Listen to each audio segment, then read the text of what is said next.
não pode chamar aquilo aqui, então. Calma aí. Bakalım. Bir şey bu.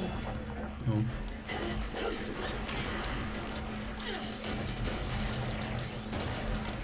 Dan heb ik die niet gestuurd.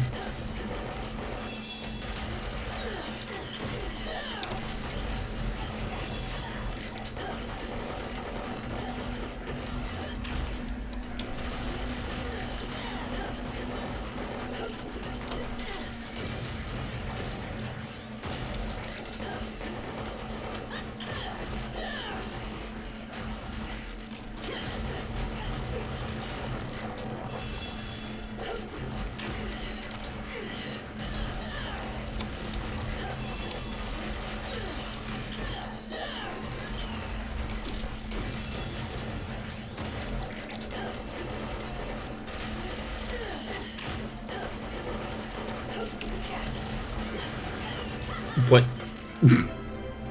You get something, but it's useless.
So yeah, this is the daily stuff that I gotta do every single day. Takes about roughly 4 hours if I go by it without doing anything on the side. Nothing super fancy, but it will allow me to upgrade my character super fast. And there's obviously some things that you could do to speed up the process, but I'll probably go over that by the time people ask me for it. So it's nothing super fancy, but will allow you to get through some of the motions, let's say.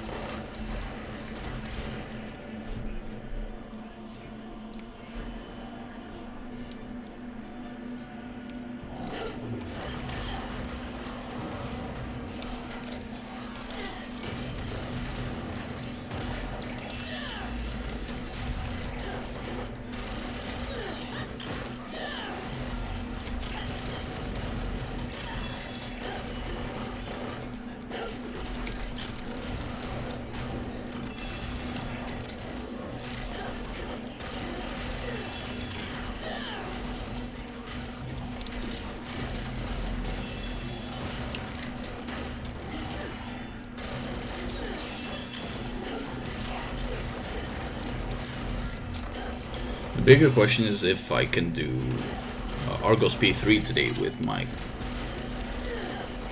scrapper. I think that's a really interesting question because I'm 2 upgrades away to get that far. But it's definitely not one of the easiest things that I can do. But if luck decides to be, well, it's going to be at my side today, we might. Bleep, no crit. Hey Sebastian, what's up my dude? How are you doing? Just chilling, man. Had a really fun day today. Went to a Japanese light festival due to me and my girl's anniversary, 2 years. And the light stuff was a little bit, well, that was light, and it was nauseating at some point because I don't know, I don't do that well with light, but both me and my girl had the same reaction. After that, We just went there for all of the food that was there. YouTube streaming, really, yeah, man. And I'm not even sure if I'll keep doing this. I don't know. And I heard you saying that you are on watching this.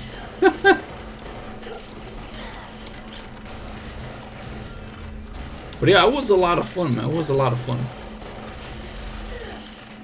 So all typical like Japanese dishes, ramen, okonakiyami. What is another one that's really popular that we ate? Tokoyaki, we ate that. We ate some soba and some other stuff. So that stuff was really great, man. So it was like in one of these venues and such. So yeah, overall really nice. And funny enough, the people who gave us the food or made the food, they were actually Japanese too. Because some of these people, I mean, I could live again. I was good, man. It was good. But thanks for coming in, my dude. Thanks for supporting. Like, here's the thing, Voltic. Like, I was trying to get something going on my Twitch, and for some reason, I just felt like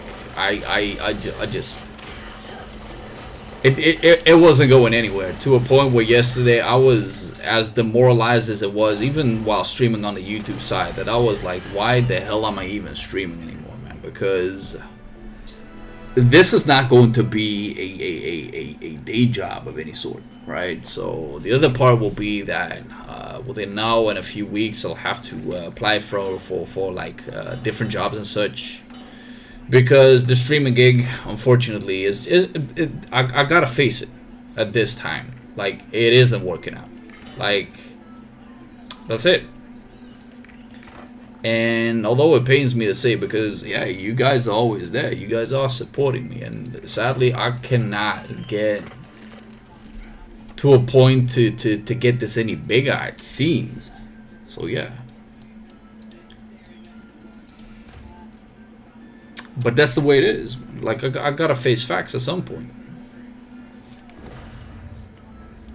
Anyway, outside the depressing part, how are you guys doing, right? I think that is more important. How's everybody doing? But yeah, Japanese food, it is really good, man. Like the chicken katsu and all that stuff.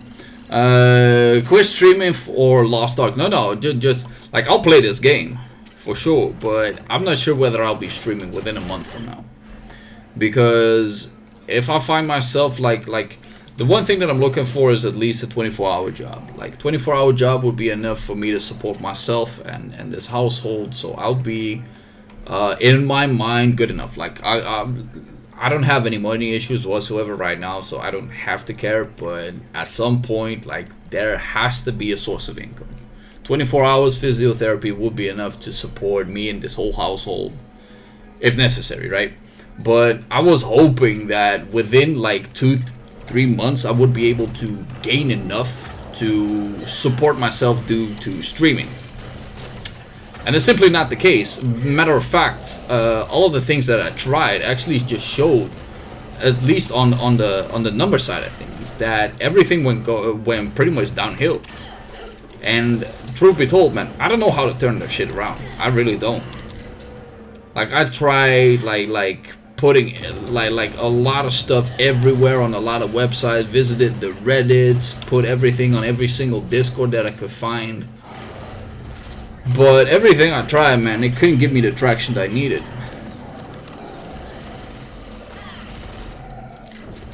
Yeah, man, like I can get a pretty healthy job, so it's not a problem. I'll be able to play this game. I'll be able to still make some content here and there, but I gotta be realistic at some point that the chances of me making this like a day job are pretty much over, right? It's not gonna happen. Not now, at least. Maybe not anytime soon. Maybe in the future, but like oh fuck, I might live. Oh, I'm still alive. Get one day with Stades and Stoops, you're in. I think that at some point I don't even get to be included into people like those, man. I don't know, man. But you're right. If things like that happen, then maybe. Who knows? By the way, I try to focus and doing this stuff. If I fail, oh. then it's not even necessarily on me. Oh, here you go over here. You still have your following, well, big or small. I still enjoy watching you, yeah, man. But at the end of the day, this is the harsh part, man. I really do like that you come in here into the stream, even though you said that you wouldn't watch a YouTube stream. So I cannot be anything else but grateful. I cannot be anything else but grateful. Well, I can be, but I am grateful. Let's put it like that. And thing is, at the end of the day, bills got to be paid. And even though we got enough money coming into this household, being able to provide for whatever is necessary, there's food on the table, everything, it doesn't sit well by me that there is more money going out from my side of things than I am putting to the table. It just doesn't feel good. It fucking feels awful. I don't like YouTube. You just use it for videos. Thanks for putting aside your differences. I'm not able to do anything against this except for on the YouTubes. How's it going? Yo, Hajope, what's up, my dude? Like, I've been elaborating on this a little bit, but I just decided to try and do some YouTube streaming. Obviously, some people like this. Funny enough, a lot of people don't. Because this is the other demoralizing thing, that the moment I actually started streaming on YouTube, there were so many people who just unsubscribed right after the moment I did that shit. Like, I saw a 20 subscriber drop the same day I tried it once, and I was like, alright, shit, this is also not the right way to go. Which means that I'm honestly, on the streaming, on the YouTube side of things, I'm at a fucking loss, bro. I don't know what the correct answer is anymore. If you have a foot in tomorrow, a foot in yesterday, piss on the day. What? I think it might be a say. Where the hell did this mud go? Then we have time to talk, don't we? Oh, it went somewhere completely else. Wow, that's super fast, though. I just like my boy Tway. Yeah, thanks, man. Rome wasn't built in one day, my dude. Yeah. But here's the thing, like, if you try and do different sorts of things and you see that everything isn't working out well, like, I'm just at a point at, like, whatever step I take, it seems to be the wrong one. And for that reason, I'm at a loss of what to do. And the only thing I can do is just try more. That's it. Like it's what I say to people in coachings as well. Like, if this doesn't work, open up another door. If that doesn't work, open up another door. Because let's face it, if you have a kid, and kid wants to learn how to walk, what will he do? He will try. And as a parent, what do? You just encourage the kid. And at no point will you say to this kid, like, oh, don't worry, you fell down 1,200 times, man, it's okay, you don't have to walk. Ooh, I survived that for a change. Holy hell. Like, at no point will you tell the kid, like, oh no, it's okay, you don't have to try anymore. It's very simple. You just go ahead, try again, give it another attempt. And I tell this to everybody else. If you wanna have a girlfriend, good, okay. So how many times did you reach out? 1,200 times. Okay, try 1,201. If that doesn't work, 1,202. And it might seem fucking frightening and as lackluster as it is. But if you want something very badly, then fuck it, just try. So that's what I'll be doing. But there's the other side of things. Like, I need to be able to provide enough to feel relevant. Let's call it that. Right? Because in my mind, something doesn't click with that.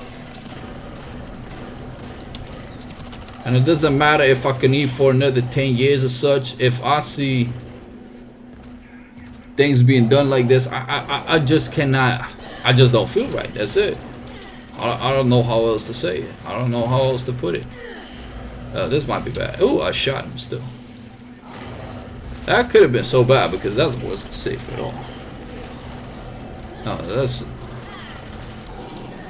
Didn't have to worry about that one. This one is worried. But yo, I cannot be anything else but grateful to all of you people who keep coming in. Like Hajope, we got Volta coming in every single time. It's crazy how many people still just end up watching me for God knows what. Damn, what the plus 70 weapon is so. Woo! This thing is getting destroyed. Let me read this once again, Lost Ark Asian. If you have a foot in tomorrow, a foot in yesterday, you piss on today. If your future will cause anxiety, focus on past depression, living in the present. Hey, I couldn't have put it better than that, man. That is definitely true. But the thing is that you're trying to make the best of today to at least live in a future, right? That you wanna be able to grasp and have a hold of. And if today sucks, living in today is not gonna be nice. Grinding will pay off if you have sustainable bucks. Yeah.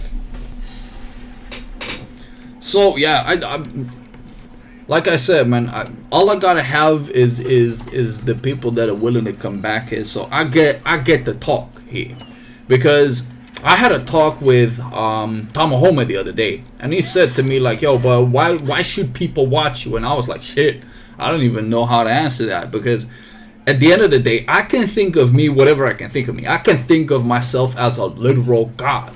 But you guys are the ones who are watching. You are the ones who literally put the money on my table by watching, right? It's that simple. And for that reason, like Asian, you're telling me you think that I'm entertaining. Yes, and exactly this is the reason why it doesn't matter what I think of me. It's about what you guys think of me. Because you guys are the people who are telling me what I provide. And I could just do whatever. Cause you're funny. Well, but here's the thing, like, I have the ability to be funny in a crowd of people, right? I cannot be funny by myself. Unfiltered opinion, yeah, that's another thing that I know I have, and I see that as one of my qualities. But at the end of the day, like Hajope, if there's nobody that provides me the conversation or a topic, then dude, I have nothing to talk about. Because like I said in my quitting video of Lost Ark, I am an introvert by heart. I'm not this dude that has the talent to just yap about anything in the blue or whatnot. Like, but that's the thing, like, the more people that watch me, I think, like, if I had like a utopia, let's say I got 10 people in the stream watching me constantly, but not only just watching, but ask me questions about anything. I don't give a fuck about what, because here's the thing, like, I have an opinion about, or like I can voice an opinion about just anything, right? We could talk about the Amber Heard situation and Johnny Depp and how mad it made me for watching this shit on end every single day for the past couple of weeks. And hey, that shit could be entertaining. For what? We don't know. I'm gonna try this. This is gonna be bad. Oh, we made it in one go. Surprise, surprise, you little mutt. Shove the big step. But that's the thing, man. Like, we could talk about anything, but at the end of the day, it's all about the people that will be able to provide me the topic. Because, like I said, man, I think at the end of the day, it will be easier for me if I have people to talk or have to talk with. That will make it a lot easier as well, because like I said, it's so much harder to provide conversation just by yourself. That's a talent I do not possess, and which was another one of my questions in my head. Like, shit, if I don't have that talent, why the fuck am I trying to see? Can I do a backflip? I've tried in the past and failed.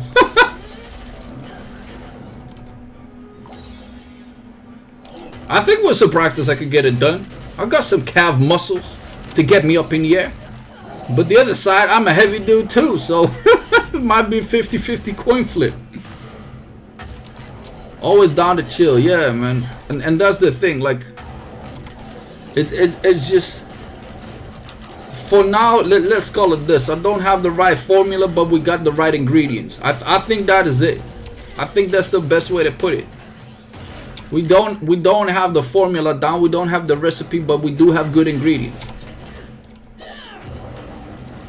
So, yeah, the one thing is, I think at some point we'll figure this out. Right? I see people coming in. We got 6 viewers. I'm grateful. Things are happening. People are watching me. So at the end of the day, it's not an impossibility. Ooh, put a shotgun up his ass. Oh, this is still safe. Oh, this is still. That's not safe. Close. Have you tried to having people to chill within the Discord while streaming?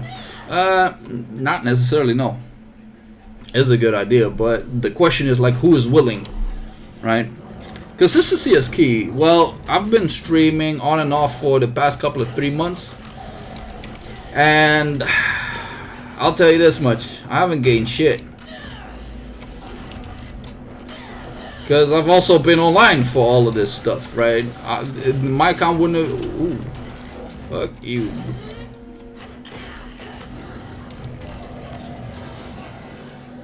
Wait, I heard... What? That's big. You can always try to slide in the Stoop Saints DMs and believe you're the only Dutch LA streamer, so there might be a place for you in the meta at the moment you need to be seen. Yeah, that's the thing. Like, how do I gain visibility? That's a good question.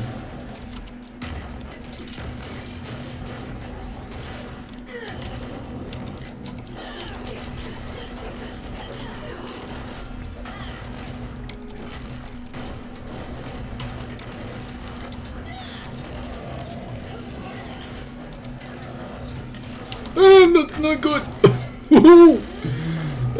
Mechanical errors, man. Holy hell. Oh, this is freedom. Let's go.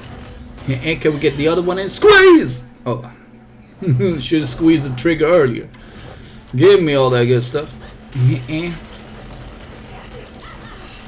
Attack speed. I can also help. Oh, wait. But you already helped. Popping!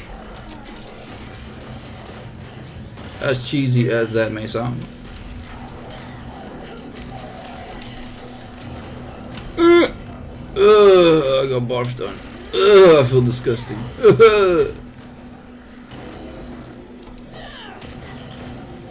I missed about everything. By talking to people, trying to talk to people that have visibility, just yo, I shouldn't be doing this while I'm trying to solo Velvenos, man. I shouldn't like this is the other part, man. I only have this much quality. If I don't focus, this thing will cook me. But I'm gonna try anyway. You got to start somewhere, right? Uh-oh, this might hit. That sounds like No, you get back here.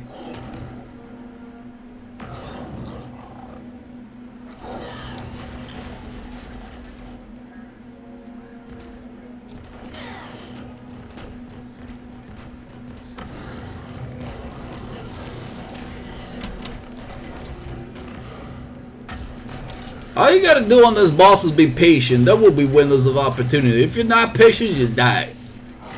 A lot. This one is safe. Anything else? Oh, this is also safe.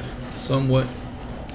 Unless that happens by Power of Light, which means that he is gonna do pizza slices today. Which side? I got stuck by one thing. One of these nodes just cooked me. Aren't LA content creators pretty much saturated? Yeah, but that's the thing, right? Like, how do you get in between the oversaturated whatever the hell it is? Right? Like, fuck me, I don't know. Is be consistent and stick around for long enough. Because at some point, like, if you say uncle, then you lost. It's like, if you just give in, like, oh shit, this isn't working because it's oversaturated, then of course at some point the saturation will just die out. Not worth my sanity for 1 or 2 stones. Honestly, I like this better than Yoho. I kid you not, because this just gives you like mechanical skill. Yoho is just, oh, just hit it. If you have a support, your support will allow you to kill it. Why on earth did I decide to run through that? Good question. Which side? Oh, this is still the fake out. Please do the pizza slices so we can finally continue this bonanza life. I'll read the chat in Ohio. Oh, here we go. Pizza slices. Which side? Oh, left side. Hit the end.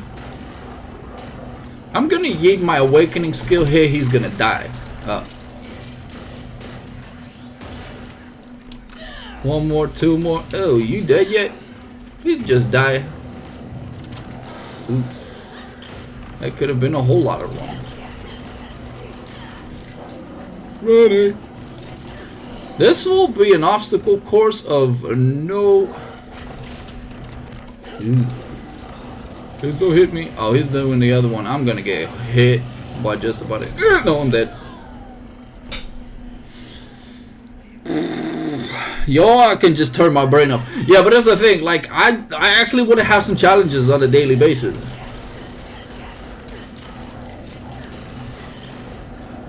Well, as you guys can see, trying to do some talking on the stream while cooking up this big baddie. Not working. I'm trying though.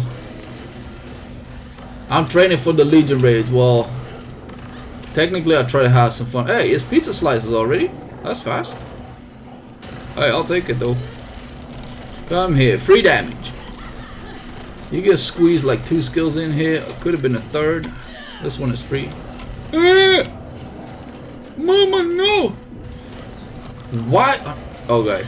Like the first run was so clean, it was so fast. This one, I'm making so many mistakes. It is so crazy. Now I'm all out of. Oh my god. I hope he just dies without any of the pizza slices too, man. But chances of that happening quite abysmal. And I have no more potions. It's okay, I got another life to spare. Hopefully the bleeding damage will kill him.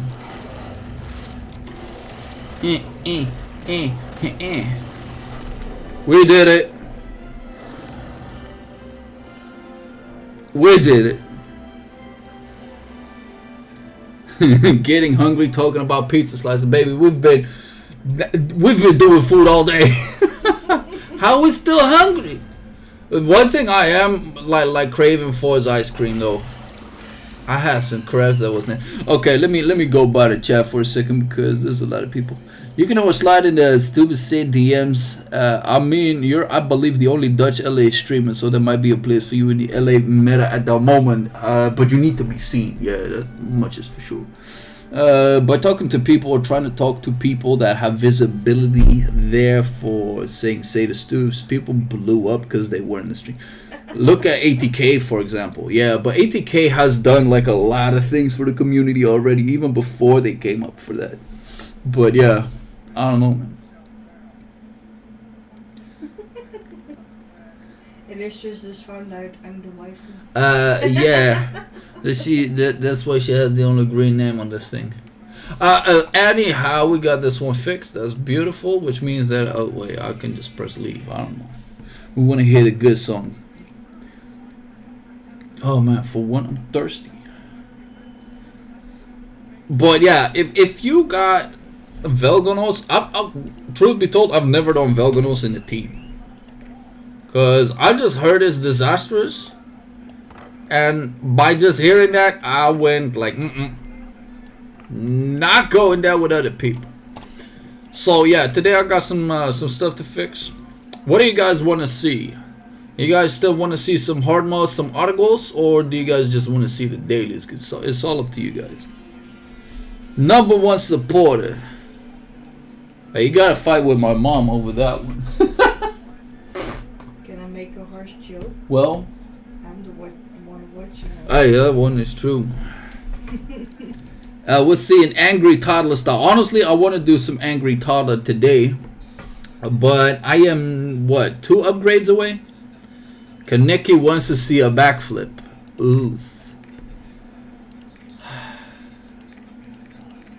These are just not selling even for 20 G's. That means I will just end up breaking. But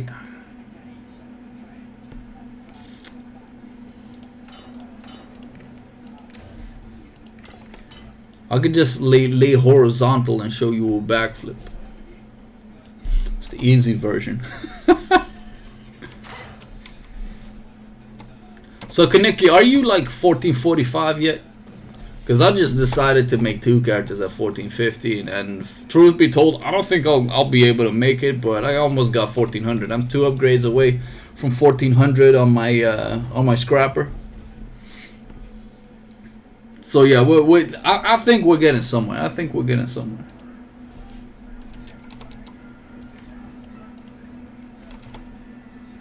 I don't know how far we can get, but I am sure to try.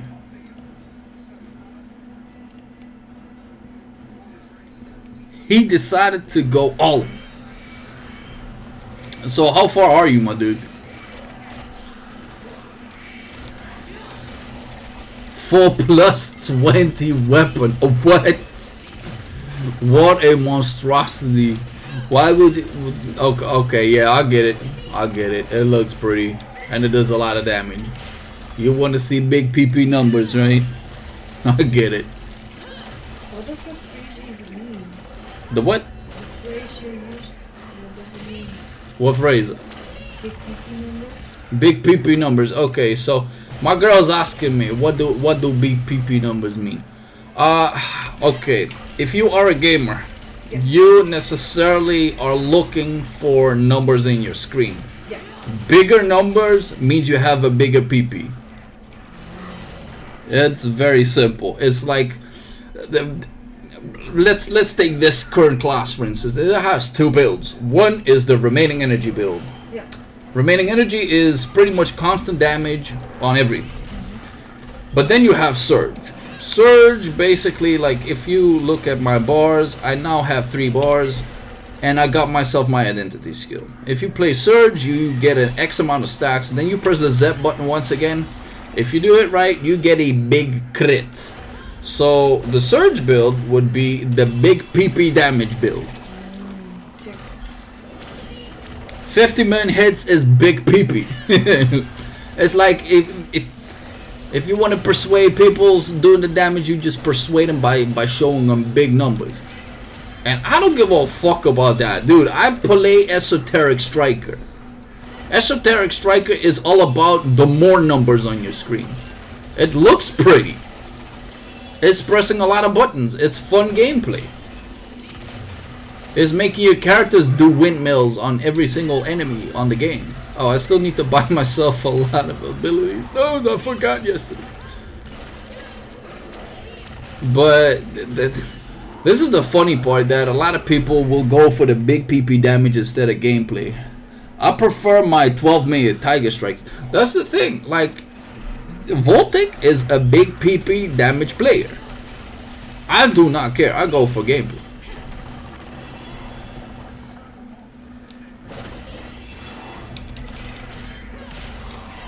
And to each his own, man. To each his own.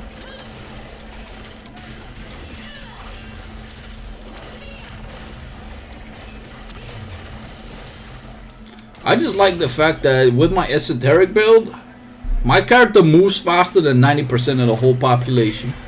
It's funny.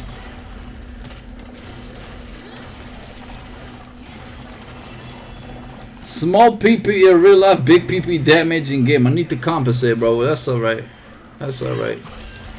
But there's something called Big Dick Energy, right? It got introduced like what, 3 years ago? And I think it even got introduced by women too, saying that, hey, some men have big dick energy. It's right. You just know by default or have the feeling that, like, I can only guarantee it's being introduced by women, because I can only think about the thought process, how they came to say this stuff. It's like, if you have to size up a dude in his pants while his pants is still off or still on, right? You gotta be able to know why. And for some reason, women think that the bigger PP somebody has, the more confidence he has. And in a sense, that could be true. In a sense, that could be true. But is it really the case? It's not just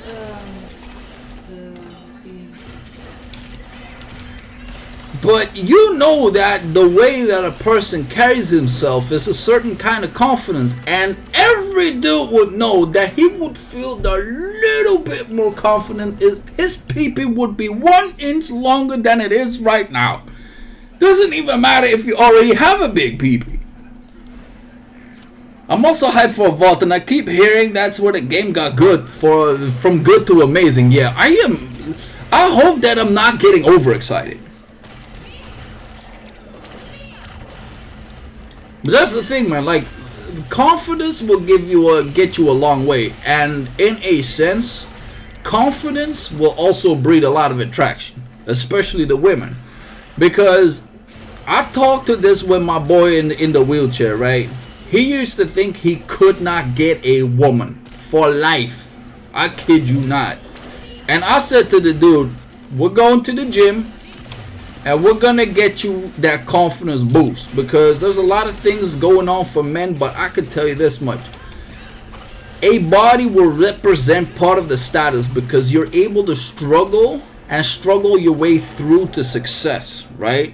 So not only does it give status toward women, it gives more status to men.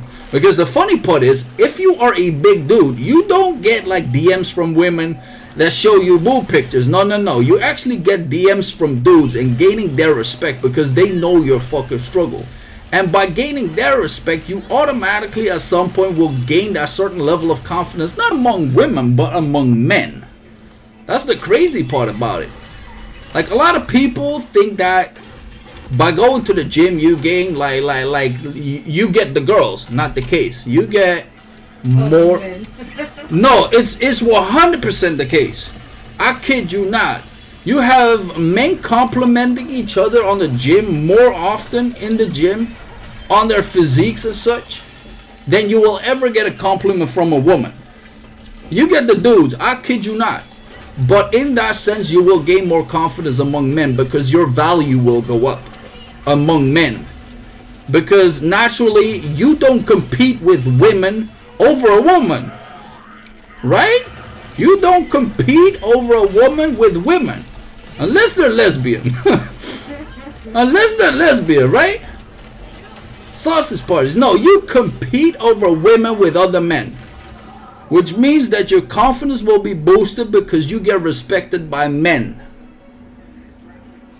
And that's where the self-appreciation goes up.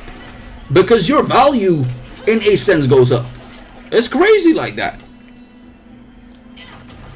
But it's the way it works. I don't know why we got sidetracked like this, but... But is it also not the other way around? That if the girl is like really confident, that you feel more attracted to a woman who says... 100%. 100%. If a woman is more confident, that breeds more attraction. Like, the funny part is, and this is why I talked to my guy with this, which is why I got fucking sidetracked over this, is like, I said to my guy, if you can breed a certain kind of confidence among women, where you basically you don't act like an asshole, but you should be looking like they should be fucking you. That's maybe the harsh statement, but the funny part is that a woman will automatically think like, okay, but this dude is horrendously ugly. Why the hell does he have the confidence to speak to me this way, like I should be fucking him? And the interesting part is that the intricacy is that they will start looking for things why you are this confident. So they start looking at your value instead of look at you like a piece of shit, like you ain't worth anything. Because if you don't think you're worth anything, guess what? They will not see it either. They will not. And it's not like you're supposed to brag about how many cars you have, how much stuff you have, and all that stuff. Because here's the thing. Some people are attracted to that. For one, yes, that's definitely true. If a woman is buying a dude, let's call it buying, right? A dude who is a provider in terms of money, then yes, just flex them on your with your plus 20 weapon. And technically, guess what? If a woman is susceptible to a plus 20 weapon where she feels that that is a huge accomplishment and it takes a lot of stuff away from whatever, and it provides and adds to her life, then hey, flex with your big PP weapon, man. You might get something out of it, but the chances are you will not, because they don't value the things the same. It's the same thing as sales. If you go up to somebody's door with your product, doesn't matter what it is, but if you don't find out what the person on the other side of the door is willing to buy or needs, then you will never sell. So the best thing to know how to sell to that person is ask questions. What do you need? If the person said, I don't need anything, then you need to ask better questions. Shit. Because a lot of people will just say that. But we all know that we need something. But as long as you don't find that out, which means that by asking questions, you can find out, like, this is what the person wants. Right? It's very simple. And most people don't even know what they want. That's the harder part about it. Most people don't even know what they want. But by figuring out what it is that they want, you can add to that, because you can simply say, yeah, but here's the thing, illustration. Like you say you need that, love and affection, but that is still too vague in a sense, right? Because love and affection, is that a girl who caresses your hair every single day, every single hour? Is that love to you? Or is that waking up with bed and breakfast? Is it a girl who sits on your face like ever so often? It could be anything, right? But that's the interesting part, is that you tell me like you need that, but in a sense it doesn't describe what you really want. If that makes any sense. And that's how interesting this conversation is as well. I don't know, just a look that is not of disgust, I guess. Okay, still pretty vague. And the interesting part is what then once you get that? Because here's the thing, like if you would describe that as love, you go up to McDonald's, and if they have good customer service, they will look at you with exactly the look that you just described. So, like, I'm not trying to make a fool out of you. That's exactly not what I'm doing. What I'm trying to say is that it's very hard to describe what you actually want, and especially to convey that to the people, because it's very easy to, let's say, you're chasing a feeling in a sense, because the feeling itself, that's an artificial look. Maybe not. Some people are genuinely trying to be helpful for you as a customer service. I've been in customer service. There are some people who are very good at that job because they like to help people, and that is genuine. Until you order, and then it turns into disgust. Depends on what and how much you avoided. That could definitely be true, right? But let's face it, it's very hard, and that's the point that I'm trying to make. It's very hard to voice what you want, because a lot of people don't even know what they want. And the other part is that a lot of people want something, finding out that once they got it, they want something else. That's also what happens with a lot of people. I've had this Porsche talk with on stream so many times. Short summary: dude in my office, he wanted a Porsche for at least 5 years, worked 5 years extremely hard, got his Porsche very first day, mad, just happy.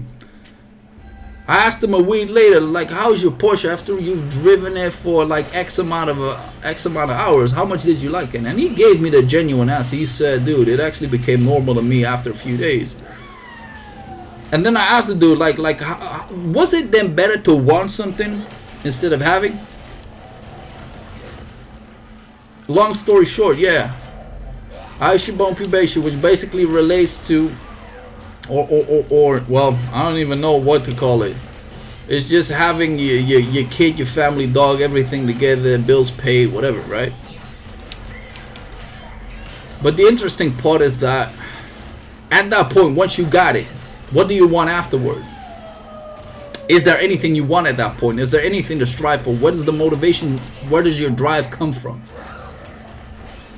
to want anything at that point.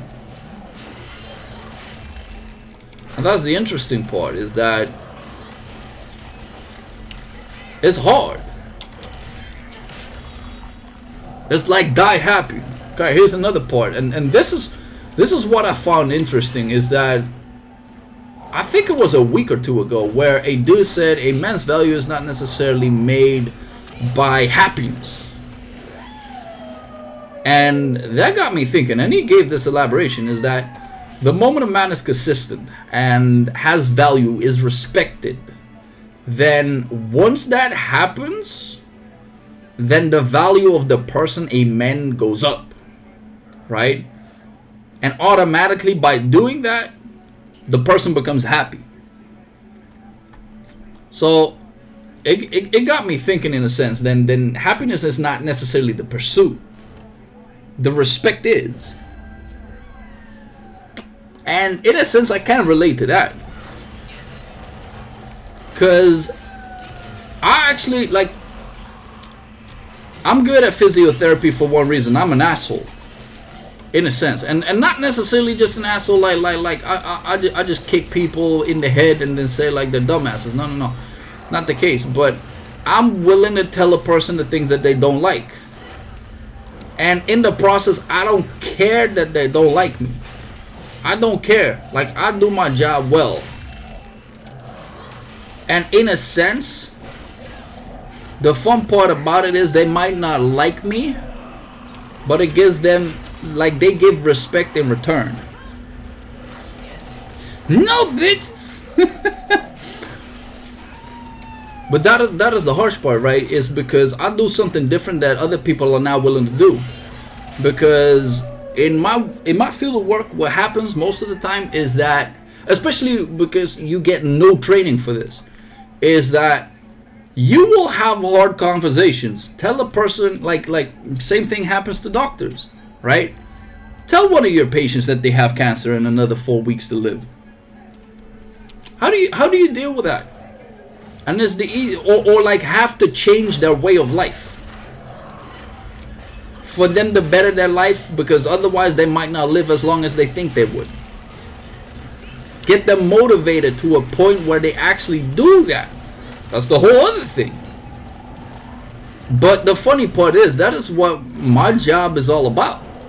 Is telling people shit that they don't want to do. Hey, I think you should quit smoking. Yeah, that's what every doctor will tell you. Then what? How many people actually change that once they hear that message? I can guarantee you it's not many. That's why I quit teaching. No, parents are prepared for the truth. But that's the interesting part, is that you as a person never get taught how to convey that message. While it might be the most important message of all. Because guess what? I could be treating people all day, every day, and reduce their symptoms by X amount. But that will never cure the symptoms, or never cure the cause that causes these symptoms, right? Because, hey, as a therapist, I'll see you 2 times 30 minutes every single week. How many minutes are left in that week for people to fuck up that shit that I try to fix? Too many, man. Especially if the problem is as complex as whatever. Uphold by the status quo, which is your friends, your family, your eating habits, your movement habits, or whatsoever, right? Because it's not necessarily just the person that is the issue, but the whole environment around it that enables that issue to occur. And then the 4 walls that the person is in with me will give people the security and the ability to change during those 30 minutes. But it will not last after they have walked out of that door. And how do you get them to a lasting impression? So they need to better their lives with the absence of your presence. And that is where the hard part comes in. But that, in a sense, is just the harder part. That willing to confront people with their bullshit is not something that people like all that much. Yeah, many people are content with just having the symptoms treated and not the root of the problem. Yeah, that's it. But that's also where I draw the line as a well, let's call it a health professional, right? Because I don't, if you do that necessarily, right? Yeah, but here's the thing, Illustrious. I will confront you with your bullshit. And at the second date of therapy, I will ask you, what have you done? And how did you do? Well, here's the thing, Kaneki, is that telling a person to suck, okay, that doesn't give him any direction. And that's where the problem is. It's like, I will give people the accountability always. Like, what have you done? Which doesn't necessarily say anything about their personality, which doesn't say them they suck, but I will tell them what works and what doesn't. So I'll give them guidelines. If you listen to the guidelines, okay, that's all up to you. But this is how I end any treatment. Every single time. It doesn't matter if you come in.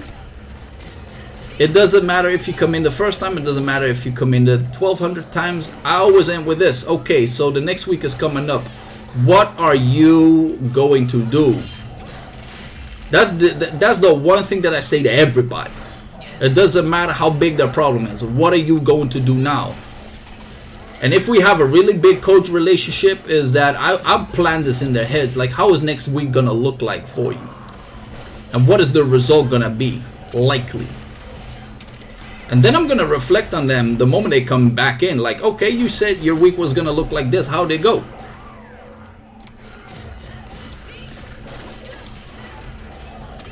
And that might be one of the most confronting things that it will ever do, because it's all about you. It has nothing to do with me as a therapist. Nothing. I just gave you the guidelines. You can say, hey, we talked about XYZ. I said, well, I was going to do XYZ. Shit didn't happen. The only question that I'm going to ask him, like, okay, so what happened?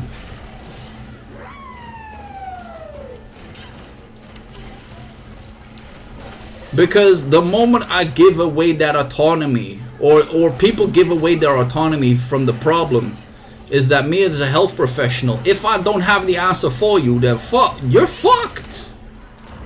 You're absolutely fucked. Because if I don't have the answer, who does? So if I give away people the autonomy, or their own sense of involvement, their own sense of, I don't know, man, like it ultimately puts them back into position where they will feel a dependency on your treatment, which should never be the whole direction of your treatment. To make people, well, it makes a lot of money. It makes a lot of money, because if people are dependent on your treatment, let's say, okay, I'm the provider of milk, and I tell the people, like, hey, shit, to be healthy, right, to have healthy bone structure and all that shit, you gotta drink milk. Then I'll make a whole lot of money, because I create dependency. Fucking great. So to make money is awesome. Self-reflection has kind of become a virtue nowadays. All people ever hear, most people's complaints about someone. Yeah. And I think that's the interesting part about parenting as well, is that I don't think that even gets taught from parents anymore. It's like the question, okay, you had some problems at school, what did you do? No, it's always the teacher's fault. It's the other person, it's the other kid's fault and whatnot. The question is, what did they do? Yeah, what did all these bad people in this world do? Doesn't matter what they did. How did you react on it? What was the cause? How did you reflect on it? What did you do? Well, my teacher called my mom and was like, "Kirsten, what the fuck did you do?" It's very simple. Never the other way around. My mom once said the following. I still laugh about this story every single day, man. My little brother was about 4 or 5. No, he was older than that. He was about 8 to 10 years old or so. And my mom came up to the school ground, and she heard a kid yelling. And the only thing that my mom was thinking in her head, yo, what if this is your kid, man? Damn, you would be fucking ashamed. She turned around the corner, finding out it was my little brother, man. Shit. So that is why my mother always says is that I will never say that my kid wouldn't do certain thing, because kids might fucking surprise you, and they will. But the interesting part was that my brother had a very valid reason for what he was doing. Or at least in his head. We still don't know the actual amount, but the teacher says something about what my little brother was supposed to have done to another kid, which wasn't the case. And my little brother, just as me, has a high sense of like justice, right? Where if somebody lies and such, they will call it out, this, that, and third. And luckily within life, I learned to tone it down, because it got me into trouble sometimes as well. As such, did my little brother as well in this particular case. But you gotta believe that within the context, my brother got angry because he felt unjustified accusations from a teacher, and he was yelling at this teacher. I didn't even know what he said. I didn't know what kind of vocabulary he used, but it must have not been pretty if he put my mother in a pretty nasty position due to that. But all I could do is laugh about this stuff, man. And at that point, you can always ask yourself, like, hey, what did you do? Just die already. Kids are ruthless sometimes. Yeah, it's always my little angel is perfect, dude. I have another one of these stories, man. So back into like the ground school, right? It was one of the most religious ground schools that we have in our city. And they're not Amish by any chance, but it would be quite near that stuff. People who go to church 2 times on a Sunday, pray religiously to God, have one of the most donations when it comes to the church, this, that, and the third. And here's what happened. My little brother, like, he had this kid birthday party. So he invited over like a few kids from like his class, this, that, and the third. And there was this one person called Flores. And Flores was a dude from one of the most prestigious families within that school. So they were watching The Lion King. And back in the days, my mom and dad, they were together. And at one point, my mom asked me, or like my dad asked my mom, like, yo, I think we're missing a person. So they counted heads. Hey, we're missing Flores. Looked at the ground floor, no Flores there. So my mother went up. Went to her own bedroom, find this little dude, and he wasn't even like 10 years old at the time. Kid was in the jewelry box of my mom. So my mom was startled and then just asked the dude, like, hey, Flores, what are you doing? Kid turned around, said to her, can't you see? Okay. So my mother, if I was my dad, I would have killed that kid, right? You were stealing my house. It doesn't matter how old you are. But luckily it was my mom who found him. So my mom said to this kid, like, okay, this birthday party is over for you. I'm gonna bring you to your mother. So the moment she got to the mother, kid obviously went behind the mother's back, and my mother only said the following, like, yo, this is what happened, this, that, and the third. Mother said, no, our family don't do that kind of stuff. No, we don't do that. So behind the mother's back, this kid was making faces toward my mother. And my mother then said, like, yo, if you just look behind and could see what I am actually seeing, then you might think differently.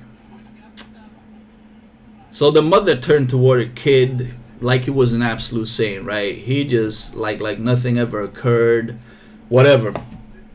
But no, these kids don't do anything like that, right? Because, hey, we make donations to the church ever so often, and this, that, a third. Funny enough, that was the youngest brother of the family. That dude has been in prison more than he has years dating to his life. Kid you not. The middle brother is actually an alright dude. But he's done cocaine many other times, has been in some rough spots and such. And the older brother used to be a pretty good guy, junkie right now, and has been in prison more than ever. So, yeah, this is what happens when you, I don't know, like I don't even know what the cause is at this point. I'm truthfully, I cannot tell. Like, what is the cause? Is it the strict upbringing from the parent? Is it the blind eye toward bullshit? Little angels, like I said, yeah, man, it's crazy.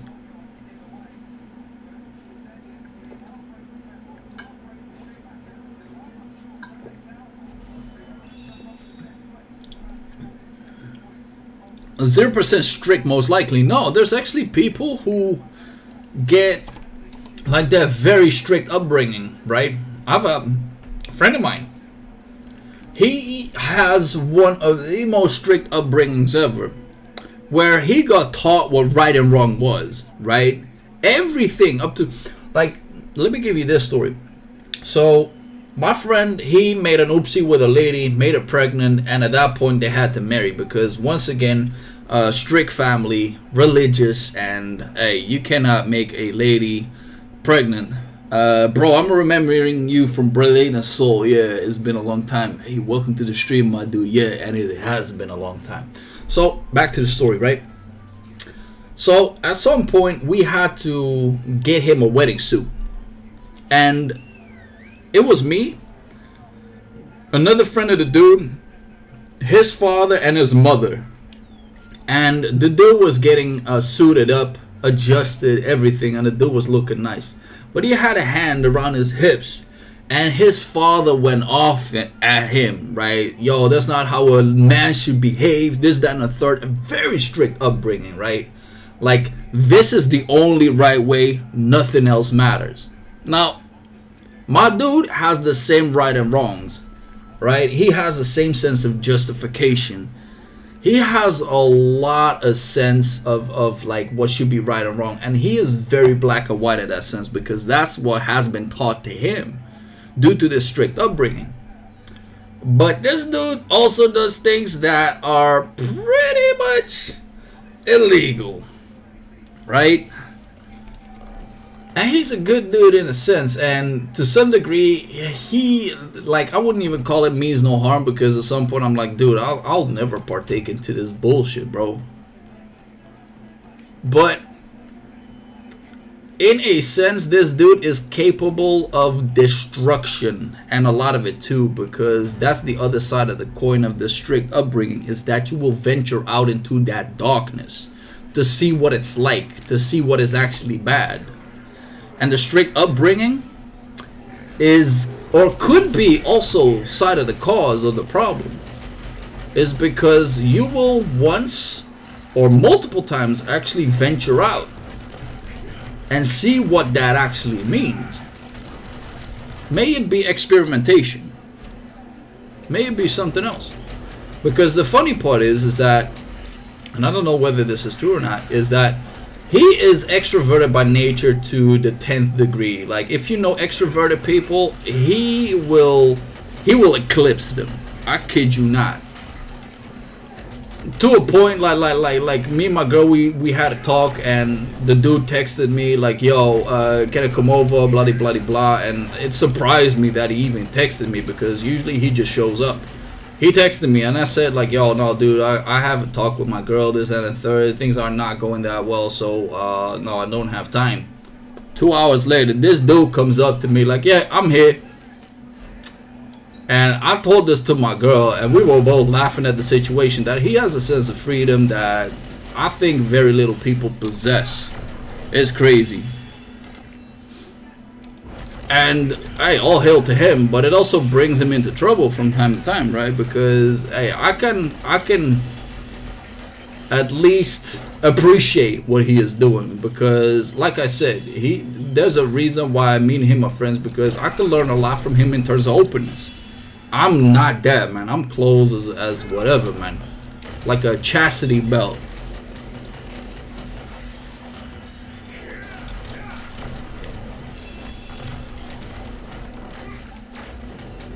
But in that sense, man, that same dude, he very strict upbringing, but also capable enough of destruction. Very free-spirited fella, yeah. It's crazy how like extroverted he is. It's just wow.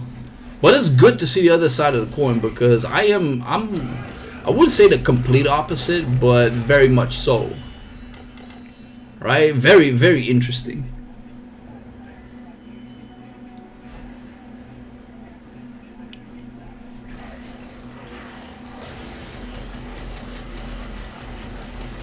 But funny enough, coming back to that family with the very strict upbringing, later on I found out that the youngest of the brothers, there were 3 brothers in that family. One of the people that I hung out with, like once I was in my 20s and such, then talked about a certain dude that their brother, older brother, stole like a scooter with. They ended up having to go to the police, and then the other dude, this Flores dude, then admitted that the other person was the culprit. Not the case. So yeah, all sorts of other stuff, man. It's like I live in a city, or at least it has city rights. It's still a town to me. Everybody knows everybody. And hearing that story, it just made me chuckle, man. It just made me chuckle. Like, if no one reaches out to you, you won't do anything social. In a sense, yeah. And I don't care. Right? Like, I will reach out once in a month to do something social. If it is all on me, once a month, and I'll still be good.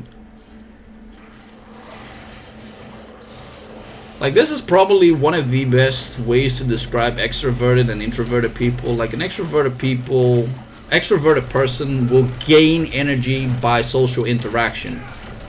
An introverted person will have a feeling of cost when it comes to social interaction. And that doesn't mean that I don't gain anything from social interaction. Like, I like it, but not when it is fucking frequent. I don't have to have people around me 24/7. It's the same with my girl. If she's around me 24/7, I get fucking annoyed. And it's not because of her. It's because of me, because I don't like to have people around me. Then why the fuck do you stream? Well, that's a different side of the thing. Like, I like doing this for some reason. And the same question occurred in my head. Like, how the hell could you ever become a therapist? Because, dude, you'll be talking to people 24/7. Yeah, Kirsty is about one of the most, well, not one of the most. She's extroverted to a degree, but she is a happy, energetic person. I'm also not that. At least, like, I could still be genuinely happy. I can be genuinely hype about a lot of things, and I can be genuinely angry about a lot, but I don't necessarily get spiked up by small things. That's like introverted 101. I have people tell me when I'm talking that I talk surprisingly much. Like, I can be the one to start something. Hey, but that's the thing, right? Ask me a question and you're fucked. That's the reason why I need people in my stream to talk to me. Like, ask me a question and I will not stop talking. Dude, my mouth is dry from all the talking that we've done so far in the past hour or so. And I don't care. I like this stuff. But I will never start a conversation. Dude, like, I know where my introverted came from. I fucking know. Like, back in the day, man, I was, like I said, not necessarily strict upbringing, but my mom has a very high sense of right and wrong. Right? And she is not hesitant to tell you about that shit. So, in a sense, there is right or wrong, so you're not able to venture out into creativity on good and bad. Right? You're not able to find that out yourself, which means that you're always living under strict rules, which is part of my introvertedness. Then again, I used to be pretty extroverted about all of my sayings until a grade school teacher once said to me, like, I'm not sure if you guys had this shit, but back in like the ground school stuff, we had the first 10 minutes of the day where the teacher always asked us, like, yo, does anybody of the kids wants to share anything about yesterday or about things that they have done at home, this, that, and third? I always raise my hand. I always raise my hand, right? And I was talking about all the games that I played and the things I did at home, this, that, and the third. And then, like in the 5th grade or whatnot, this one teacher came up to me after class or in recess or whatever, or at a break or such. She then just pulled me out of the classroom and then said to me like, yo, are you aware that none of the kids actually like to hear your story? That fucking blew everything apart, man. After that point, I became conscious about my existence in contrast to other people. Holy fuck, it was an eye-opener, right? Because she wasn't necessarily in the wrong, because that's what happened. But in a sense, it made me just pull back everything that I wanted to say.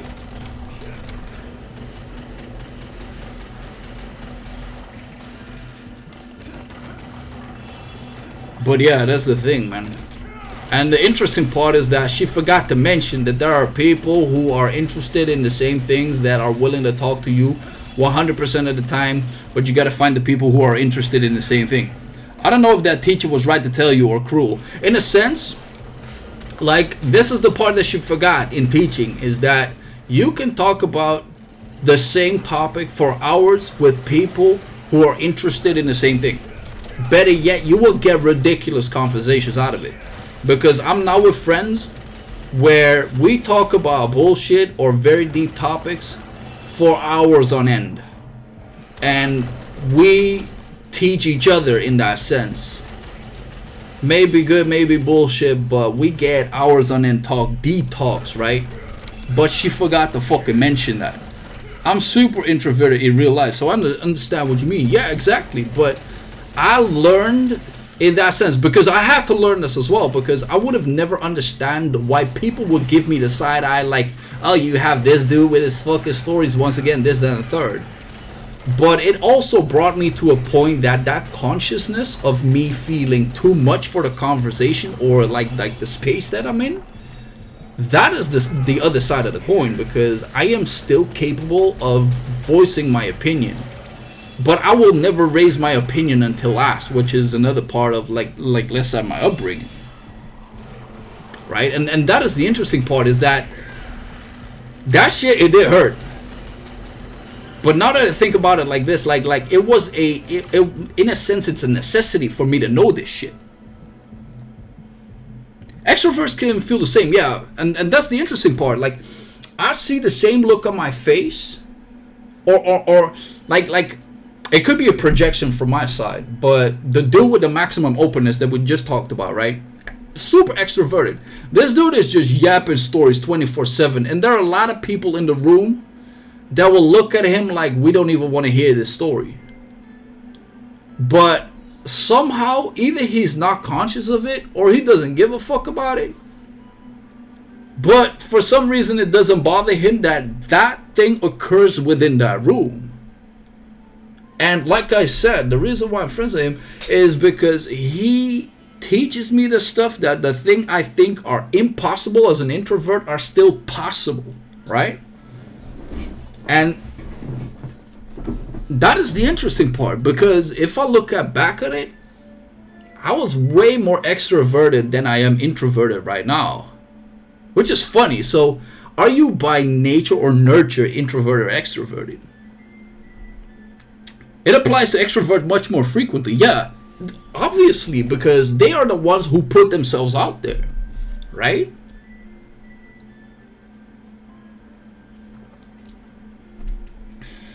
At the end of the day, stuff needs balance, at least in my opinion, but it's internalized, right? Like, was the teacher in the wrong for saying this stuff to me? In a sense, it's hurtful, yes. But it is pointing out what is happening. So is it in a sense good or bad? I don't think so. It's not good, it's not bad.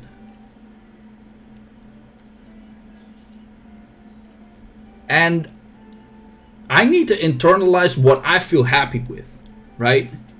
Like, I am happy with putting myself on the background, because I know at that point people don't look at me like I'm too much for the room. That's what makes me feel comfortable, right? But whenever I have to speak for 200 people in an audience, I don't give a fuck, because they know what they are coming for, right? If it comes to presentations in middle, ground school, college, university, it doesn't matter, whatever. As introverted as I am, I was always the one that get picked out from like the groups I was doing projects with to do the presentations, and I didn't care. Actually, I wanted to do that because that's what I'm best at. Not right or wrong, but maybe at that moment in age, it would see it as a learning toward the wrong. Like, it could have been good, it could have been bad. It's like, it's up to me what I do with the information. Because, let's face it now, would my friend, who's like extremely extroverted, react exactly the same way as I did?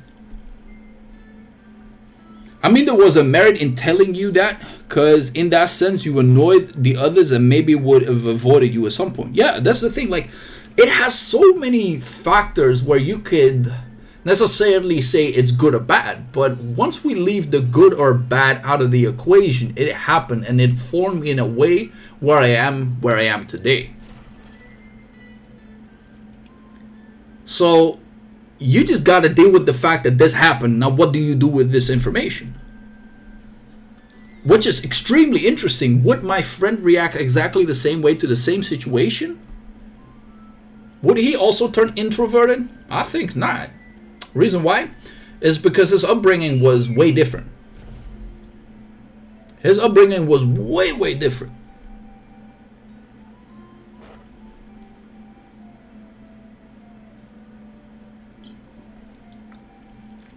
So yeah, I think teaching in that sense is even hard, man, because you don't know what will form a person and how it will affect the person, whatever you say.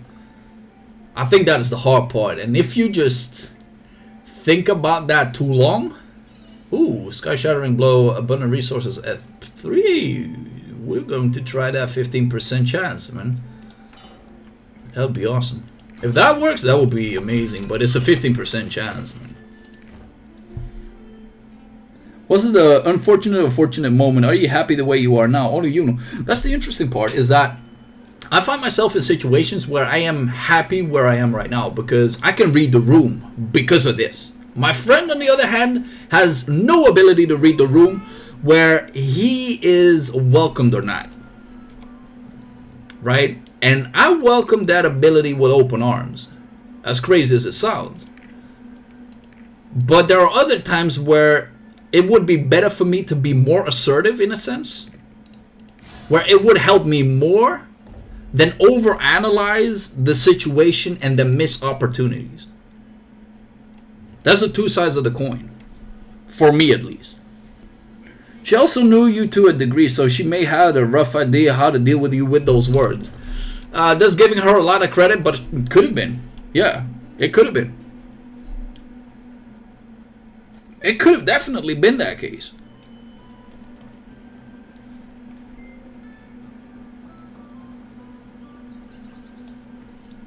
But that's where the interesting part lies, is that once you start naming things good or bad, you miss opportunities and miss the shine of what could build or break you. Right? Because I know where my strengths and my weaknesses are. The question is, what do I do with them? Because I also know that being introverted, I know when I get agitated by a lot of stuff and a lot of people, I know when to withdraw. Because that's how I am. Now, I can do one thing, is then adhere to the requirements of the room, let's say, right? And then put them first and myself second and burn myself out in the process, aka my friends demand me to be with them every other week or every week or every 2 days of the week. Guess what? If I end up keep doing that, I will burn myself out completely, and at the end of the day, I won't be happy at all. But knowing that I have a certain requirement of that sort, I know what I need.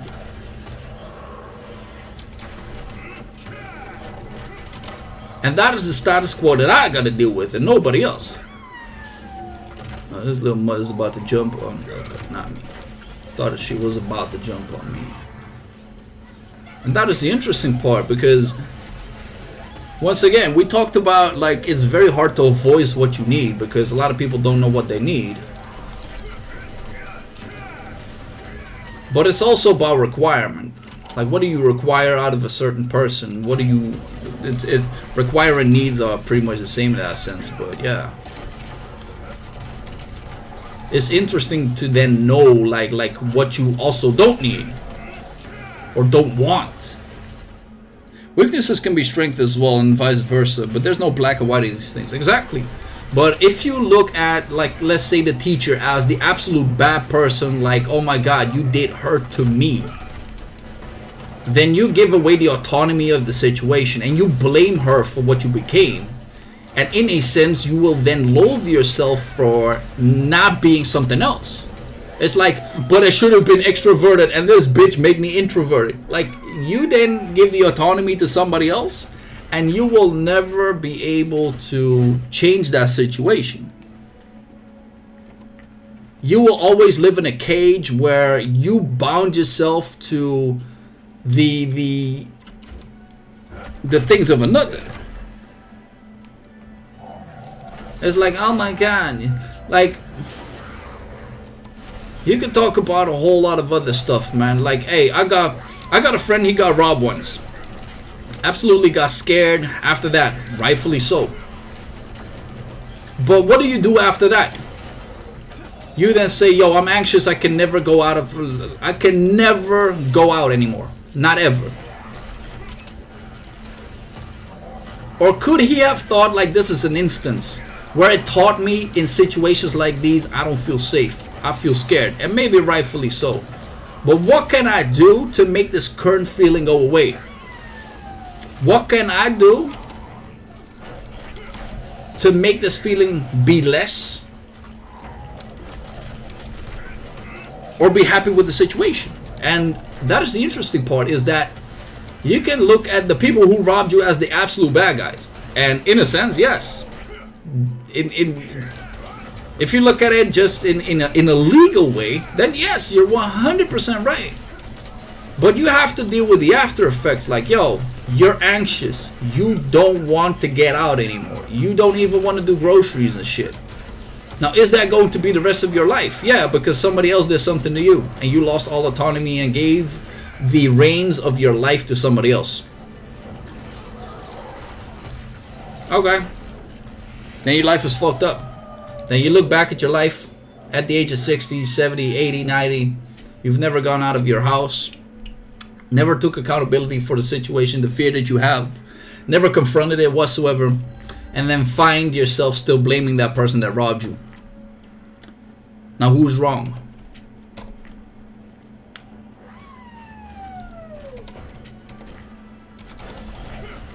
And it's harsh, man. It's harsh. It's hard. And we could go even on to bigger extremes, but that is obviously not for everybody's ears. Because you could be saying, like, yeah, but you never got robbed. I certainly have not. I've seen somebody get robbed. Shit. I'll give you a situation where I actually did not like myself at all. And I wish I did something different. So I was studying physiotherapy for like the first time, right? I made some boo-boos here and there, didn't know what I want to do in life. Ended up studying the same thing once again after some time. But once I was studying that, right? Mind you, I was practicing martial arts for about 8 to 9 years at the time. And we were at, and maybe Voltic knows this, we were at, God, what is the station called? Very famous station where a lot of people get robbed. But anyway, it doesn't matter. Old couple in front of us. And damn, okay, I gotta focus a little bit. So old couple in front of us, me and a study buddy of mine. And behind the couple was this, like, I don't know the actual ethnicity, but the dude was a little bit tanned, let's call it that. And I saw the dude reach for the pocket of the old man.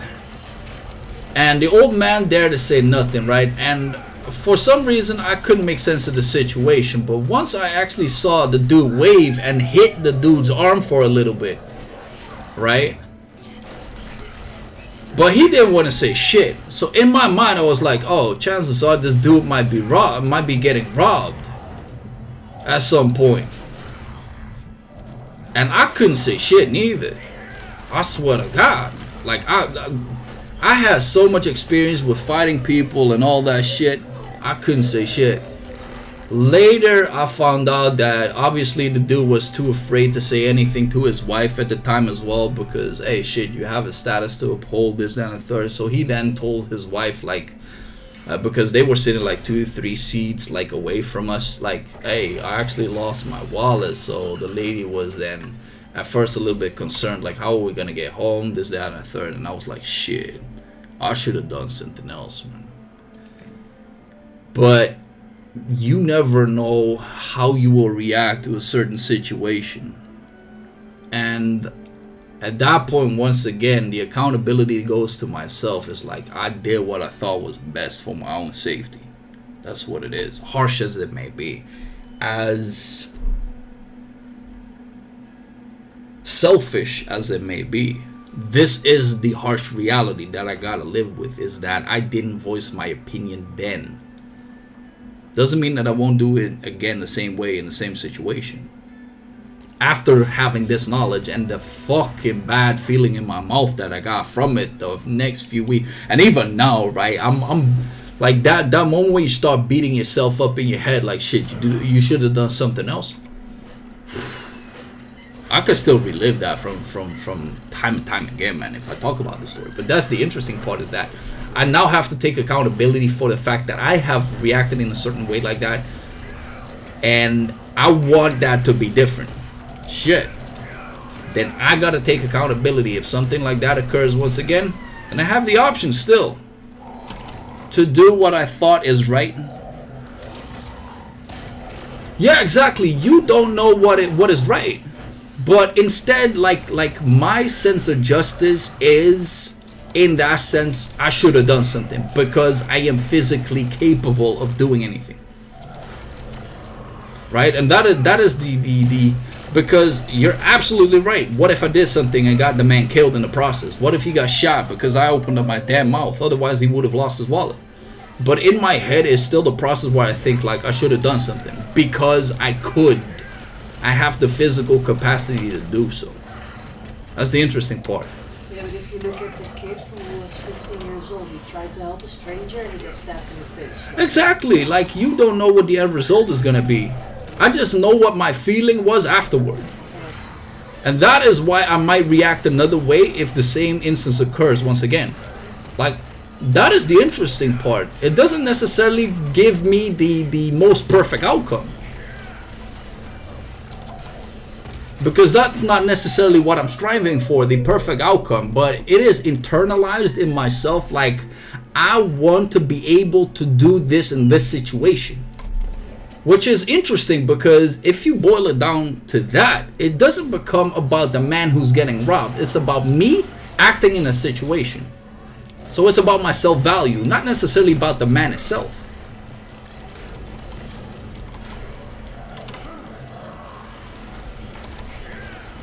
Hence why humans don't try to help others and play safe card and don't do anything. Yeah, because you don't know a lot of the unknowns that might occur within the situation. I had a similar situation, which, I think I actually handled that fucking correctly.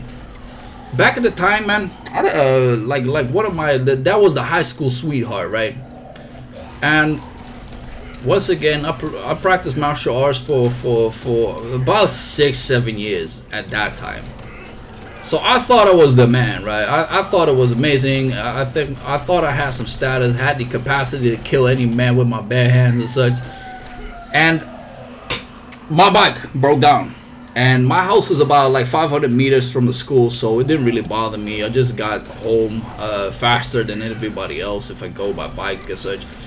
But at that point, my bike broke down, and the lady was like sweet enough to walk me to my house. While that occurred, there was a dude who ran up against my leg several times with his bike. And the first time I looked at the dude like, what the fuck are you doing? So we went on ahead because, hey, my girl was there with me. And at that point, like, he did it another time. Then I looked at the dude like, this is the last time that you fucking gonna do this shit. So once he attempted the third time, so he then like, you gotta imagine that this dude was also on his bike, and he just left some distance between us so he could actually ramp up his bike and make some speed to then hit me in the back of my legs, right? So by the time he did that the third time, I just, like, my bike was already broke anyway. I didn't give a fuck. So I just put my bike right in front of the dude. So he fell over my bike and everything came together. So that was funny as hell. But all of his friends were there together, right? And they were yapping this dude up like he was supposed to do something. And obviously group pressure will breed a lot of things out of people that they would normally not necessarily even fucking do.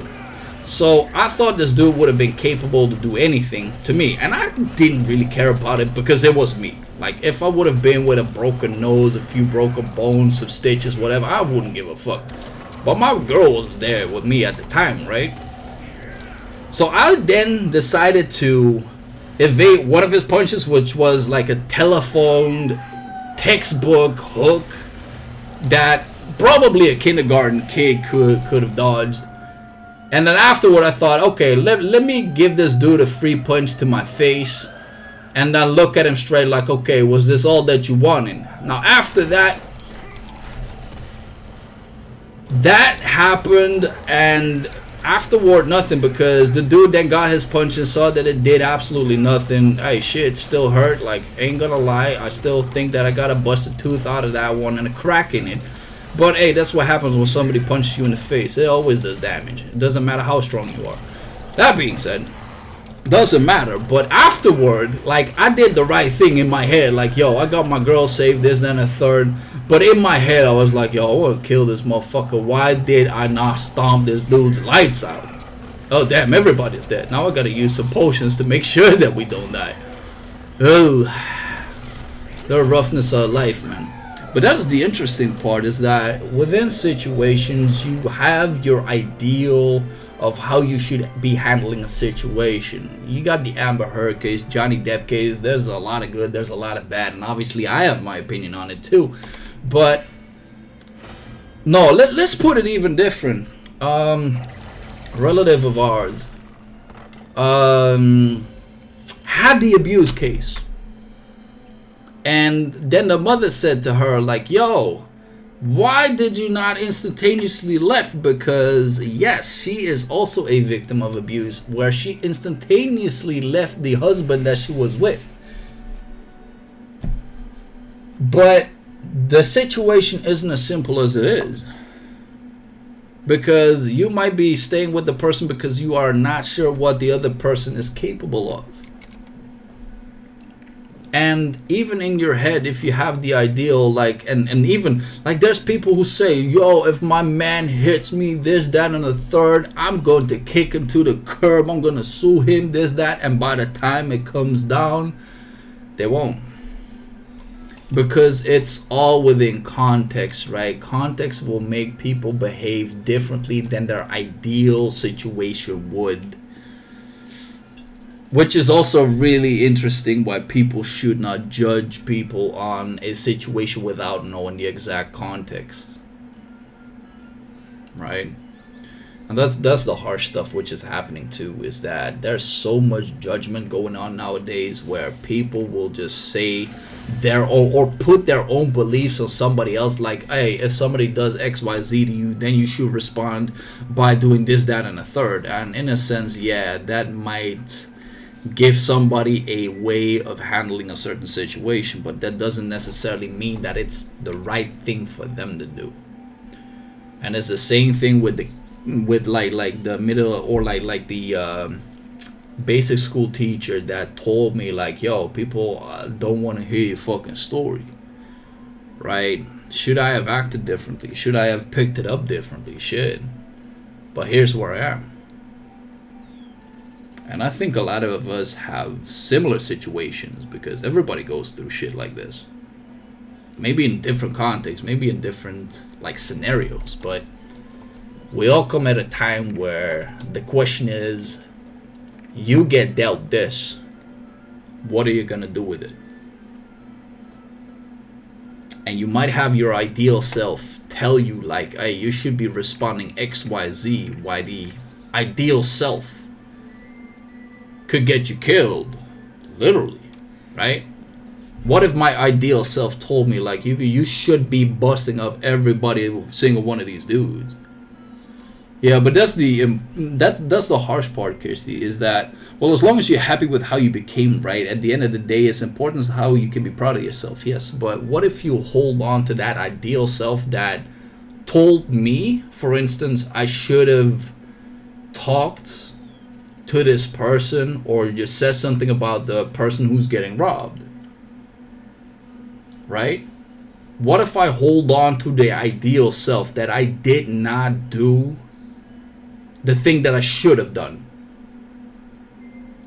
Then it becomes an internal conflict because I did not act like my ideal self. That's the whole thing with an ideal self. You will never be able to reach it. Exactly, Nano. Like, the ideal self is like, I'm going to socialize when I go out. But when you don't do it, you feel bad because you don't live up to the ideal self. Instead, and this is where the power comes from, maybe if you are introverted, extroverted, is that once you let go of the ideal self, then all that is left for you is to just be. And whatever comes out of this, no judgment whatsoever, because there's nothing to live up to. Which in a sense is more pure than the ideal self itself. Exactly, Nano. And then you forget to actually have a good time while you're going out. Because the way you give yourself a pat on the back, you're like, shit, I actually socialized. That would be the point where you give yourself a pat on the back like, yo, you did good. But you said you're introverted. So what are the chances for you to do so?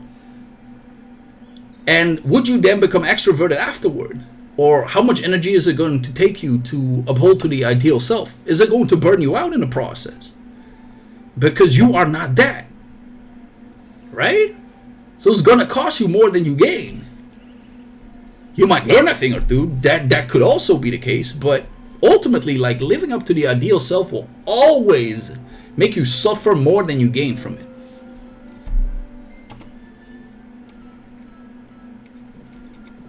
God, we've been rambling on for a long time. And we've already completed 3 characters in the process. Jesus. But that is interesting. And it's a struggle that I go through as well. Because getting rid of that ideal self is not something that, even while you know that you have this and that might cause a lot of your suffering, try to switch that one out. Then your ideal self becomes the one that actually shuts off your ideal self. And once you're unable to do that, then you kill yourself in the process. So it's a really fucked up process. It's also not important to know why it is your ideal self. So in Nano's case, I wanted to socialize, but why though? Doesn't it, like, what will the why bring you that? What is the result of that question being answered? Because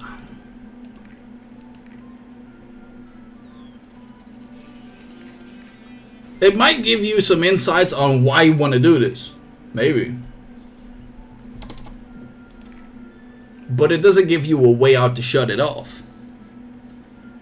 I overthink a lot also. It's a big struggle for me. Hey, shit. I can relate.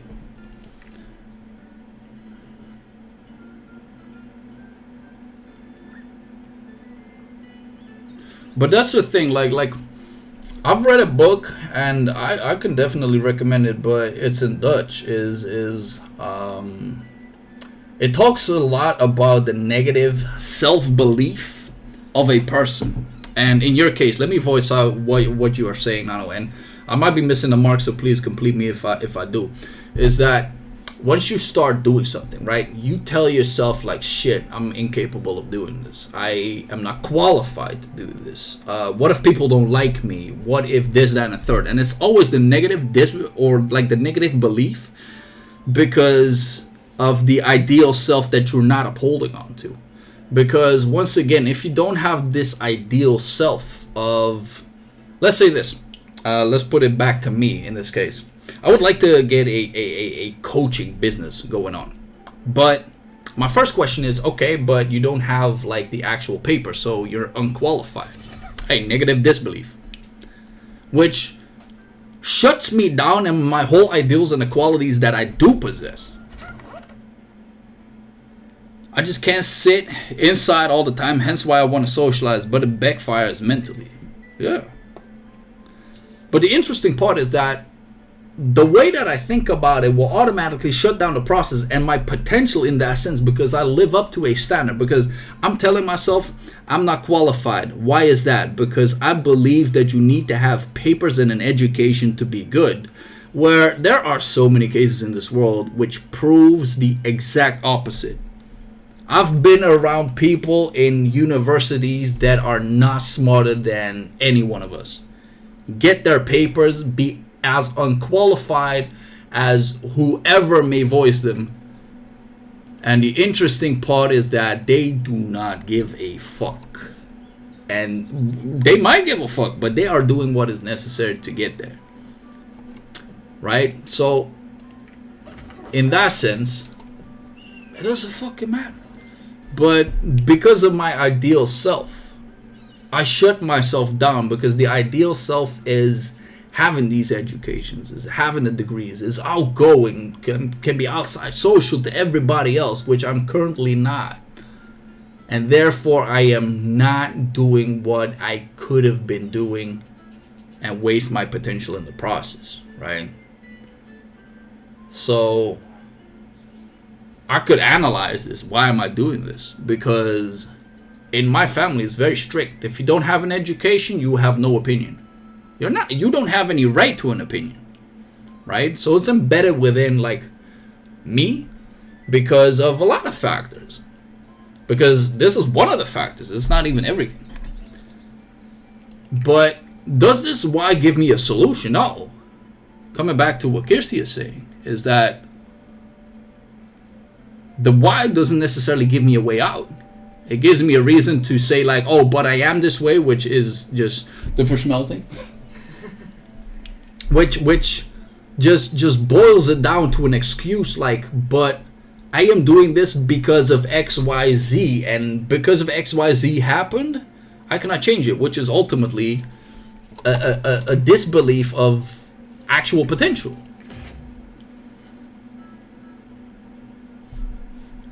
If that makes sense. So that you can form the ideal self to a degree, so that you can find yourself comfortable while being as your ideal self. You can never attain your ideal self. That's the interesting part. Because your ideal self is always outside of you. Always. It's like a superhero to chase. With superpowers, everything. With everything that you will never have. It's like your perfect version.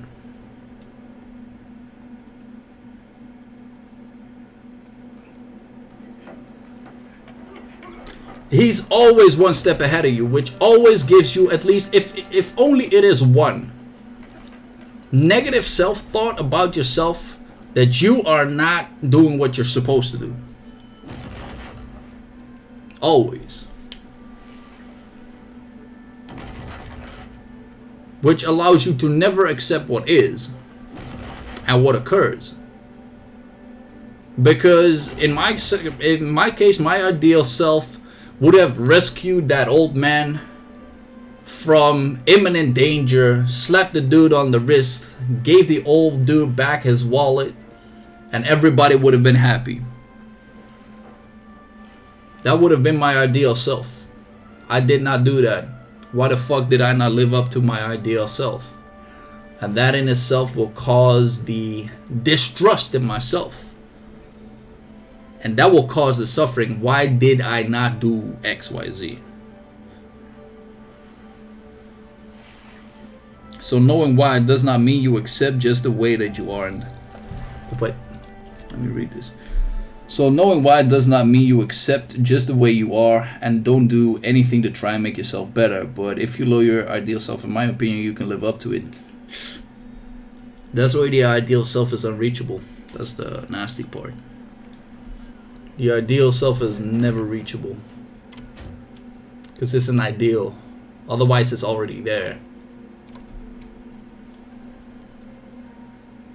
People who are rich always want more. Usually, not all the time. Hey, you're right for 99% of the time. They will have different wants and needs because their ideal self is even better. It's like the interesting part. Let's say you are a businessman and you need to work 80 hours in a week to provide for your family, get your business running, this, that, and the third. But you also have 3 kids. Your ideal self always told you that you are going to be a father for your children, that you would always be there for them. But the compelling factor of your job is making it so that you have to, in your head, it doesn't even mean that it has to be that way. In your head, you need to work 80 hours a week to provide what you are currently holding the status quo to, and maybe the respect that you receive from other people and such. Now, your ideal self told you that you should be a father that at least spends at least 5 to 10 hours a week with your children. And you will not be able to uphold to that. Maybe 1 hour. You're lowering the bar even further. You're not able to do that because the other compelling factor will get you to not do that. And by the negative self-talk that comes from the ideal self, you will never be able to do that.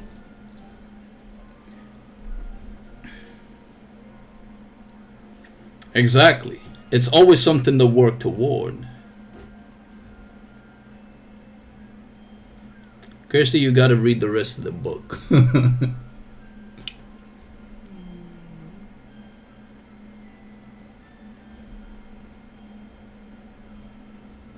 It is always one to strive toward. An ideal self can definitely be something you can achieve, in your opinion. No, because the problem is that once you live with your ideal self, is that there will always be negative talk to yourself, which automatically breeds more ideals. Because there are points which you will never reach. And even if you do reach, there are some things that you will always leave. It's like, you can... If you guys remember these Pokemon stats, right? Once you open up your first Pokemon thing, you had this infograph where some Pokemon had X, Y, Z, maximum stats and all. And the only one that could, like, make everything go full circle was, like, Mewtwo or so. That was the only Pokemon. It doesn't matter if you hit like the extra calcium, whatever, the TN things that you could do. Can't even remember all of that. I've adapted the mentality that you're not okay the way you are because there's always a way that something, yeah.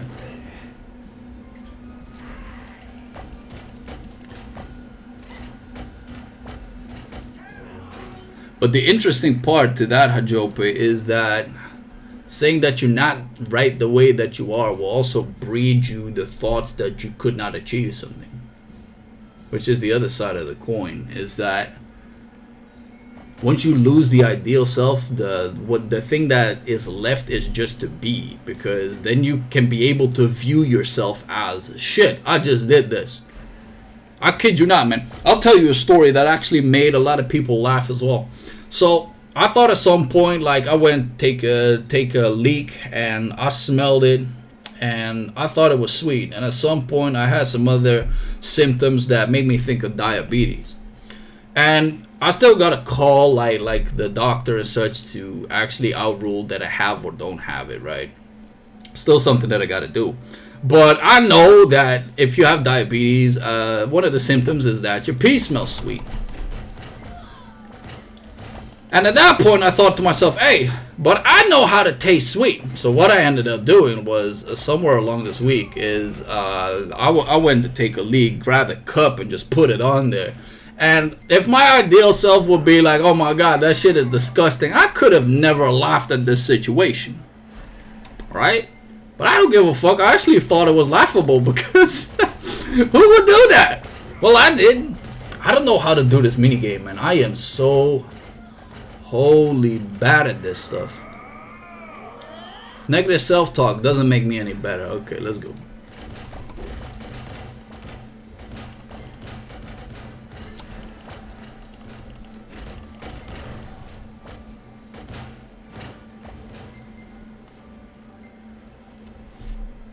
If it's fresh, it doesn't really matter, yeah. But yeah, I just told this to other people, and you know that you will not be able to tell this story among certain people because you will know that there will be an opinion voiced. Oh damn, I'm becoming a pup. Damn, we are so far behind, dude. It's crazy.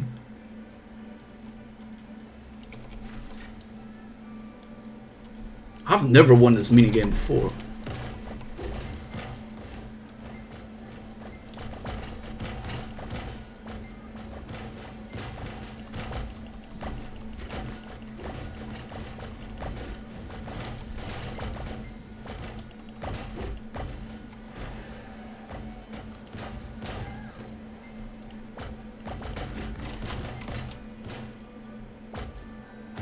You missed.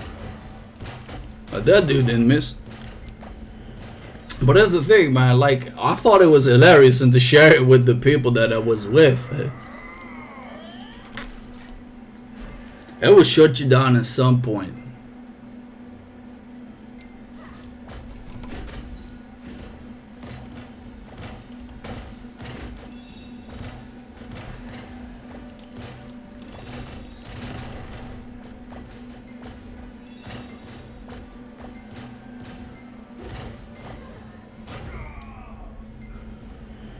Try hard mode and smoke bang, then Argos no cap. Or what?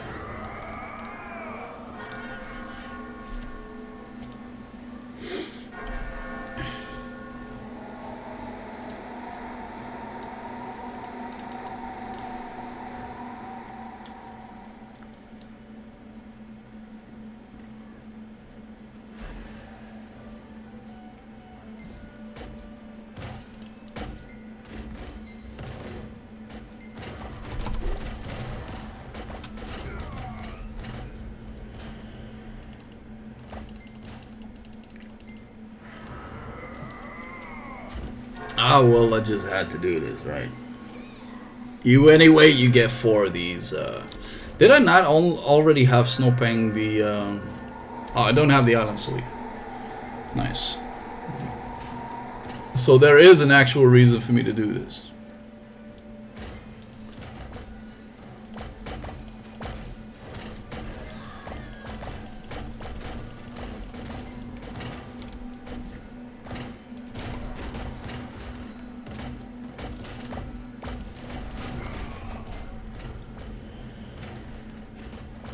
Diabetes is no joke in the long run. Yeah, that's one of the things, man. Like, but I could also just go to the doctor and have that adhered to, right? But I thought it was funny to at least make the best out of the situation.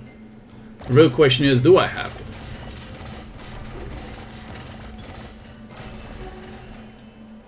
it? Pirate coins.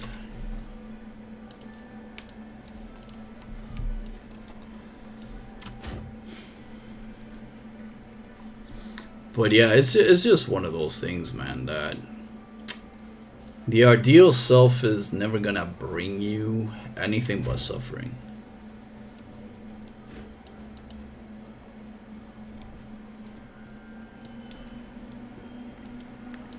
Because it will give you something to beat yourself over with.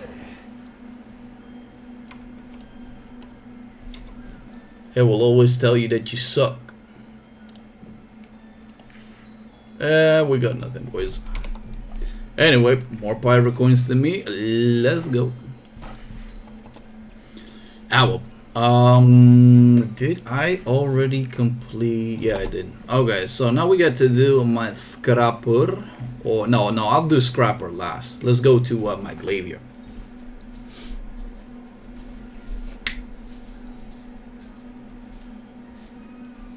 It reminds me of getting my first prostate exam at the age of 20. Became a laughingstock for a week. That's the interesting part, is that, hey, shit, if you die at the age of 21 out of cancer, then nobody will talk about that shit. That is the interesting part, man. It's and the funny part is because I have a certain kind of confidence that is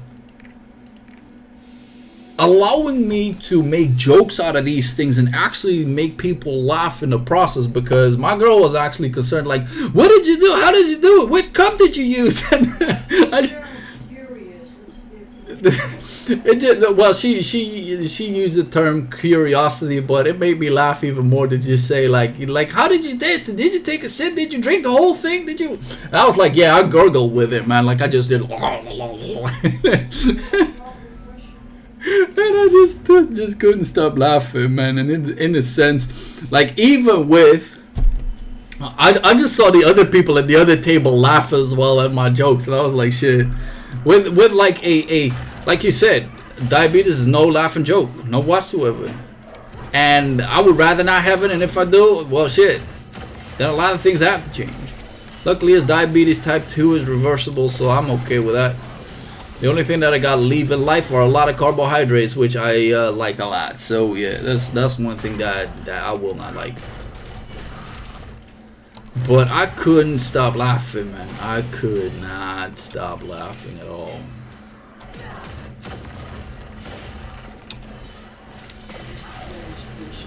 I'm just a curious person. Is that so?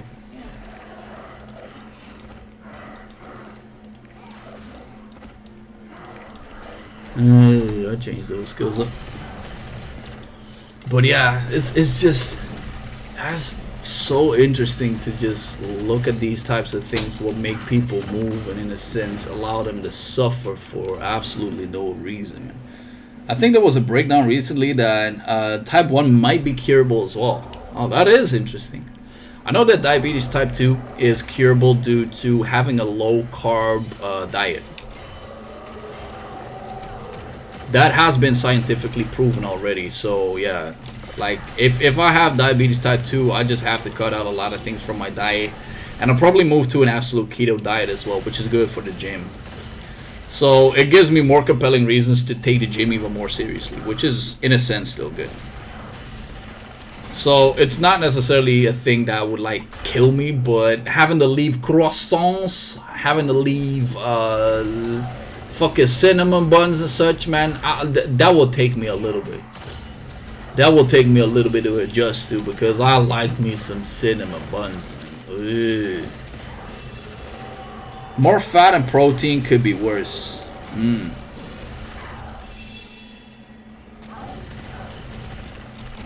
Nah, there's keto diets who just solely run on fats and proteins. But yeah, the one thing that you gotta do is use those lipids and all. Make it not LDL but HDL. And in a sense, all that you gotta do is make sure that you use those for fuel and not overeat. So there's more rules to it.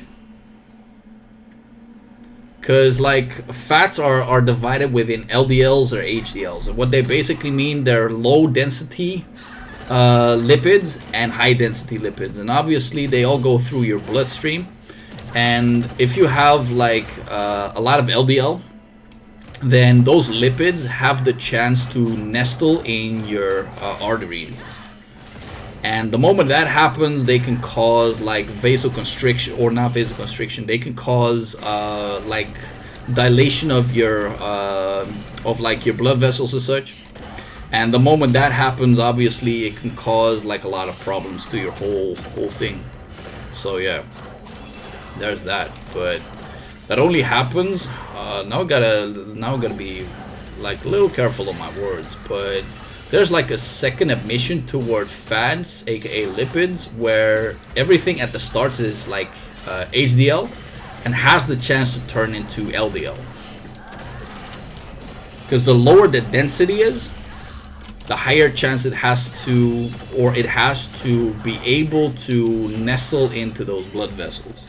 I had to go for keto for some times because of my liver. It wasn't that bad, and it encouraged increasing my cooking knowledge and skills. Hey, in a sense, like it will give you something in the process. And that's the thing with this as well. Like if I have diabetes, then what do I do to it? Like, do I necessarily want to do like the oh damn, I'm going to get killed by this thing. Woo! That just happened. Should be talking a little bit less, killing some more. I still got my awakening skill. Could have busted this lady earlier. Like, this awakening skill just busts everything in one go. I could just do this. Even without the crit. I am kind of a dummy.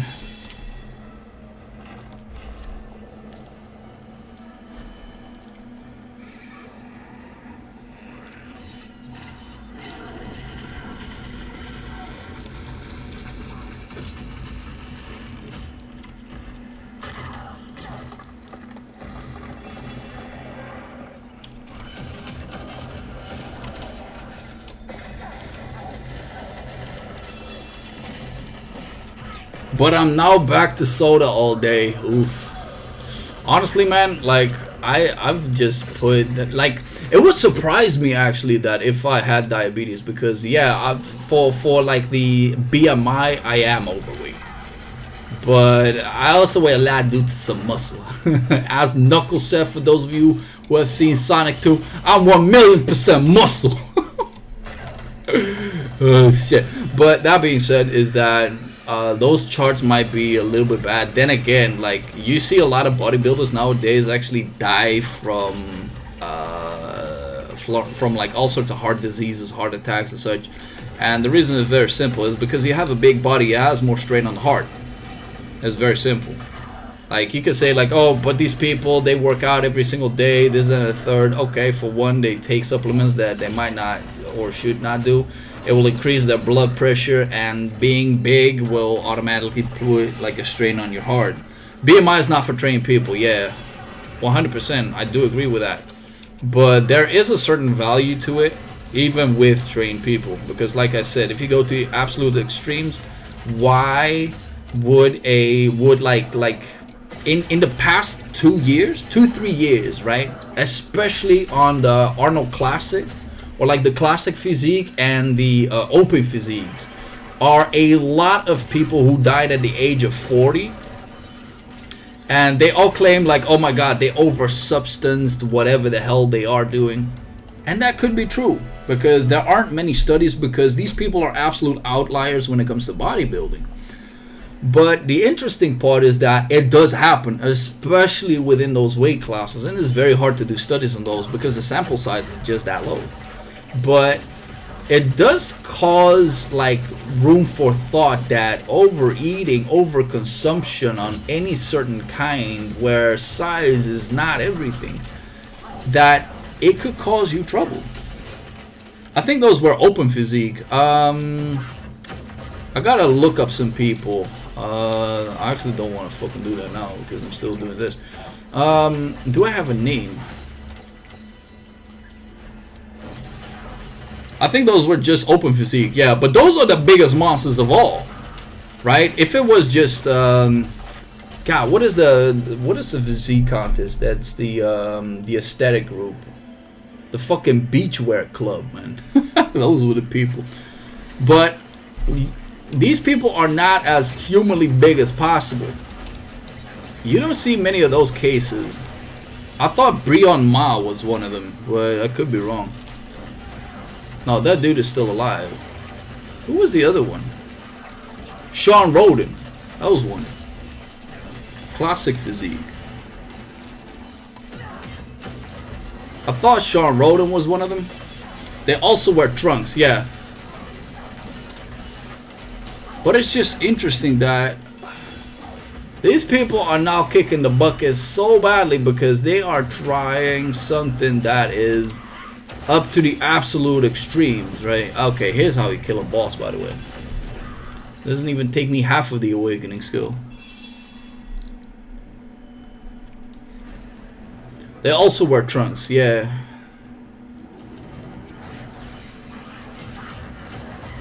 But either way, man, it's so interesting that obviously BMI doesn't say everything. There's a lot of things that you gotta take into account for that. Too much of anything can be harmful. Yep. Too much jacking off apparently has the ability to kill you too.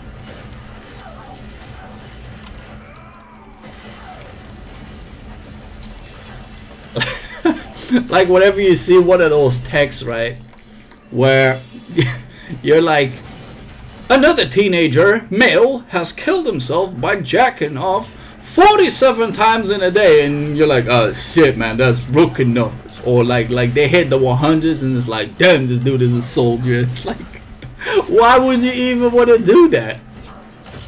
What drives a person to do that? It's like after the third time I got blisters everywhere, man. It's done. Everything is chiefy. None of this is lubricating itself anymore. It's just... That was well because of hydration, wasn't it? Like, I don't know, in probably the past 5 years or so, I've seen 2-3 cases where it's like, wow, what drives you to even do that? It's like, oh man, I gotta hit my high score, man. I gotta hit my high score and don't be a pussy this time.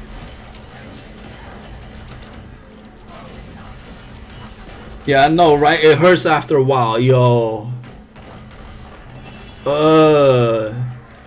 I don't know, like I've reached certain limits, man, where I thought to myself, holy shit. And I got other stories that is not even for the YouTube channel, man, but I would like to share them, but I won't. Actually, one happened pretty recently too. I laughed my ass off while it happened. But oh man, it's just to get that world record. Alright, okay. How much do you guys want to have this part of the story? Cause holy shit, it's just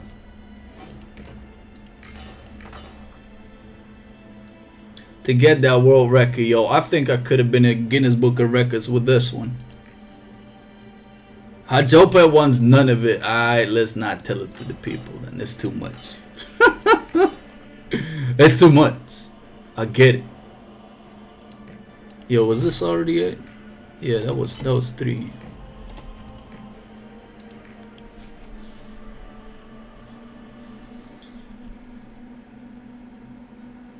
Tell it until you get banned. Adrian, is that realist? Alright, okay.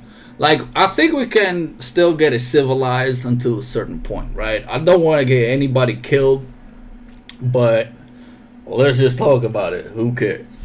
For the people who are under 18, please just cut off the stream, mute me. Because I don't want any parents calling me up like, yo, what did you teach my kid, man? Okay. So, interesting part is, this is what I found within myself, is that if you postpone ejaculation, once you actually do it, it comes out with more force. Crazy stuff, right? So, if you put that to arm's length, right? Then I wanted to check how far I could get that stuff. I kid you not. My bet is about 4, maybe 5 meters. You guys just use the rest for your imagination, right? Exactly. But if you put that one even further to the test, is crazy, man. Is if you ever got blue ball but you do it intentionally, fuck, afterward you feel bad, like you got kicked in the nuts, and that thing won't go away for at least 4 hours. So yeah, that's a side effect to it, man. It's no joke.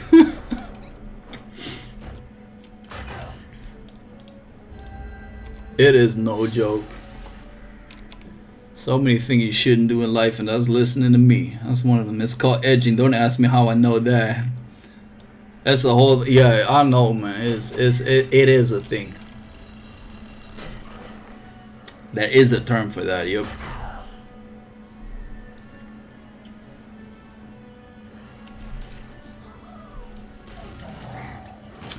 But in a sense, it's also pretty good for training yourself to know when you get that tingle and need to get out. You don't want to be a premature ejaculator in front of your lady. Then yes, edging is one of the best ways to at least learn your body how to deal with certain impulses, let's say. It's very good.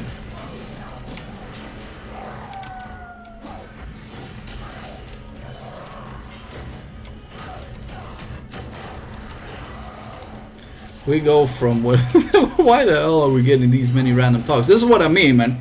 Like, I need people to watch the stream and start giving me topics, because I think, like, how long are we streaming already? We're already busy for 2 hours. I've been talking non-stop, I think. I think this will be interesting to watch. No, it's a lot. It's a lot of caca. But I like this, man. Thanks for tuning in, guys. Really do appreciate it. Makes the stream interesting. Epidemial hypertension. God damn, it had a fucking scientific term. I'm gonna Google that in a second. I'm not sure what good it will do me, but it's for science, right?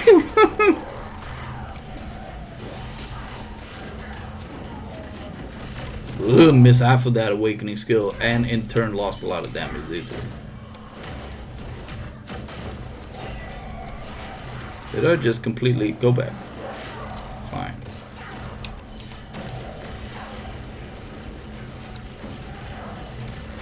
Epidemial hypertension. Fancy, bro.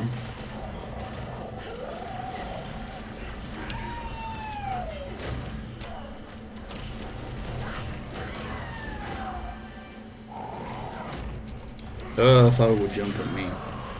Fancy word for blue balls. But yeah, if you got nothing to do, all you gotta do is go to P-Hub and then just don't find the videos that you want to have. Try getting into the Guinness Book of Records, man.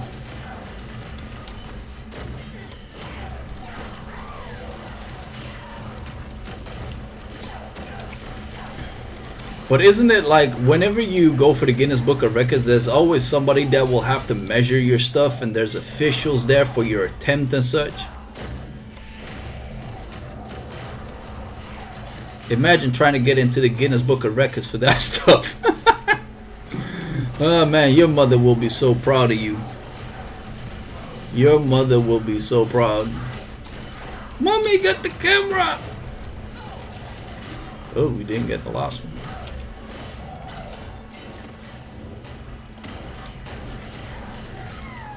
If you ever want to be the laughing stock of the horror world, man, oh my god, this is one way. Oh, we're gonna keep shooting this thing? Oh, at the end. So here's a funny part. If a gun lancer pops down the awakening skill, you cannot get stunned. I have no problem if it's a girl measuring you. Okay, Adrian, but what if she's 65 years old and has more wrinkles on her face than on your balls, bro?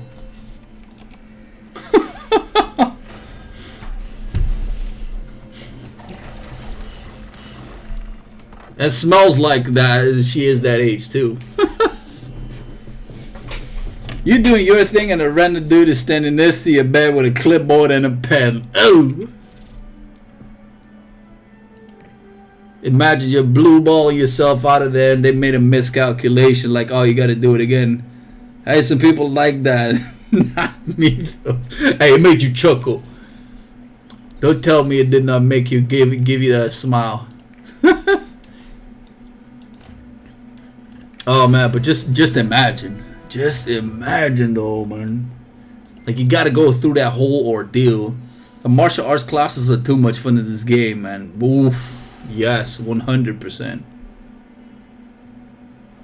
I'm still thinking of making a war dancer though, but I got so many classes that I already am playing. Getting another one on top of that, I am not sure whether I need to do that. Like, I also want to make a destroyer, but if I want to just push my scrapper all the way to 14-15, that will be costly. Probably all my gold will be spent in the process of these next coming 2 weeks. Hey, who told you to jump me, you mutt? Dude, stabby stuff. No, I'm not jumping that.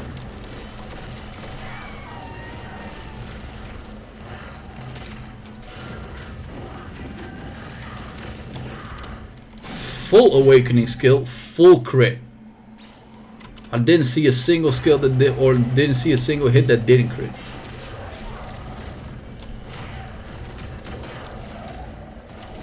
Too early. Ah, still got hit.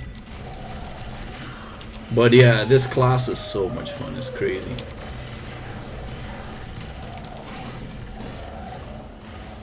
You coming back? Nope.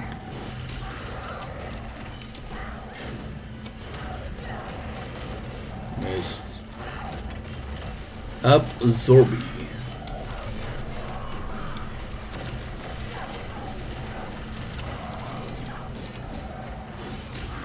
Complete miss. Wow, this is the first time that I went on a full rotation. Do you play any more King's Raid nowadays? No, man. I have not touched that game. And as much as this game came out. Will I be playing King's Raid 2 though? I will definitely check it. I'm not gonna lie. I think the bigger question will be is, am I gonna make any content on that game? And to that, I'm not sure. I'm really not sure. I don't really think so, because I cannot see a situation where it might be good. The only thing that will make me think about it is two scenarios. The game is absolutely stunning and super fun to play, and super interesting to cover, right? The other would be is if Vespa gives me an absolute sponsorship, which I know will never happen, because hey, look at the topics that we talked about today. That is not necessarily friendly family, is it? Which is also one of the reasons why they just did not like me in the first place. And I get it. I get it. And to each his own, right? Oh damn, we're not gonna get it. Oh, we did. Beautiful.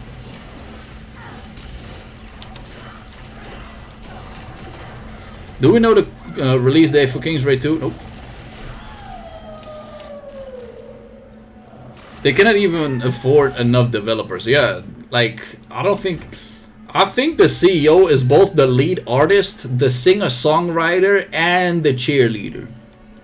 That's what I think about King's Raid 2. The CEO is all of that in one. No chance of sponsoring. Yeah, like I said, both of the situations are ultimately hyper unrealistic, where I see myself never playing that game again. But I am not saying I'm never going to, because if those situations occur, like I said, I will think about it. I will definitely think about it. But like I said, hyper unrealistic. Which means that I should not even be thinking about playing that game. Do I want to? Yes. Did I have an amazing time at that game while I was playing it? Yes. But the realism just shows that I might be putting my time elsewhere.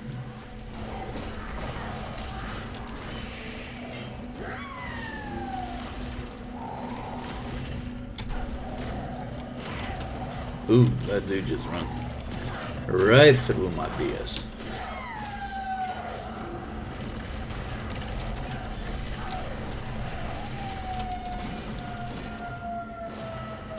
Oh damn. Okay, I had that one coming. But yeah, at that point, like, I should be just super realistic. Why would you use your skill? Oh, I'm so dead. Thanks for trying. Luckily, I'm the one that takes the last life, so I can just use that. That was a little bad on my side. Well, does it matter? Absolutely not.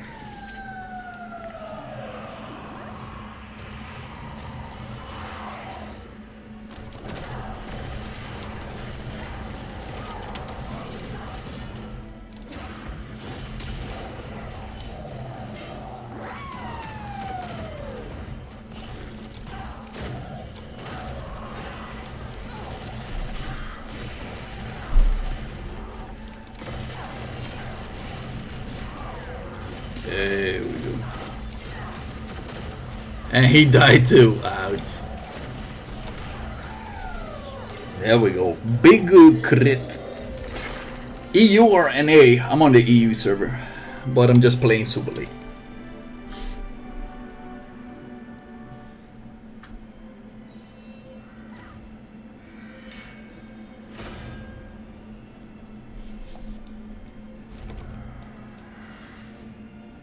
28% damage dealt, bro.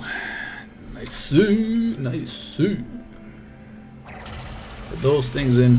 I'm actually not even gonna use my Great Honor Leapstones to sell because, well, I could technically do it. Could make a lot of money out of them too.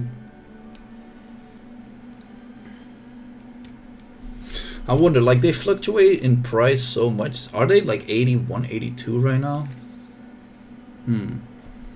Because been subscribed quite a while because we played Blade of Soul like many years ago. Yep, super of late. I'm gonna hit the sack. Have a nice stream. Hajope, yeah, thanks for tuning in, man. And yeah, thanks for making the chat more lively too. Really do appreciate it.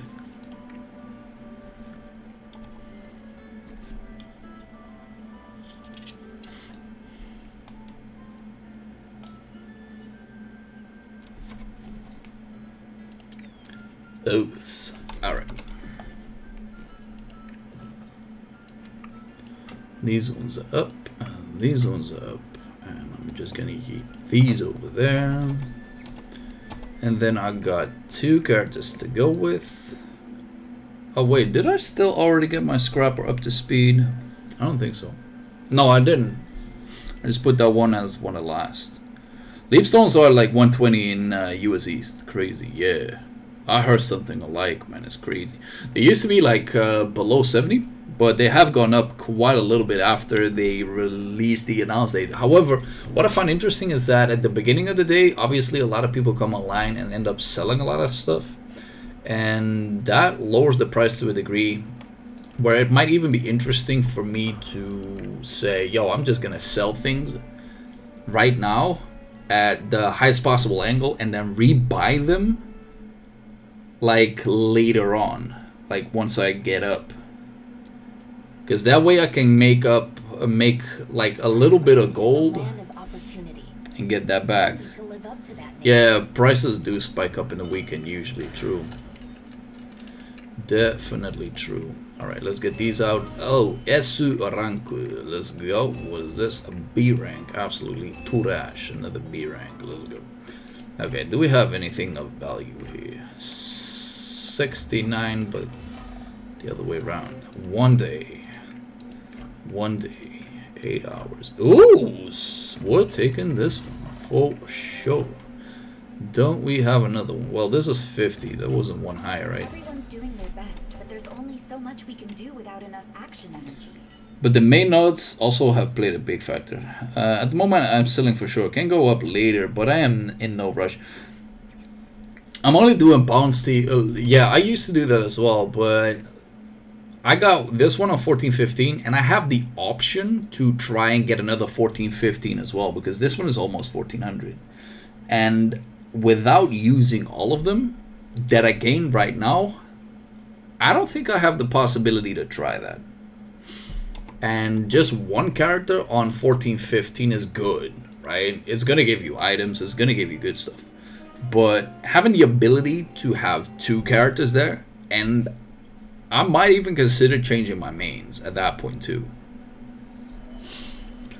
Because I like my gunslinger, but I also really do enjoy my scrapper. And especially if we're gonna get the buffed one. That is going to be crazy, dude. That is going to be absolutely ridiculous.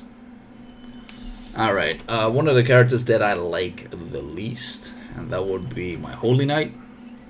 It's still very good to have one though. Very, very good to have one. My Deathblade is 1415, pushing Deadeye as a new main. I dislike Deathblade. Oh man, like, I just don't like the lock animations on the Deathblade. I really don't. So what makes you made a Deadeye? Because that's one of the most underplayed classes in the game. Imagine having a Zerker and a Sork in 1415 and selling high demand relic gear for those classes. Yeah, exactly. Like, this is one of the reasons why I want to have 2 classes up there. And like you said, if you have those high demand classes, it's crazy. And although Gunslinger is very much unplayed, I know for a fact that Scrapper will be a lot more popular due to the new buffs. Pistola Deadeye. quick, super fun, flashy movement. Yeah, I've been thinking of making a Deadeye too, but the fact that it isn't as mobile as my Gunslinger made me pretty unable to play it. But that might just be in my head. But it gives me the best Devil May Cry feel, and honestly the gun sounds on Deadeye are better than the Gunslinger ones. But maybe within the future I'll make it. Then again, I got so many classes that I want to play, but definitely there are some where I'm like, me. Gunslinger does have more movements. Pistola Deadeye, a solo cooldown on the skills, you're just zipping around doing damage. Yeah. That's what I thought about it as well. But the one thing that I started to dislike a little bit about, let's say, my Gunslinger is the lock animations once again. After playing Esoteric Striker, after playing Scrapper to like the highest degree, it's just so much different if you have fast classes where I'm like, oh, should I make a War Dancer too? Or like... And then again, I'm also very attracted toward the new Destroyer, but that's because it has a hammer, and I love the one manga, Doluo Dalo, that dude, or the main character uses a fucking hammer, but he's definitely not a slow dude. So I'm super attracted to that class, man. But I also want to play Reaper. Then again, I saw some Reaper gameplay footage where I know how Reaper plays. I played it on the Russia server. You part your Gunslinger at 1385, not digging it. Well, the thing is that the class will become faster and it will become interesting. There's a lot of APM on the class, which also attracts me, but the lock animations just yeah. They just bother me. They really do. War Dancer was quite trash before tier 3. Have one at 1385. Quite fun compared to the tier 2. Yeah, that's what I think about as well, is that I would like the class, but the amount of investment that it takes for me to enjoy it is a little bit too much. And that's where I am just not sure.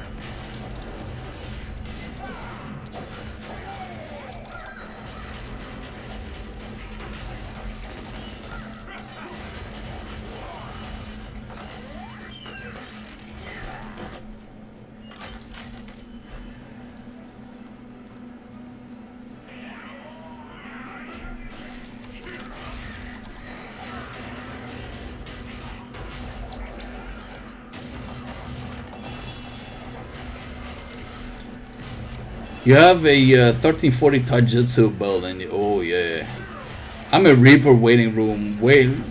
Wanna main that just to be floor POV. Oh, I'll get you, fam. Like, but Reaper is that big ShamWow, and I'm gonna be maining that one 100% as well. What I'm just waiting on are some male classes, man, because this game has too many female classes that I want to play and no males. Kind of disgusting. This game is a lot of female class oriented. How is Reaper? People say that she's floor POV, but she's just as squishy as Deadeye Gunslinger. Okay, here's the thing. She has the highest mobility in everything. She has the highest mobility in the game. But if you're bad at her, you will suck.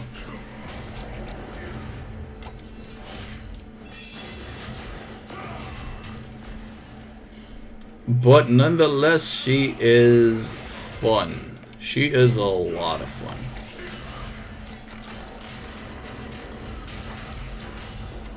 Like, I could go to the Russian server and show you, but yeah.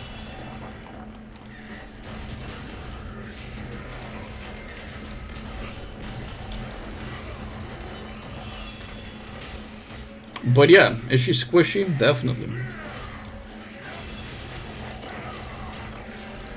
Is it the class that everybody should be playing? No, not at all. Because you gotta have pretty good reaction time and good reads on the boss. Endgame KR players switch to those skills out to be more safe. You will see a lot of different builds, man. You'll see a lot of different builds. But the one thing that it will cause you is the problem that you will dash through monsters, where you will massively mess up your positioning where you will not like it. Michael, yo, what's up, my dude? Hey, you'll miss that. What? I saw that. Wait, did I already complete everything? No, there's still on the shorts coming in. I'm used to Argos with Deadeye and Gunslinger without a support. Whenever I have support, I feel like I can die. Yeah, that's the same thing with me, man. Like my Gunslinger is I'm safe to say that I'm super comfortable with Deadeye. It's not Legion Raid, but a better support will help. Well, no, here's the thing. I don't know how much harder Legion Raids are gonna be. Well, obviously I've seen footage, right? But Argos is random.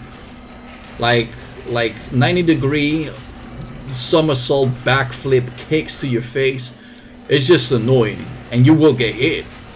Like I found times where I dodged it and then felt comfortable at some point, and then thought to myself, "Oh, I'm never gonna get hit by these assheads again." Guess what? Nope, they still hit me. And I think Volton for that sense is less random, but it still has like killing mechanics to you if you don't know what the hell you're doing. That's at least my assumption. Like I said, I just want to go in there pretty blind to just have fun with new content. Even though I got 2 characters that I'm willing to do it with on like day 1. I'm super excited to try out something new. And maybe even like super blind to have that first experience. Because that's one of the eerie things that I have with Korean games most of the time, is that all of the content has already been done by all of the Koreans, all of the guides have already been written, which just makes it super boring. Absolutely super boring.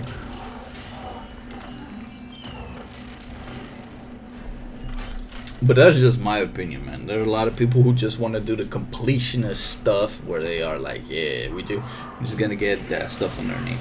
I don't see Argos Palace as random. The actual move says, but also no pattern. But I react to the moves he does, yeah.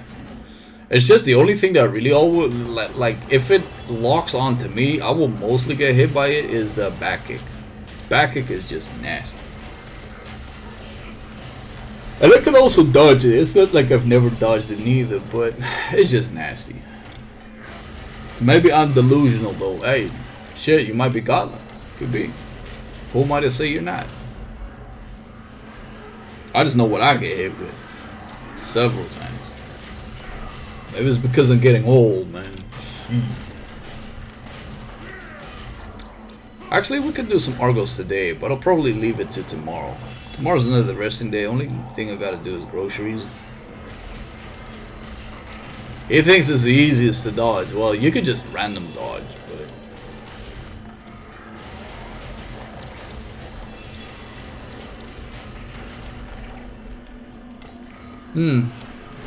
Hey, fair.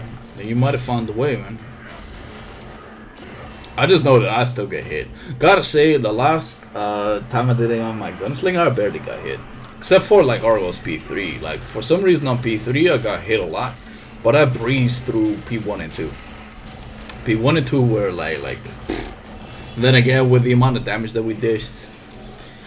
Then again, the other part is that I got MVP there too, as the Gunslinger. And my Gunslinger build makes absolutely no sense too. That's something that I really gotta fix. Argos P3 is super random, man. Then again, like I've had very good runs on Argos P3 and very, very bad ones. Very, very bad runs. Yay, this one almost done.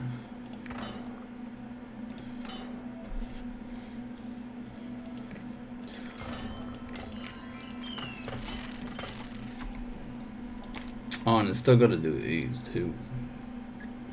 One thing that is interesting is the randomness on this one. Yoho on support. I actually only did one yesterday because I had some resting bonus and I was like, nope. Not gonna do more of this.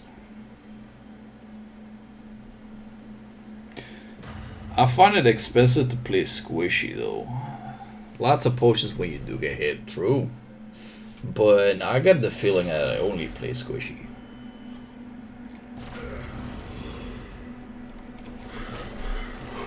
Interesting part is that whenever I try and find a party with my Holy Knight, I look at the team, I'm like, oh my god, I have no supports. Because I just forget that I'm the support. I don't know why I tricked myself into playing a support. Ooh, nice. Let's double that one up with a head attack.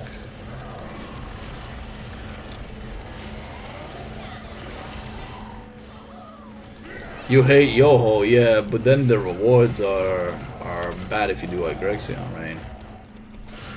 Don't jump. Yay. I don't necessarily hate Yoho, but I think he is also random. I kind of found ways to deal with him because I run Grudge on my Scrapper, right? And even though my Scrapper is super mobile, you're always trying to overcommit to doing damage.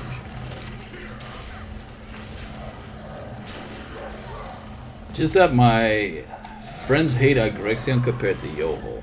Is that so? I don't know, man. I think Agrexion is one of the easiest bosses in the game. That dude, especially if you solo it, just locks itself into animation and just sits there. After a while, and then he starts opening up some skills, but that's it. What? Thought it was a. Did that connect? It could have. I think it was close though.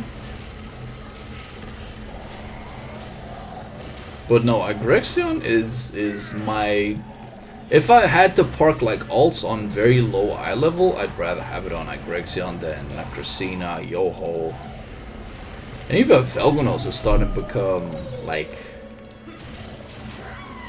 decently possible. But the only thing that I hate about that is that the fights just take way too long.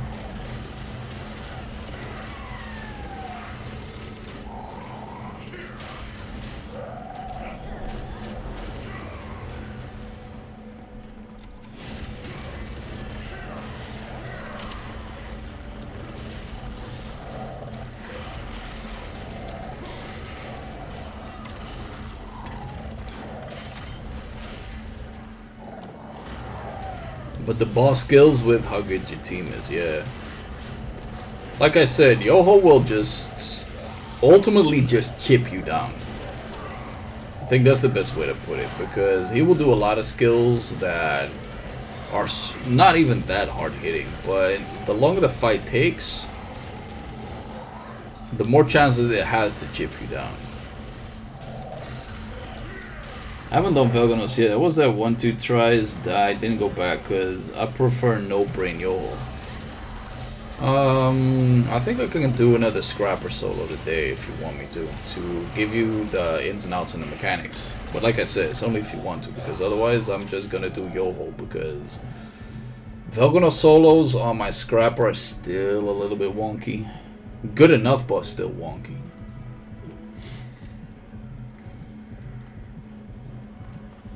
How did we mess this up? Oh yeah, I was talking and not staggering, that's why. Oh, I can take this hit, doesn't it?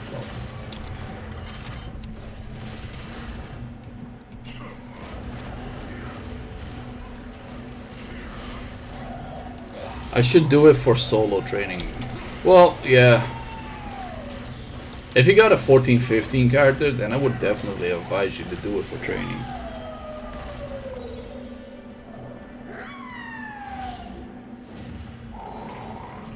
But people say it's a good training for Valtan. I'm like, okay, how does that fucking work?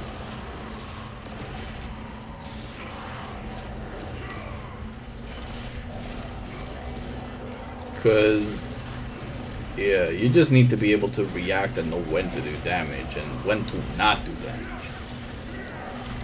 That changes up a lot of the things in perspective.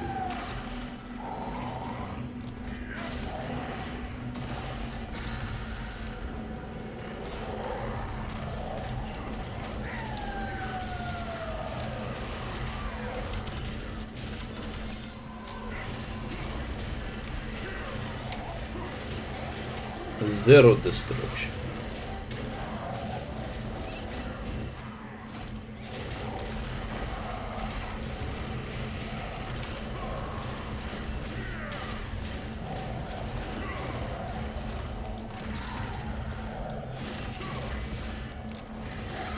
I heard it's good training for pizza mechanics, is it not?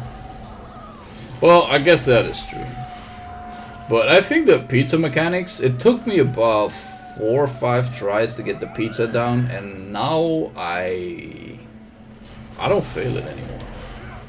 Okay, maybe once or twice.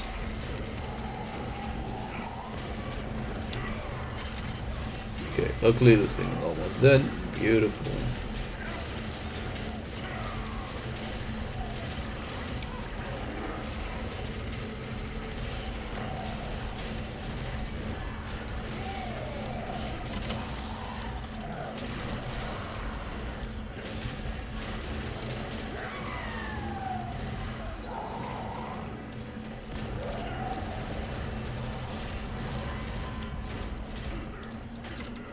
Whoops.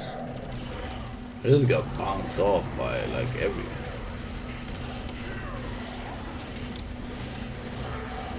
Okay, Spirit Bomb, make it a crit.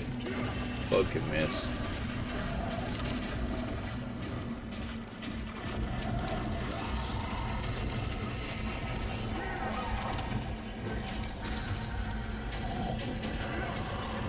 Can we just kill this thing, thank you?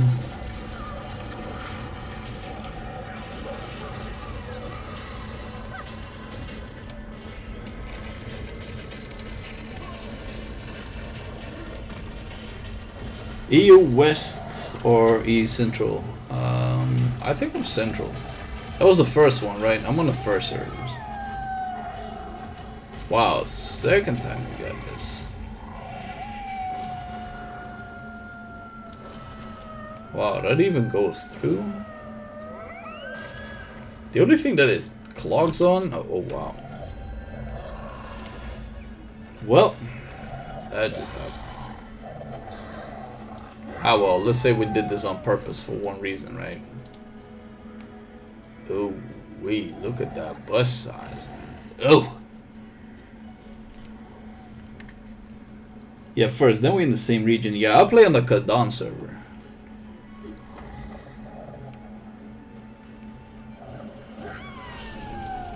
Oh boy. How come this thing ain't dead yet? I thought at the start we did a lot of damage. You have it, question answered. I just gotta start whining some more. But yeah, today will be nothing super fancy. I think starting from tomorrow I will do a lot of Argoses and a lot of hard modes of everything.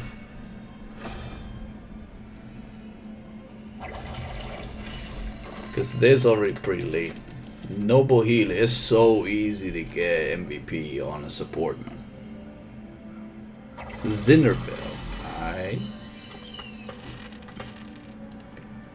Okay, one more on this, then I gotta go for Scrapper.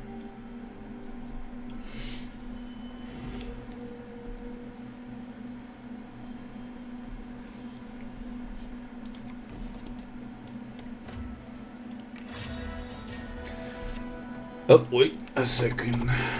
Gotta do a little something. Oh, no, 14, 15. I get no blocks anymore on Homoake. That's nice. Now that is nice.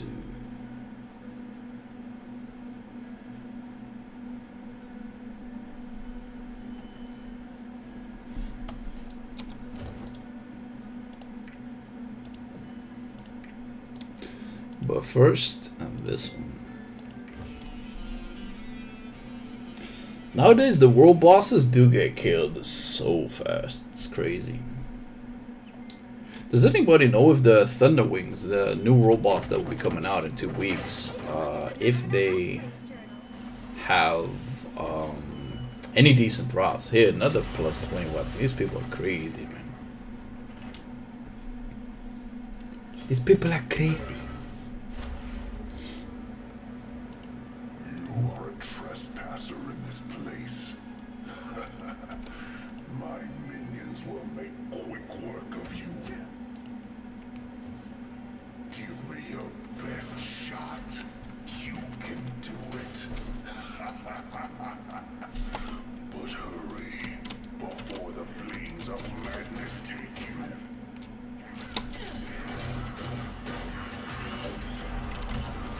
Did I get anything out of that? Wow, I got the hidden. Did not get the thing. Everyone 1450 for Moaka now. Yeah, true. Fucking bugs. This is the time for bugs again.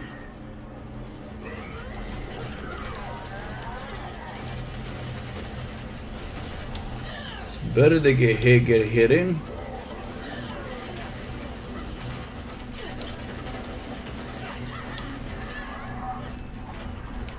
Now we get a rift.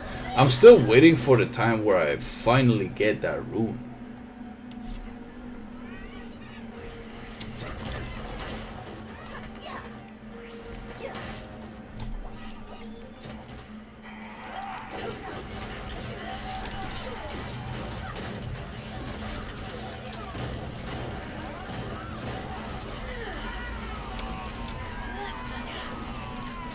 There you go, double drop. Let's go. You don't have the rune either. I just got everything on the random drops already, except for this rune and the bleed rune. If I got those two, then I got all the random roll boss drops and all the things that come together. Then I got all those random things done.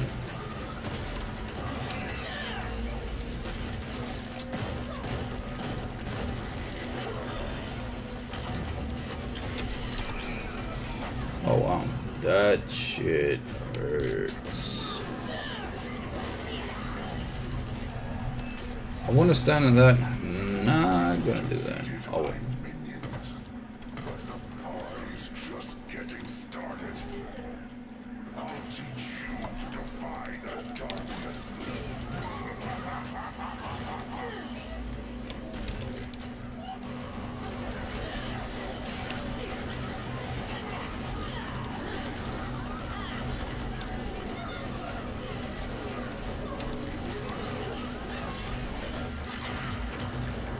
Did I just miss that?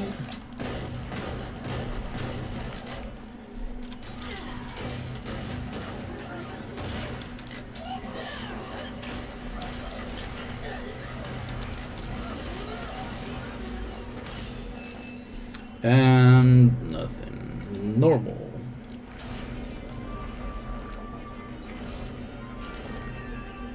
Hey, this one is new. Beautiful. Did I get anything? Oh, these are all the ones from the new content. Nice. Still not the room, but I gotta get out of this one super fast so I can try and go Moake. Even if you go out, you still get the money that is provided from the whole thing.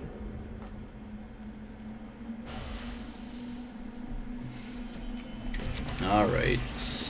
Let's go Tika Colony. And hopefully there's still a Moaka around so I can just kick his ass.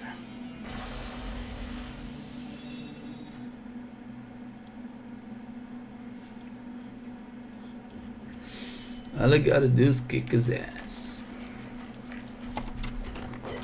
Hello? That one. Oh wait, didn't the boss? Oh wait, the boss started. Where the hell is his ass at?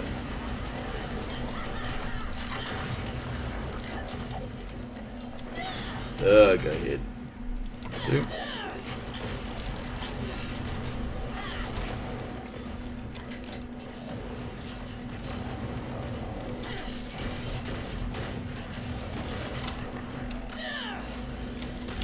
Ow, ow, ow, ow, ow, ow. I am so dead. Might as well just use a potion because this thing is already gonna die. Of course. Okay, I'm still so dead. I didn't even think that. Okay. That was iffy.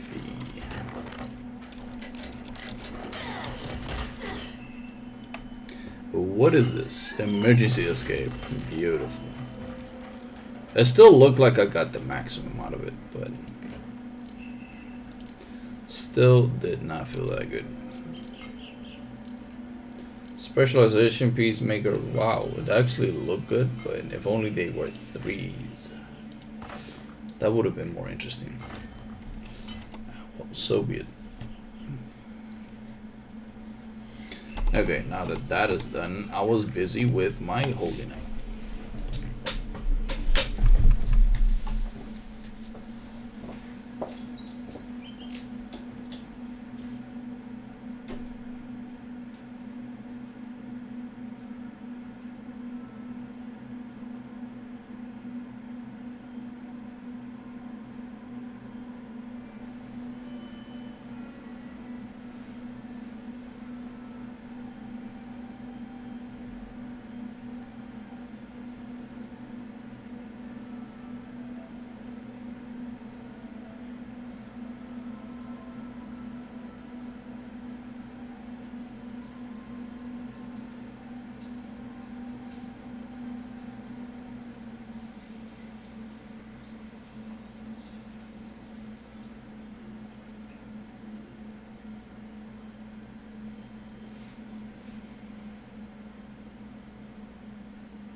Damn it.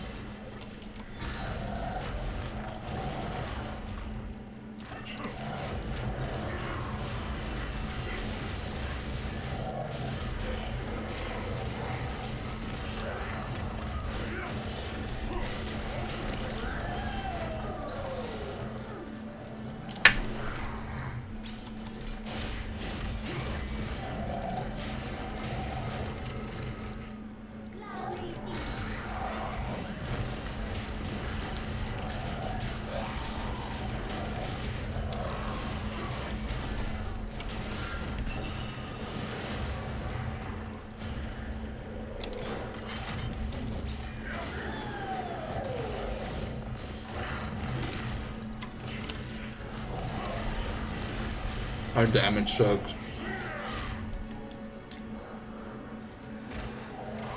Yeah, you cannot run through it, bro. You gotta dash.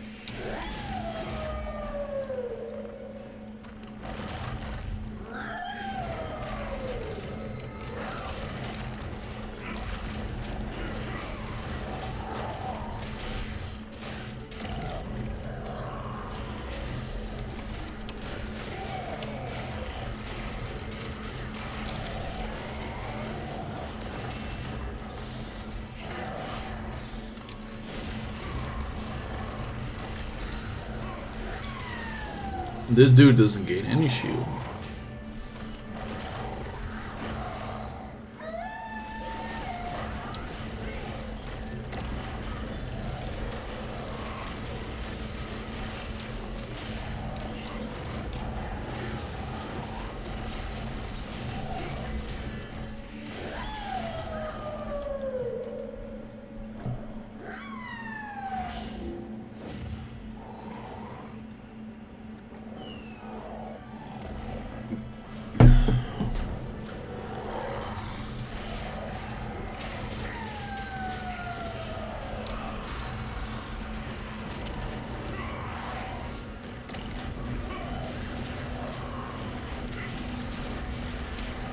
All these small side steps, man.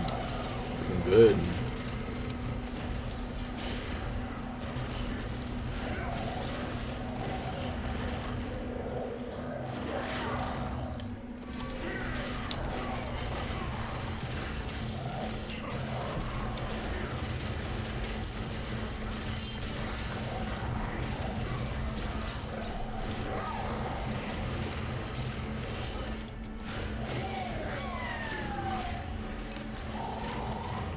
Almost looks like the Berserker DC.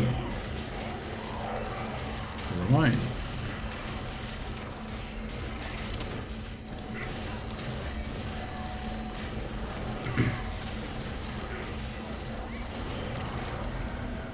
Really?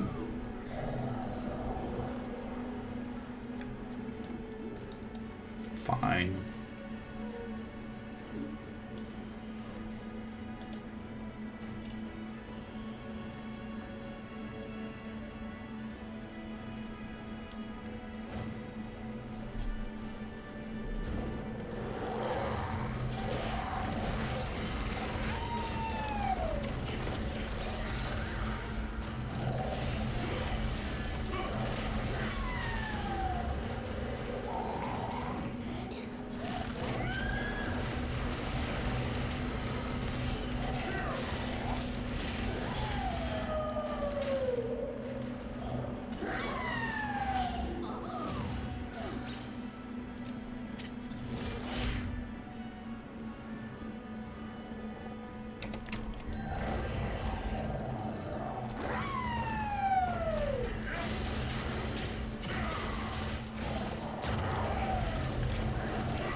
Got him.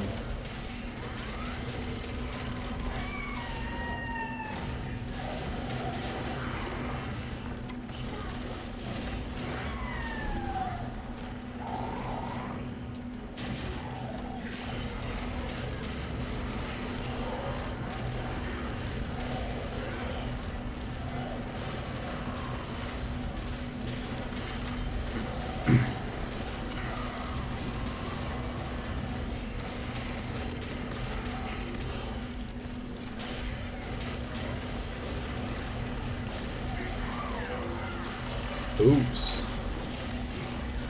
Destruction, ladies and gentlemen. Don't jump.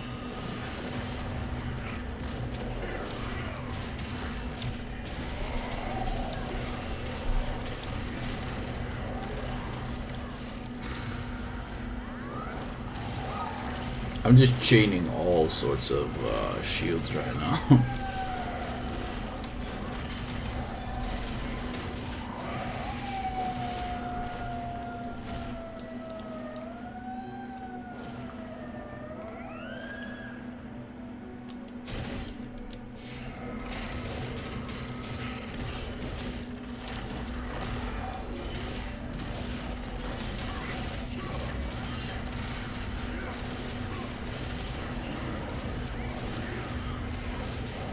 Completeness.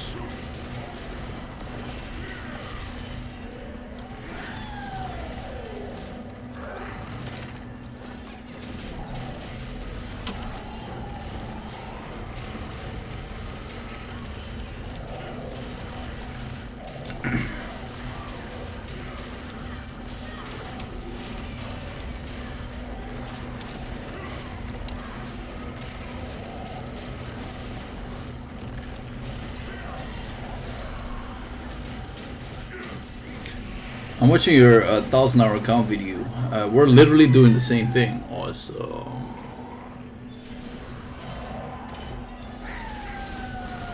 and I think we're both doing something good, or we're both doing something bad. Nah, I think we're on the right angle, man.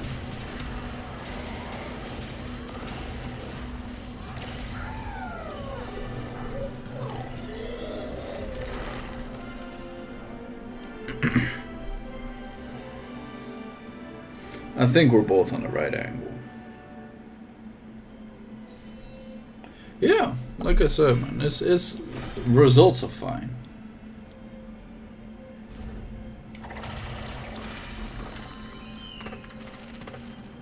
Oops, I'm not even MVP. Dude, you suck.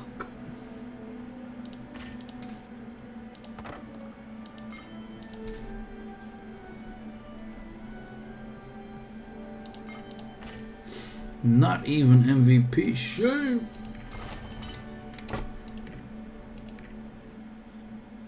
It's just that Sorg did a lot of damage in contrast to the other people. Man. There's no way to beat that. Like, if the other characters are more evened out, then obviously I come more to shine because I'm in a whole different bracket. That's why. Nothing else though. I'm surprised at how many I can get in a day though. That's pretty good. Scrapper, however, is the one that I need this most. Sork Zerk Blade is DPS gods, yo. And my Scrapper.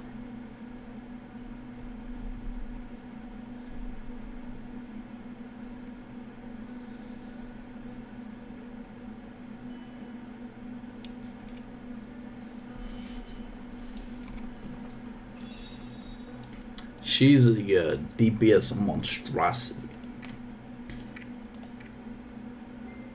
Wow, this still hasn't sold. Fine then.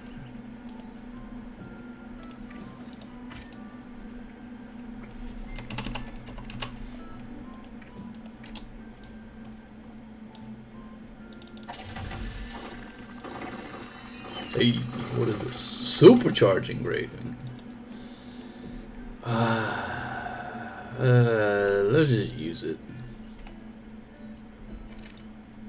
I'll end up using that on my Berserker at some point. That smells good. Whoa, that sounded nearly sexual, man. Shut that. Alright. I'm not even gonna try comparing MVP with those. Well, you're right. Can I slid in the link to show a picture? Sure. As long as you ask, my dude.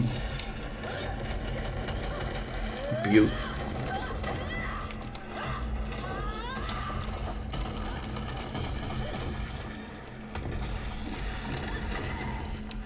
It's good for Red Lance. Well, yeah.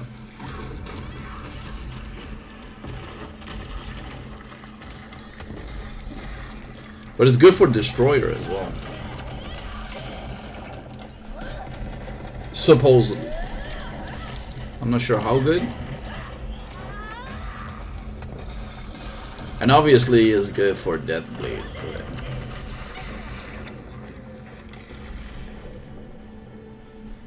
Then again, will I really max those things out in the near future now? So, yeah, maybe I could have sold it. Then again, within the future, these things will become pricey, I think.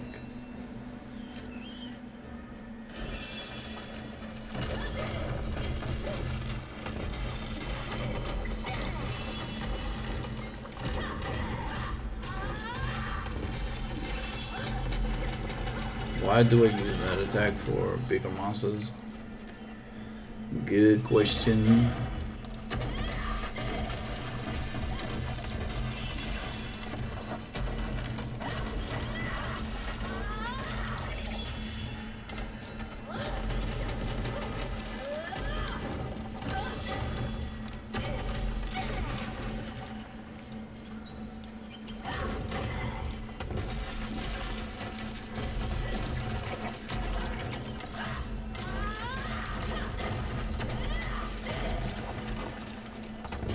This is angry toddler style. Keep telling people. The link doesn't even work. What?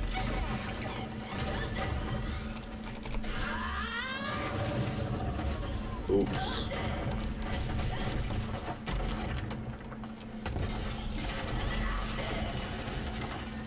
Ooh, I saw something gold and instantly I'm like, yeah, give me that ticket! Because for this class, that would definitely be good.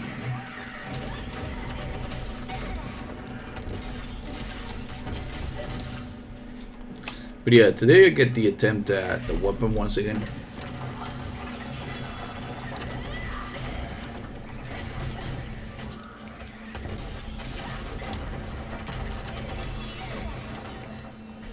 And I get another attempt at getting this. If I get both of them to plus 12 today, then I am 1400 and I can do Argos tomorrow. Argos B3. That would be quite nice. Quite nice. Although I'm still a little bit uncertain on Argos B3 on Grudge. Especially on a stone that isn't 1370. Ah well, we'll find out. Like, this is still the class with the highest mobility, with the highest get out potentials and such, so.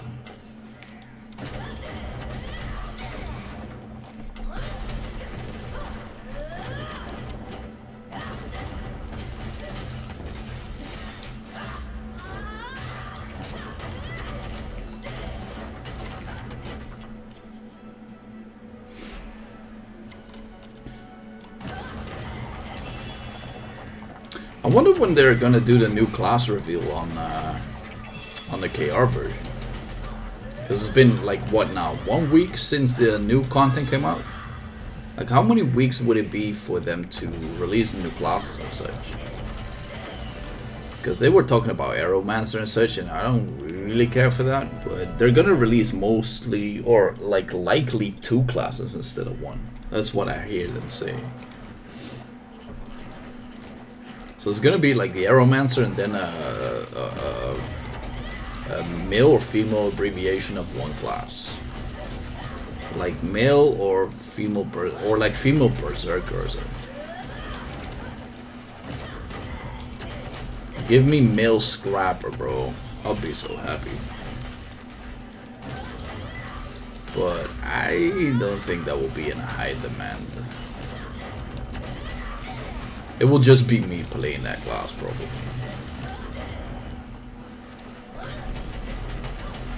Bleep.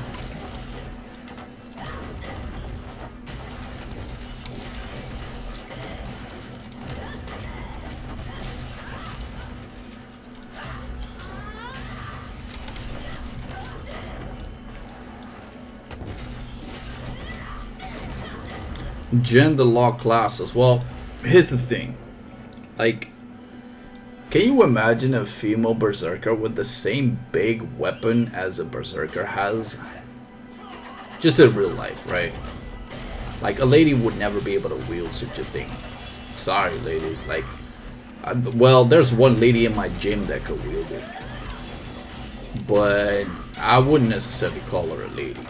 Like, she has a bigger jaw than 90% of the people in that gym. Not gonna lie. But yeah, that being said, so I'm hoping that they will actually make classes more gender locked so they can get more body type specific movesets and such that will look different, right? That to me would make a lot of sense. But maybe I'm just the only one in that. I'm not sure.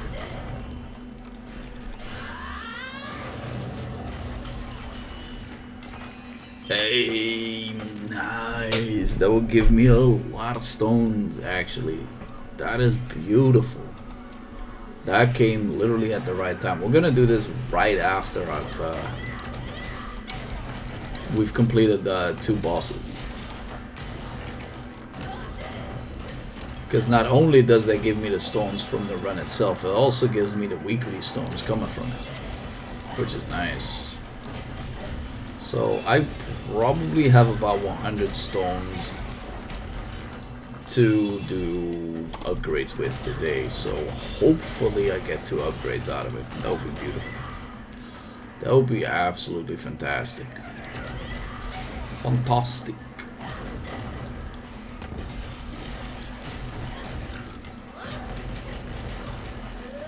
So with that, if I do get it, I'll be 1400, and I need only 50 more eye levels to get to where I need to be.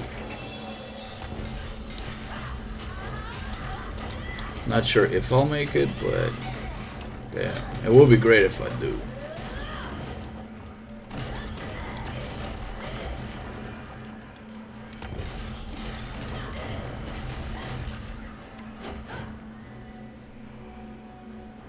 Ooh, ooh, ooh.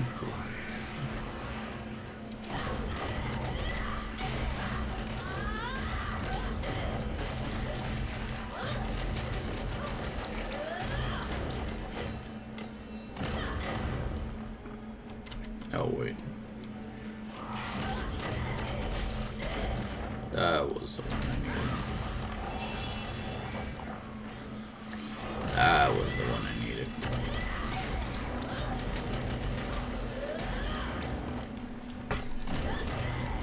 But I always ask this random question, right? What if you could take any class from any game and put it into this game? What would it be? And why?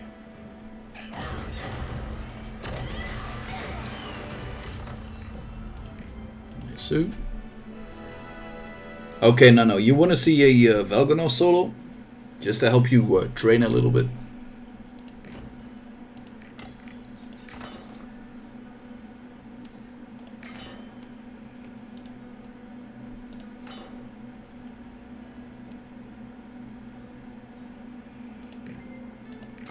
Like, unfortunately, this is not my best Velgano solo class, but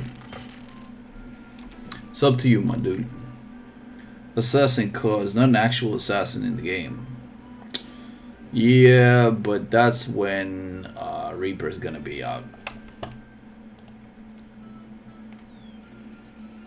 So, in that sense, there will be one.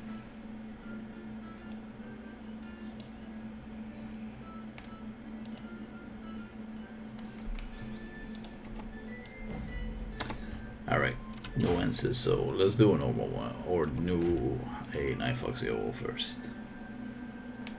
Now I'll do a Velgano solo just for fun. Describe fun. Whatever, let's just go.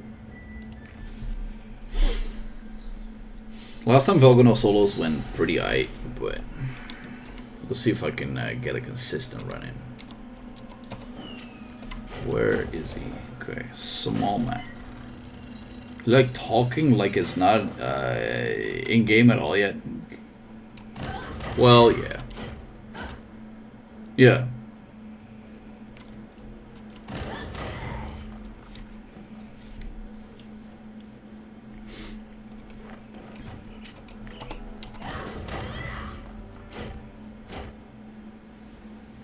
Fan since the C9 DMs. Yo, Jeremiah, what's up, man? Welcome. How are you doing, my guy? That thing said invincible. An invincible crow.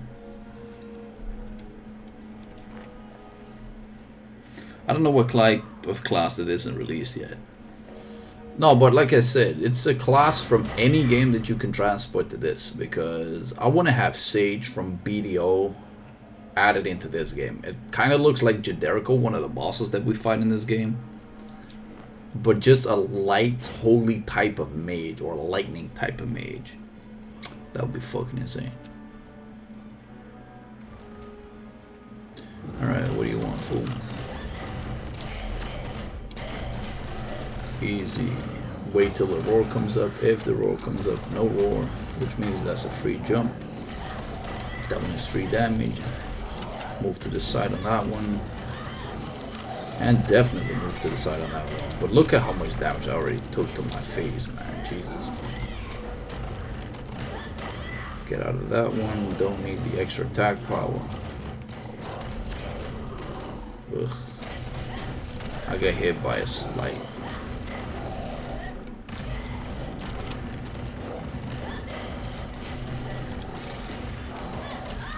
Again.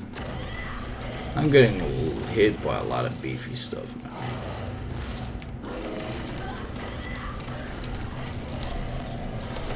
Okay, these are gonna run out of.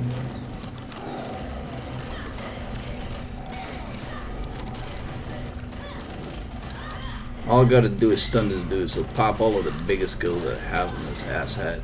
There you go, beautiful. Gotta get this one, ultimate skill. I don't have all of the buffs up. Oh, I did, actually. 3 damage. Get all these and just run around for a second. Oops. Everything lined up, beautiful. Roar though, so I don't get in straight away. Get out of that one. Triple bounce. Ugh.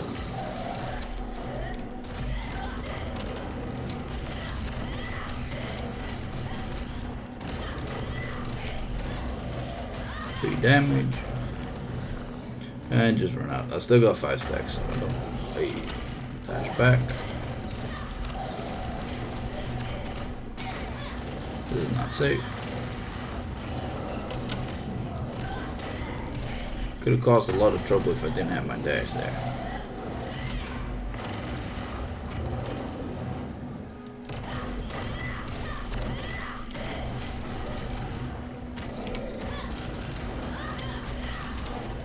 Okay, let's get a hit. Well, it's not super clean. I still get hit like very, very hard.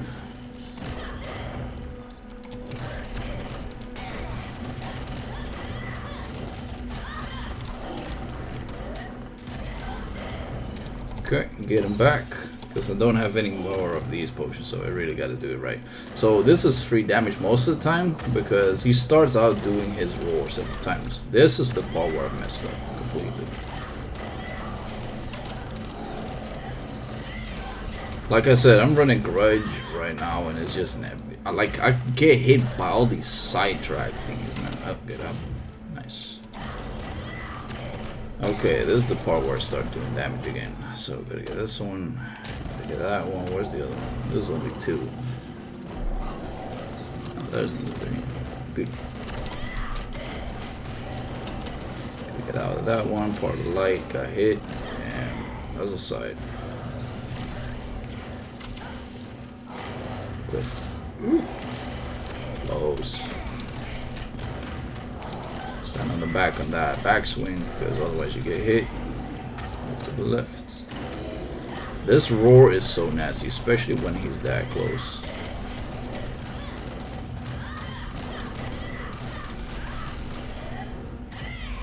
Ugh. Big hit, miss. Now, since I already got 3 stacks and don't need more stacks, the only thing that will help me is get more survivability. That would have been free damage though. That's bad. See, I used up all my potions already. Assassin from MS2, throwing shurikens if that counts. Hey, shit. That is interesting. So yeah, if I would have done the smart thing, I would actually go back and get my potions, but here we are. I gotta just learn how to deal with this without using potions all that. Oh my god, that is so bad.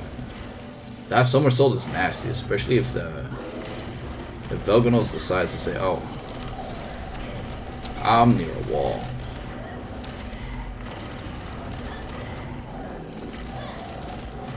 Miss.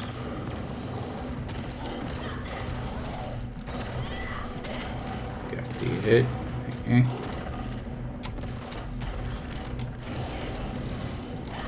Like those pounce bags, man, it's just so nasty. Which is ultimately why I don't like the boss as much. He just has so many things that will end up hitting you, and you got nothing to do about it.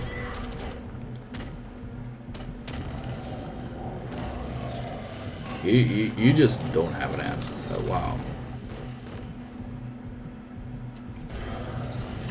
At least with this class, it's a lot easier on my guns.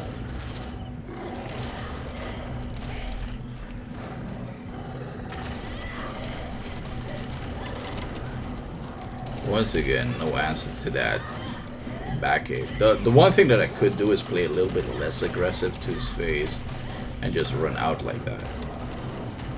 And then assess the situation and then move back in. I'm just gonna die anyway, so might as well just get that extra damage in. Oh, shit. Surprise. He's gonna turn red for sure. Oh. Oh, he did still. Pizza slices. I'm not gonna do pizza with this because I already got full stacks. Why the fuck would I do that?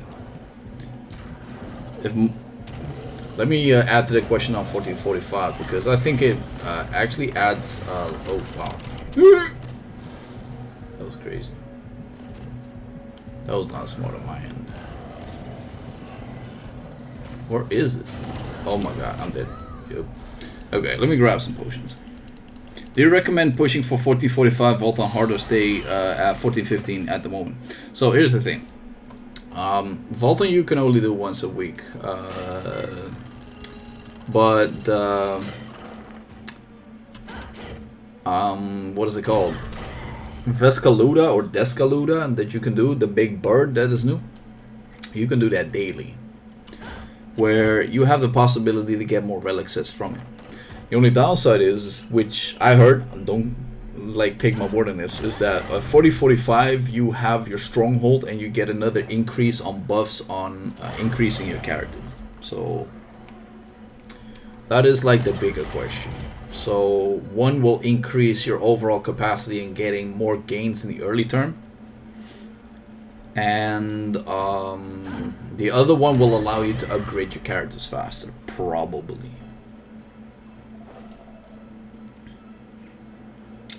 1460 is the honing buff. Who the fuck told me that it was 1445? Alright, so 1445 is ass.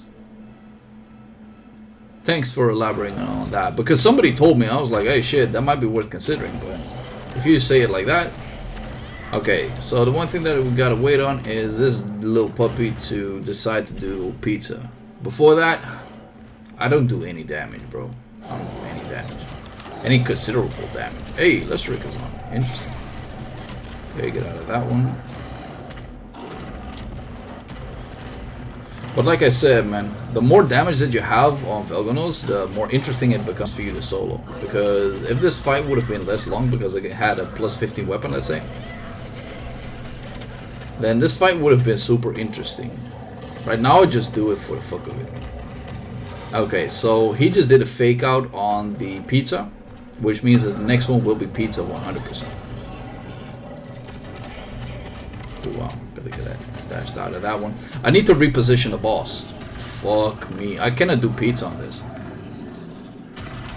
Gotta get dashed out of this one. Reason why I don't take the pizza right now is because the boss is clogged toward the wall, which means that I would get hit twice if I would try. Could have gotten 2 pizza slices though instead of 1. That is something where I messed up. So no, I gotta wait another pizza. 1445 to get the relic gear crafting, and then the sun metals you need to upgrade for the vaulting. Well, I knew about the relic gear, but like I said, I heard somebody say that 1445 was a stronghold buff, and I took that into consideration. Like, oh shit, that might actually be good for you to consider. Okay, this is the fake. So the next one is gonna be true pizza. Hey, this time I didn't get hit by it. Did not get jump baited. He's once again close to the wall. I'm not gonna try and do that. Fuck that. Oh wait, fuck me. He's still gonna do it anyway. Ooh, I guess right. 3 damage. So awakening skill, which means a lot of damage to his face. I cannot hit this until these things are gone, but it will leave one of these orbs, so that's ass. The best is to go to 45, save all the mass entries for the Salvern. But what? Let me read that in a second.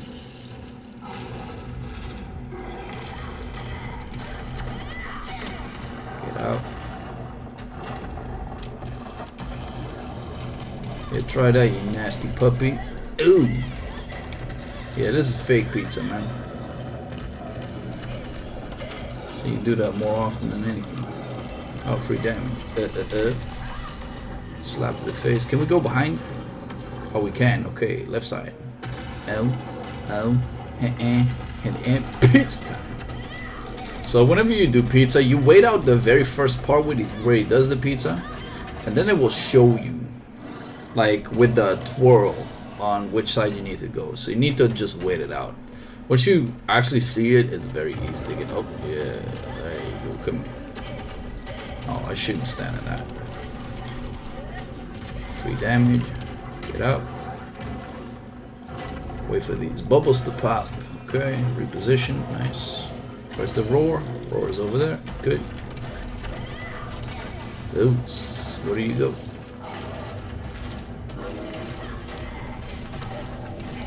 That's fake pizza. Still got 3 stacks, so I don't necessarily have to do much. Unless I get hit by any of those. Oh wow. This true pizza. Right side. Okay, not necessary. Alright, so that was Velgono solo.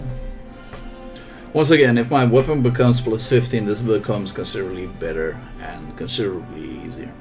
The best is to go to 1415, save all of the entries for self-burn dungeons, so you can do with Vault and release the hard mode from it and get to the juicy 350 grade on a leaf. So Jesus, that sounds humongous, man. So in a sense, like even if I don't get 1415 just yet, I could probably get it. Or do you need 1415 to enter the hard mode?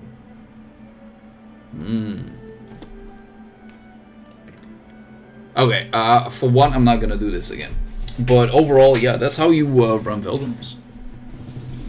It's just getting used to his antics, right? Because he's not necessarily hard. He's not really difficult to deal with. But one of the bigger problems is that my gems are really high, or like my grudge is pretty high, and I'm still only like almost 1400.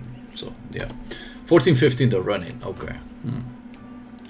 Let's do a Yoho, because like I said, I don't mind doing Velgonos. Velgonos is fun, actually. I like doing Velgonos more than I do Yoho, but doing it continuously is ridiculous.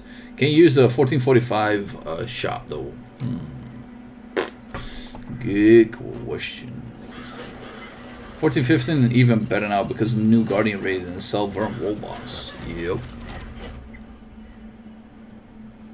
Like the 1415 seems to be the best spot to park your alts at, which is one of the reasons why I make 2 alts at 1415 instead of 2 at 14, or like 1 at 45.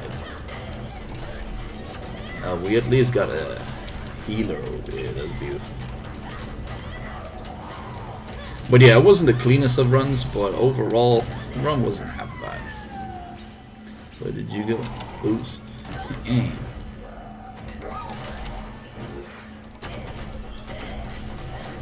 But I usually get way too aggressive on this boss.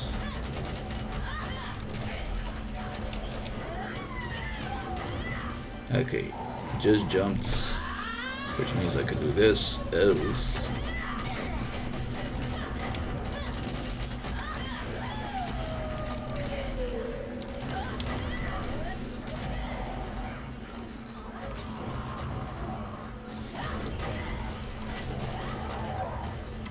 I actually like this skill reset to the extra twirl because you can now use it as a side hit.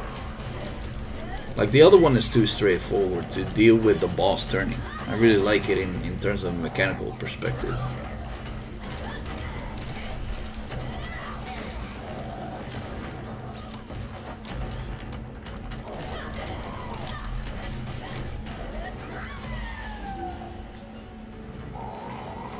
Like let's say the boss's turn, you can still use that as a hit if you use it at the absolute edge, where you can instantly be at the boss's back. So I really like it that way. The only problem is that within the next builds, I'll probably upgrade this skill, the Fierce Tiger Strike. Because the other skill will not do any damage, even though it gets buffed. But I'll have to figure out what is the best build. Do I consider pushing for 1445 anyways? No, because I got no real main class until Reaper comes out. If Reaper would have been out already, then I would have pushed my Reaper to 1445. Because that's the thing, like I don't have I don't have any use to push a character that far. Because I don't have any considerate main. I wish I did already, man. But yeah.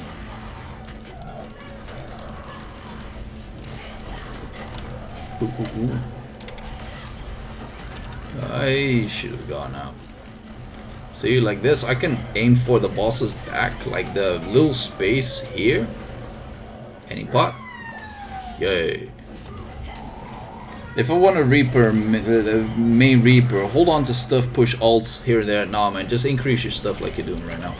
Because the one things that I would tell you to hold out on are anything bound to roster that are probably in here. Like anything that's over there, and some of these events, anything bound to roster over there that you cannot easily get as a new account, I would just save them up because they will stack.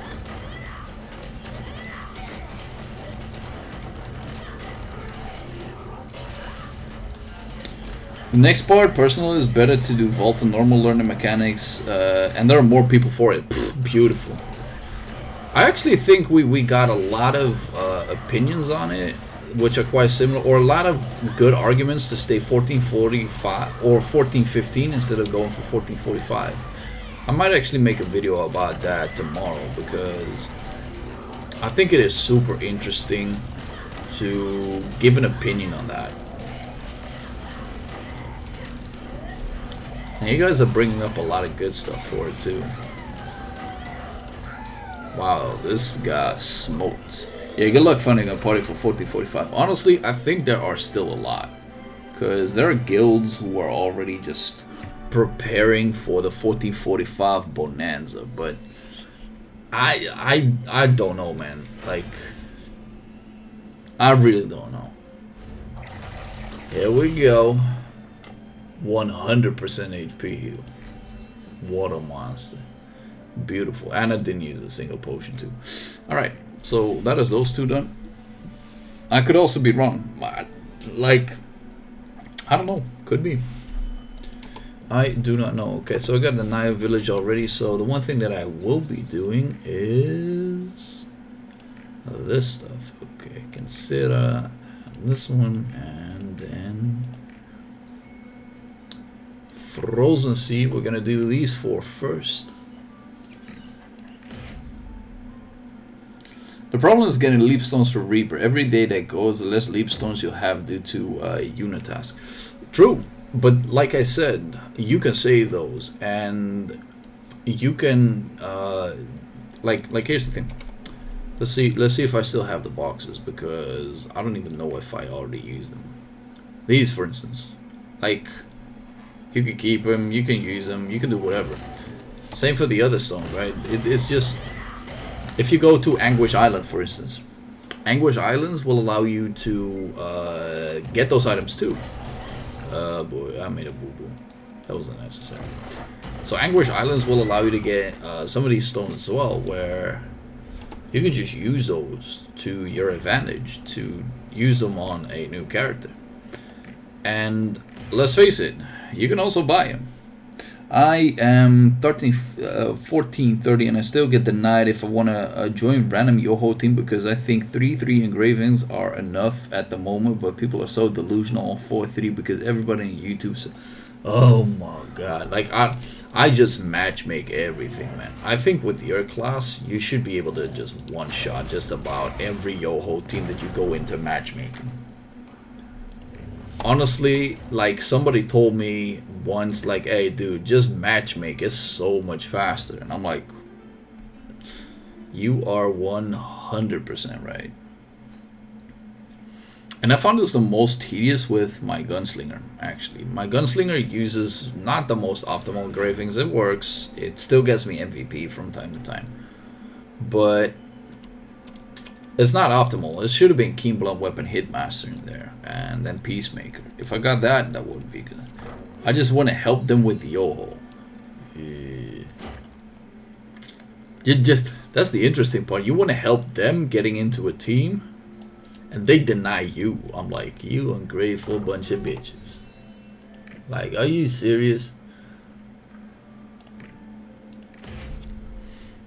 You're doing Velgano solos because it takes about 3 to 5 minutes to destroy it. Yeah. Like, you got the right class and the right weapon for it too, man. Like, if I had the same weapon as you did, like, I wonder how fast I would have been. Or at least, not even the right weapon. If I would have had the Keen Blunt weapon engraving, I really wonder how fast I would have been. I'm gonna find party users, so I'm looking for the guy with at least 3-3. Dude, like, I don't even do any of those Guardian raids anymore on Party Finder. I just don't. He's broke now. What? He used up all the resources, didn't you? That must suck. Oh yeah, and I still had a boss rush ticket. I gotta do that one for sure before I start upgrading today. And then I still have my. Oh wait, let me do this at least. The one thing that I keep forgetting is these. I just keep forgetting. Back to the Maya village. What should I do with my gold? It's kind of just sitting there. Okay, so here's a few things which you can do with your gold, and especially tomorrow now. So what happens a lot of times actually, and this is more of a safe bet on what you can do. So let's go shards, right? These shards are increasing in price ever so often because look at how much they have gone up in the past few weeks, and that's because obviously there's no power pass coming for the destroyer, so these will increase in price quite significantly. If you look at the average day selling price, you can possibly just buy these and wait for the price to just bump up, right? So this can happen as well. What you can think about is that tomorrow, which is Monday, is the last time that there will be a Chaos Gate. So the prices of these will actually go up even further because Tuesday and Wednesday there will be none. So no more increase into these pouches, which means that the demand for these will rise and the amount will go lower, which automatically pushes up the price. So if you have nothing to spend your gold on, for instance, you can just sit on Monday, wait until like the peak hits, buy, wait for Wednesday, and wait until like the reset is hitting. That's one thing that you can do. Another thing that is like something that you consider is, let's go leapstones, right? Leapstones, they push in price every single day, especially due to the newer patch. Funny enough, the honor leapstones, they seem to lower a little bit in price, but I think a lot of people have pushed for the 1370 and now want to increase and push for the 1450. I'm assuming that within now and a week, these things will become about 120 gold a piece, right? I wouldn't be surprised. What is happening every single time is that in the late night where not a lot of people are playing, there's also a lot of people who want to upgrade, but there's not a lot of influx on the leapstones themselves. So what you can do, like somewhere in the beginning of the day where people just log in and start doing their stuff, you can buy them for around the average day price for 77 point whatever, and you still gotta imagine that there's a difference between the buying and the selling part, because let's face it, like I can sell it now for 82 and then buy them back and use them, for instance, on 77.1 once the day begins. So there are a lot of ways on how you can spend your gold. The one things that I don't like to do as much anymore, if you have a good stronghold, for instance, you can go for these fusion materials, and this requires you to be patient. If you're not patient, don't use this method because you will mess yourself up. Then again, the interesting part is that the simple real fusion materials have been quite lowered in demand. The people, like as you can see, they're still buying it. So that is something that you can do. I'm using the basic Ria Fusion materials as a base, or like a basic remark that will allow you to sell something. If you sell them for 9 gold each and just buy all of the materials, you're making a profit for about 10 to 15%. That's just it. If you sell them for 8, which is more likely for you to happen, because if you try and sell them for 9, you mostly get timed out on 24 hours and you end up selling nothing, which means that you're not selling anything.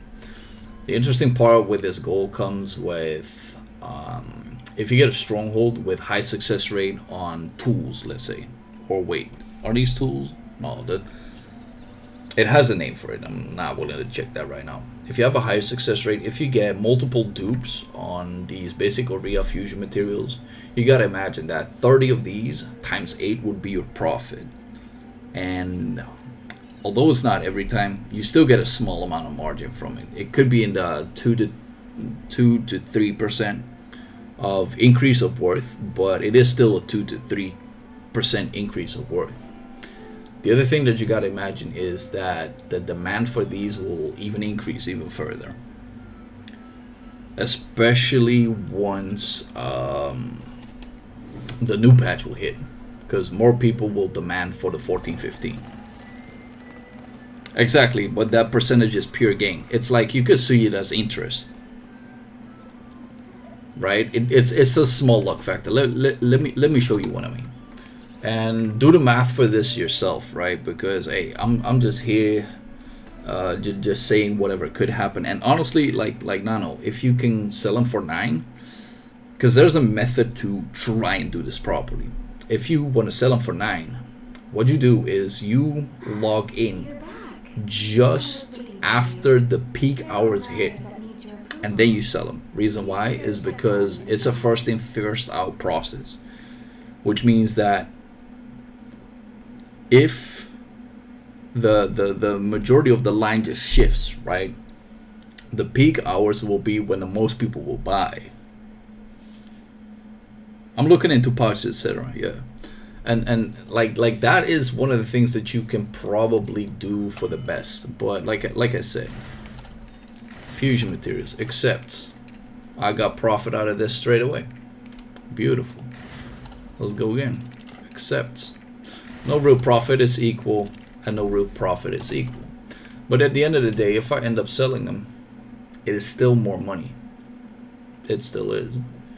Because I can still just say, oh, I'm just going to sell them for 8. Put them all up there, and I made more money in the process. That's it. But obviously the difference is, if I put them up for 9, it will be more cash. So yeah, that is something that you got to think about. I don't know where peak hours are. Okay, so here's a neat thing that you can do. Is that you can go to Steam. And let me see how, because I don't even know this myself.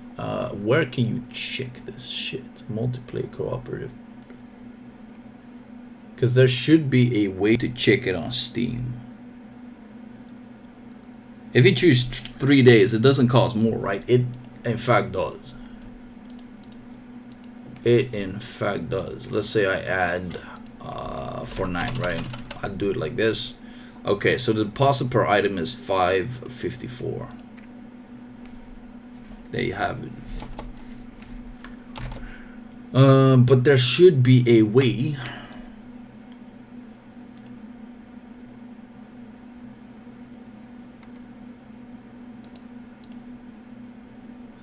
to check how many people are concurrently playing. View stats.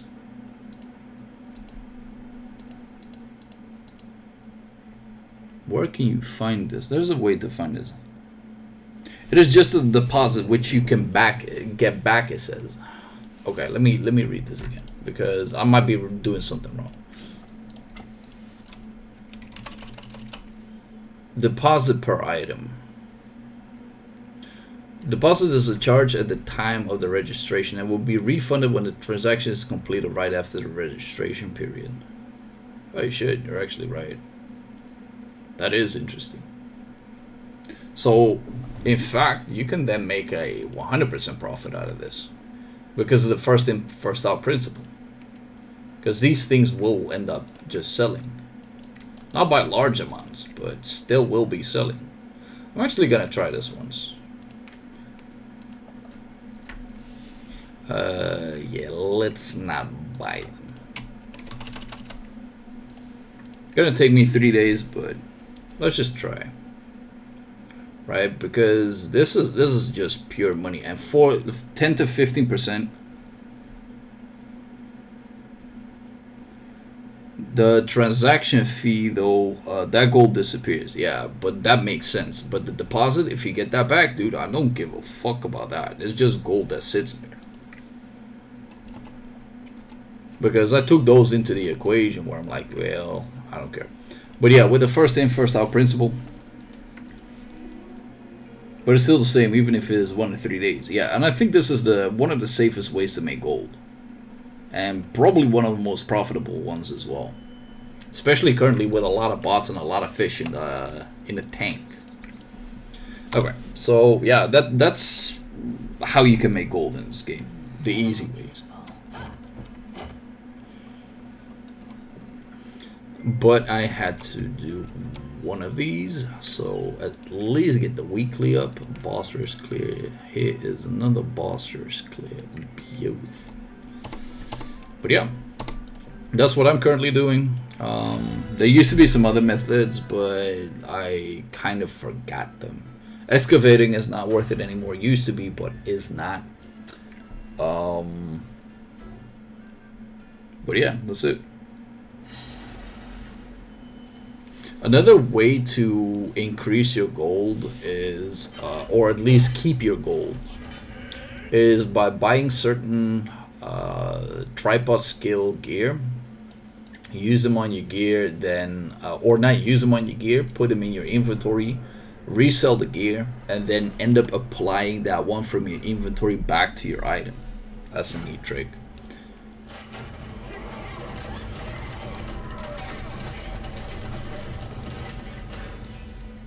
Hey, somebody leveled up. Beautiful. That was not me, was it? No. Almost 140 of what? Yo, where is this thing go? And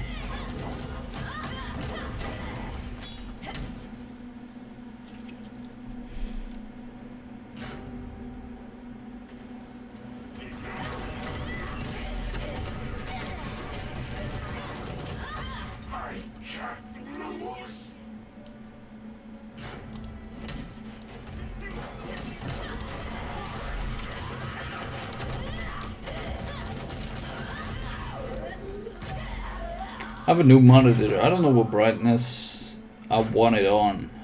Kind of feels like my eyes hurt, but if it's too low, I barely see. Wow. It sounds like it's not a monitor that you want to have. But I, for one, have no knowledge on those things. But yeah, these basic or real fusion materials, to me, they give a lot of money. They give a lot of money.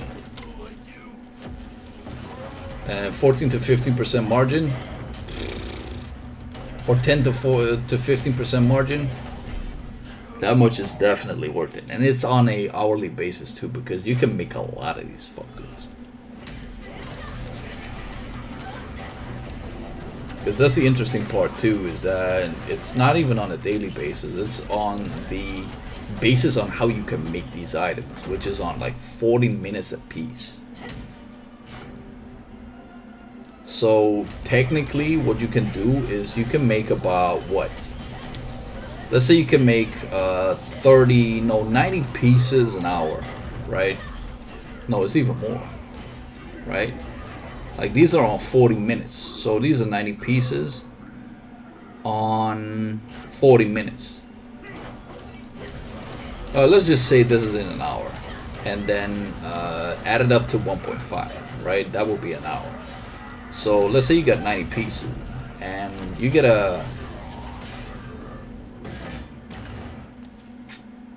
You get 9 per 90, so that will be 1.8k. Take 10% out of that, that's 180k per hour gold. So 180k gold per hour times 1.5. So times 1.5 would be 270 gold per hour. A bit hard on your main. Let me check which one of my characters I can actually do that with. I think I can.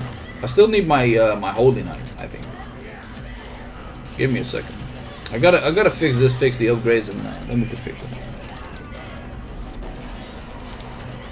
Or I might even... No, I don't need to do it on my Scrapper. Did I do it on my Striker, though? Doesn't matter. I at least got one character that I can do it with. Just give me a second, man. I want to do these upgrades, too.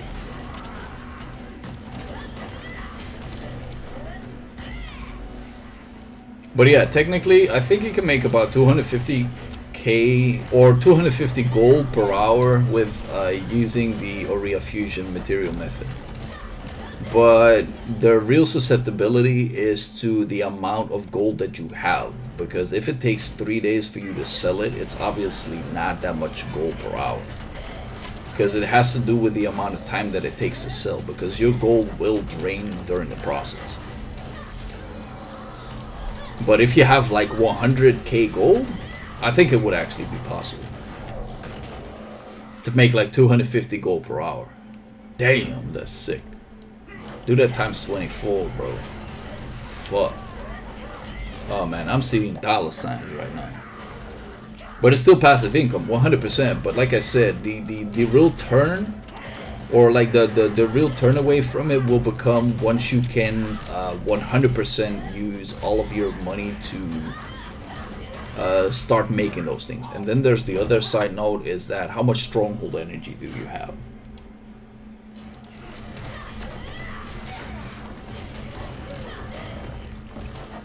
But I think it's one of the best ways to do it. I think now that I actually say it like this, I'm like, damn, I need to generate like a lot of fucking gold to start building that empire once again. Because let's say if you got 100k gold and you can put that to the test, then all of the interest can be then put into, let's say, leap stones that will increase in price, or fish that will probably increase in price once again if the bots get banned, and all those things combined. Oh, there you go, 36%. Like, that to me makes a lot of sense. You have 32k at the moment and full energy at the moment. Well, hey, it will allow you to get at least a lot of those things in. You gotta imagine that if you want to make 30 of them, which is, let me see how many minutes that is. Calculator. So 40 times 3. No, it's just 40 times. Shut that up. 40 times 10 divided by 60 is 6 hours and 66 minutes. And every single time that you do that would be 6k gold. So if you do 24 hours divided by 6.6, that would be 3.63 cycles, give or take. And every single time that you do this is gonna cost you 6k gold to do it, which is 21k gold for a full daily cycle, right? Resistance ratio is also 5%. Beautiful. That's like guaranteed gold. So for a full cycle, you need 21k gold per day to do this. And if you sell it on a 3-day basis, so do that times 3. If you want to have a full rotation on 3 days where you're buying and selling at the same time, or crafting and selling at the same time, you will need 65k gold to keep doing this continuously. Fuck. That does sound interesting. If my math is correct, because sometimes it just, like, my math, I'm not a mathematician, but it seems to me that with 65k gold, you should be able to make an empire on it. And 65k gold is definitely achievable. Damn. That does seem interesting. Holy hell. 2 big masterpiece gold chests waiting for you. Nice. I need one more piece until I get the 13k one.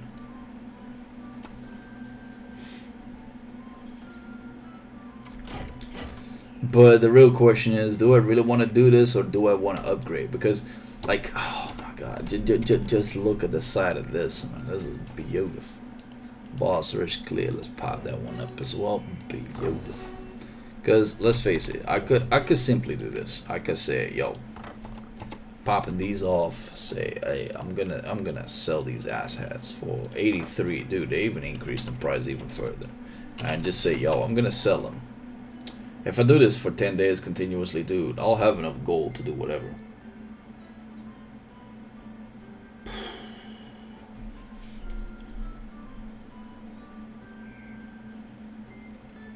To build an empire on that stuff. So this is what I can get on a daily basis super easily. How about I look at, let's say, this. Does this, no, let me do, what? They went from, no way. No fucking way, bro. Let's go ahead and check this for a second because I'm getting either tired, delusional, or whatnot. How much are these selling for? 11? Holy hell, my guy. Okay, that's 1.7.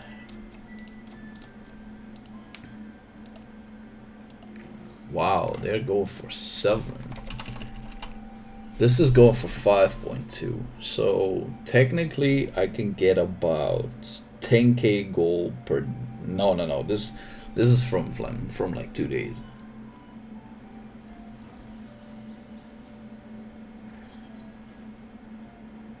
Can you watch something from me? Look up tier 2 gem chest and look up tier 2 level 1 gems. What? Sure. Shut the hell up. Gem chest, you said. You said tier 2, right? Why are these worth it? What? Why are these fuckers worth anything? That makes no sense to me.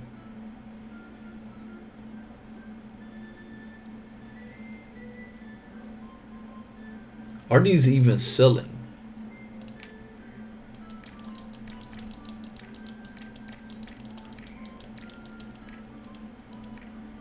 Yo, it makes no sense. Like the average day price is this, and now no, this makes no sense.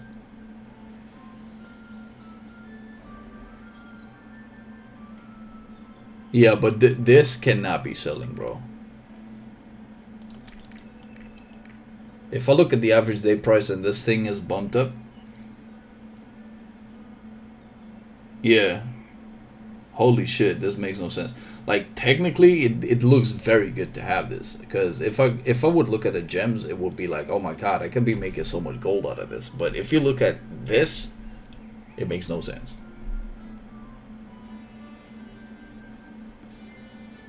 Yes, level 1 to 2 gem chests. Yeah, I know. But like I said, man, it makes no fucking sense.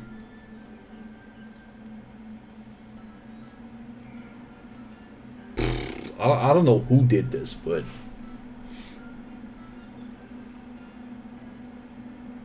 it's just so suspect, man. But yeah, the bigger question is that if I would sell my whole empire right now, then I could technically focus on making the Zoria stones continuously to the point where I will be able to build off enough of gold on an hourly basis, which will in return give me 250 gold per hour on a daily basis. Fuck me.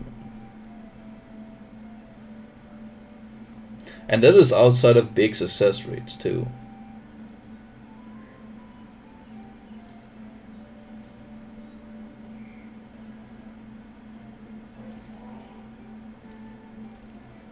Damn.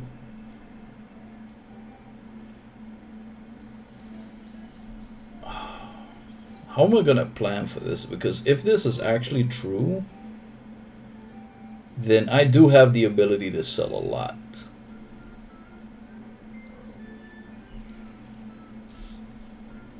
Because who says no to 100 to 250k gold or 250 gold per hour?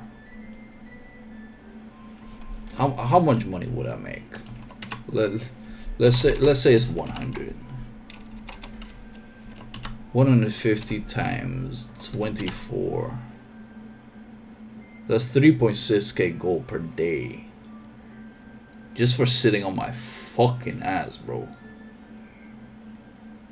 Times 7. That's 25k gold a week. Do that for another 2 weeks. That's 50.4, bro. But like I said, you need to be able to do this continuously, otherwise it sucks.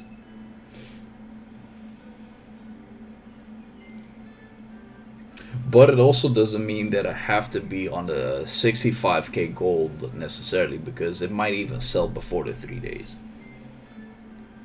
Now that I think about it.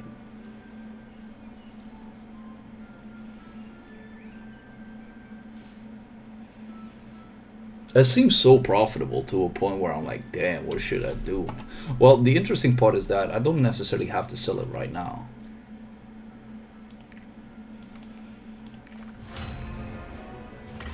Let's go ahead and one tap this shit.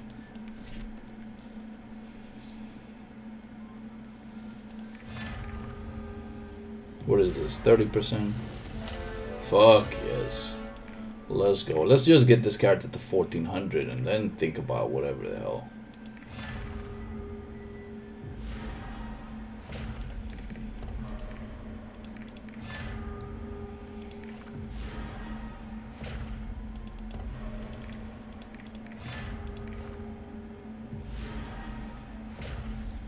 Okay, wait a second. How many bounds do I still have? This is 49 leap stones. I don't have any bounds left, I think. Here. Is this worth it right now? Because I could just wait till tomorrow. I don't have to do this. Like, the weapon itself is up. That's the most important piece right now.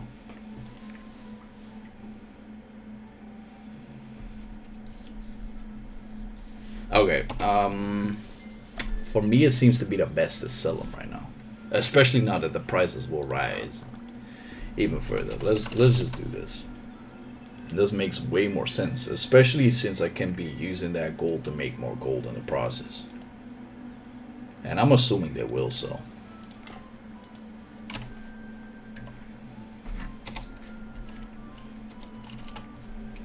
Whoops.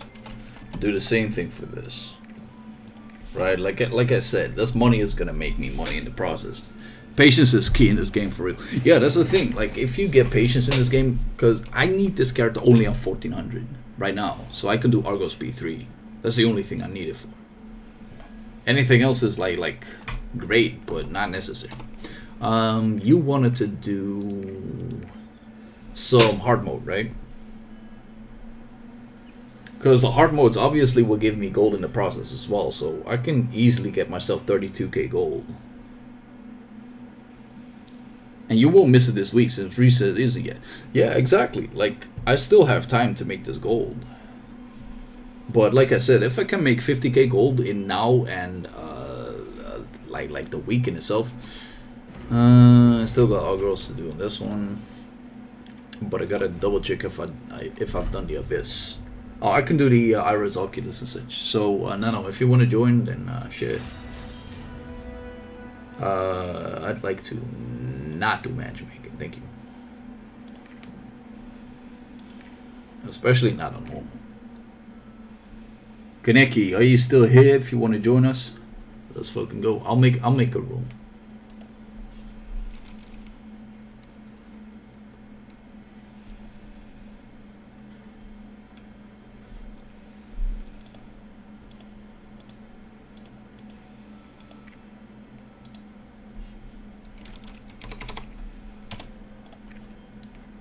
Okay, guys, just give me the names of which one you want to join with. Makes it a lot easier for me.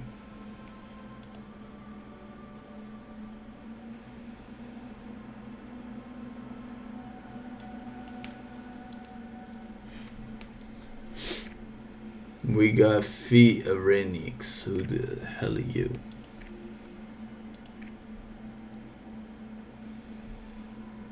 Just me. Well, let's take this dude. Because he's high on the roster level.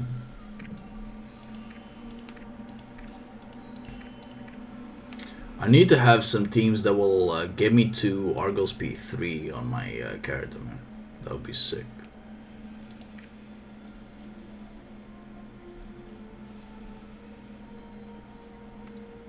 Yeah, man, take your time. Like, you get what? 2.1k gold every single time that you do hard mode? I see a nano over here. Beautiful.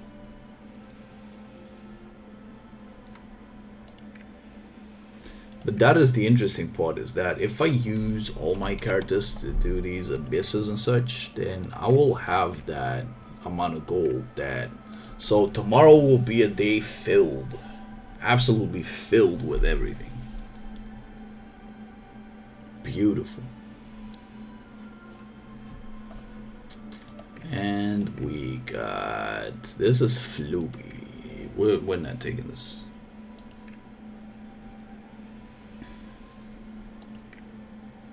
Yo, but let's check your gear. Are you a surge? You're remaining energy. Beautiful. Sick. If you push your pallet to 1385, you can come to next week with Argos to us.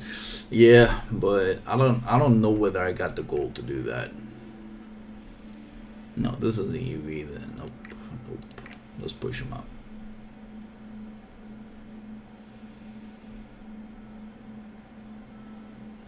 There you go. Beautiful.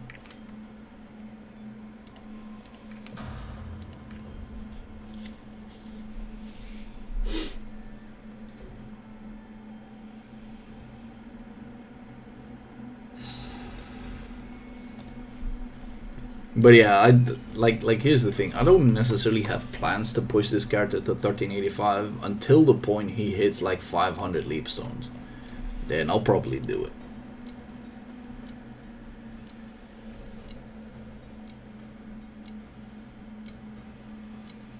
Cause I feel no need to push this dude at all. It would be beneficial, however. That's the nasty part. However, onto the cost side of things, like, I don't know.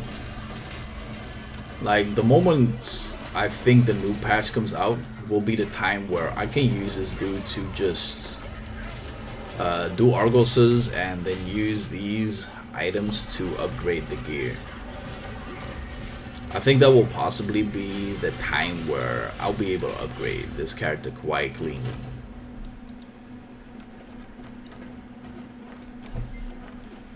Because that's where a lot of bound stones come from. And right now, even now, people take me for Argos P2 already. And I hear some people that with this gear score, they even take people for Argos P3. But I'm not sure with that.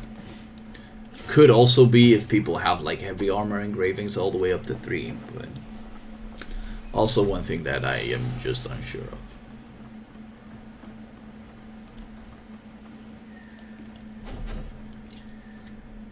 But yeah, if I do all of my ults right now, I probably can get another 10k gold.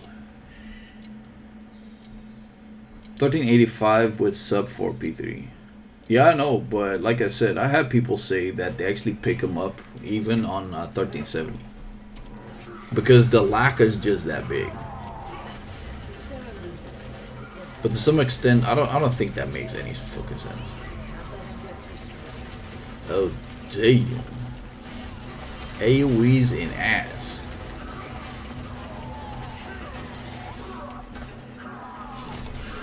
Damn, did I just miss? Nope, didn't I?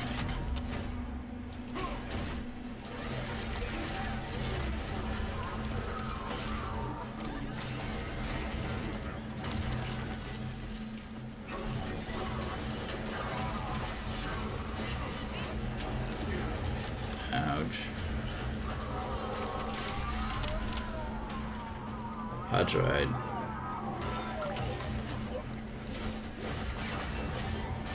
Okay, I think somebody needs to get grabbed right now.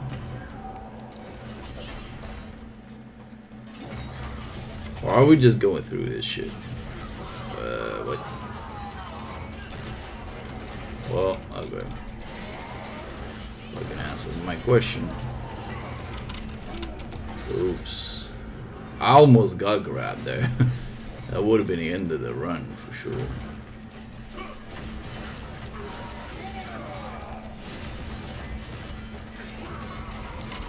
Yeah, don't stand there. This guy's beautiful. We got the text down. Please don't grab him. Oh boy. Ow. Big hit. Ow. Okay. Ferelling's still alive. I have full faith in you, my dude. Don't waste it.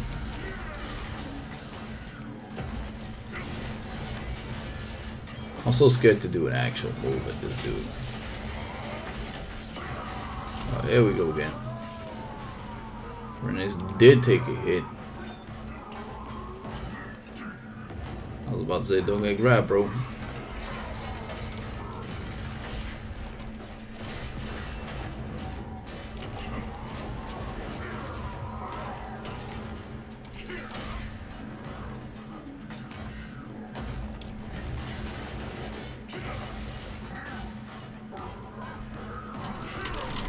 Uh-oh. He got me. Oh, suck. That hurt. It's okay, man. We're good.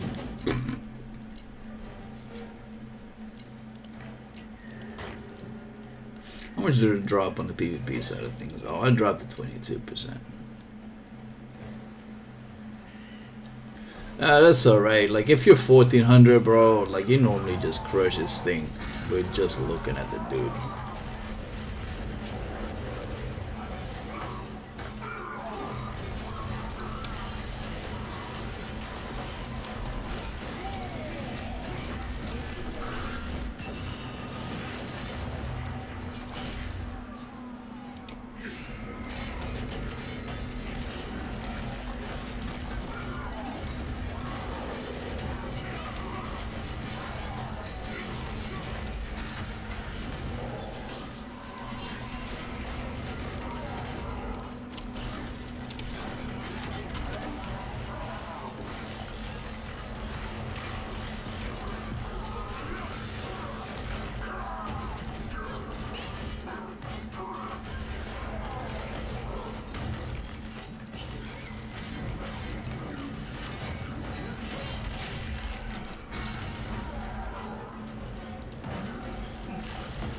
Gotcha. What's up, Holmes? Okay, now we can just bust this thing's nuts. Oh, he's just weak as a toddler, man. Okay, until he does that. Big ouch.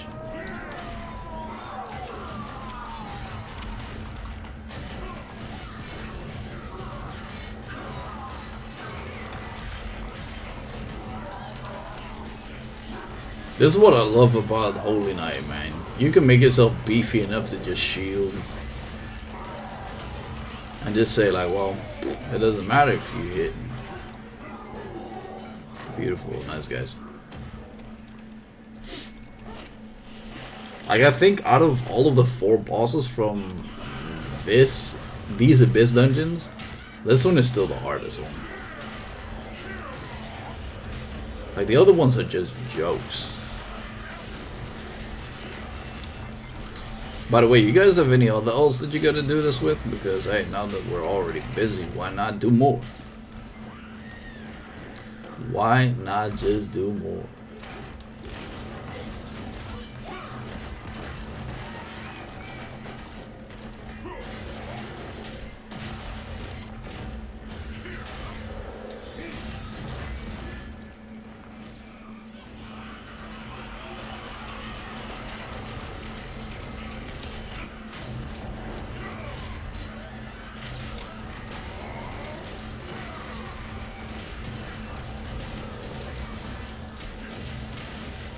The only thing that I always find is that, especially when killing these mobs, I just feel incredibly weak.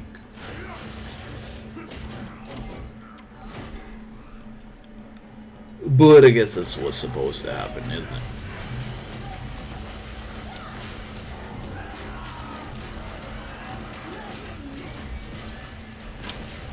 I guess that is what's supposed to happen.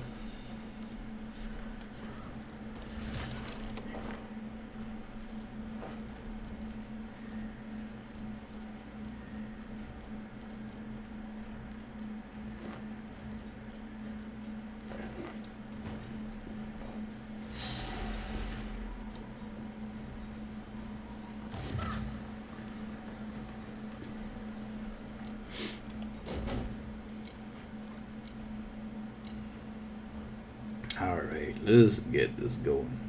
Show you what true love can be. As I said before, please don't.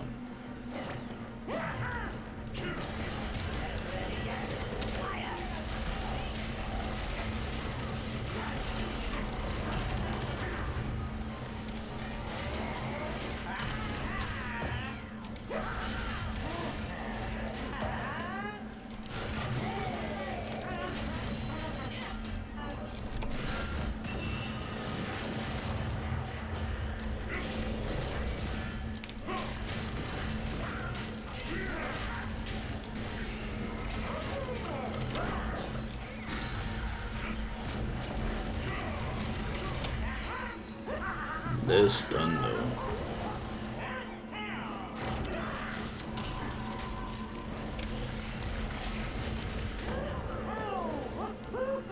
Mechanics.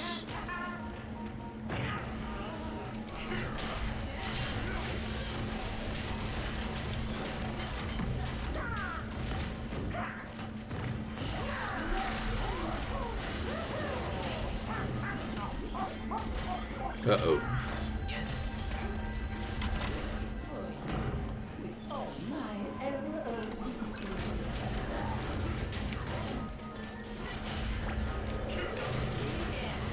Mechanics.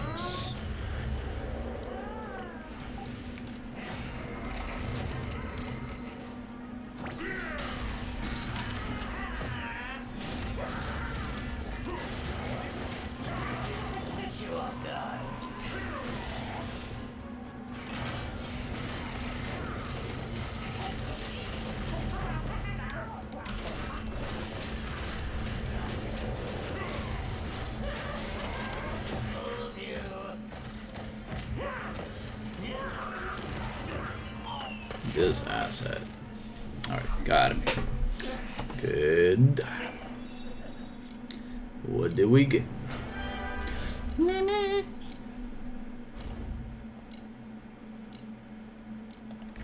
Nana with the MVP, not surprised. Alright.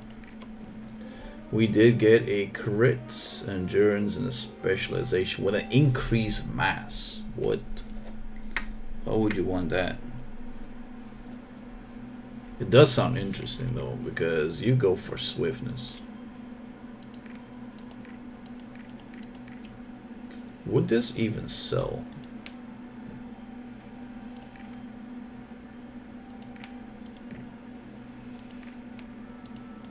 Okay, previews. I change settings, enter.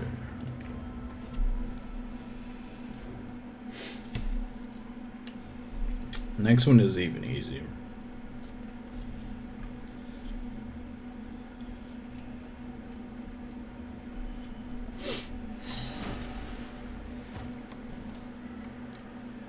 This thing seems so interesting if it would have been on another class. So nasty.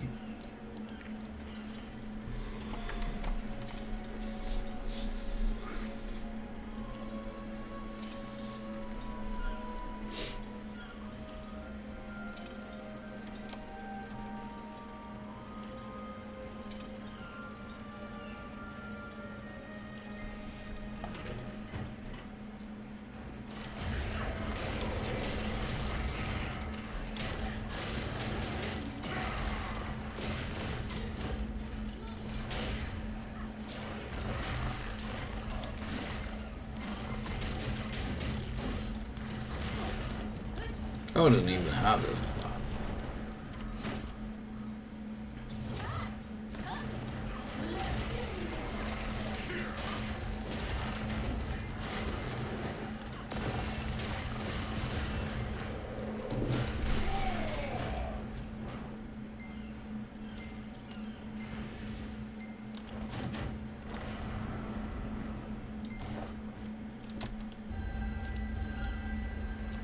Just don't over here.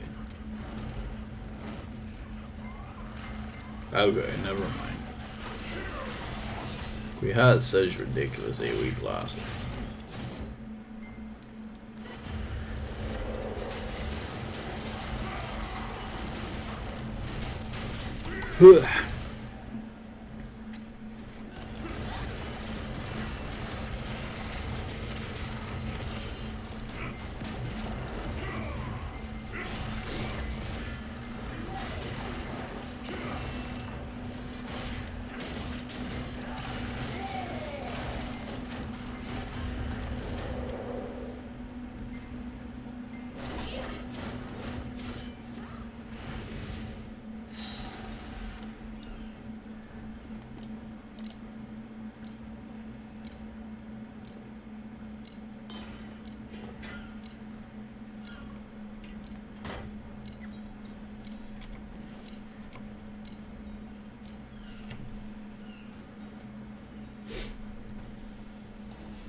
Oops. I just jumped in. We still got it though. Beautiful. Like this thing becomes so much easier, man. So much easier. Okay, done. It can be so fast if you got people that know what to do, man. It's crazy. So crazy.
Yo, that shield, bro.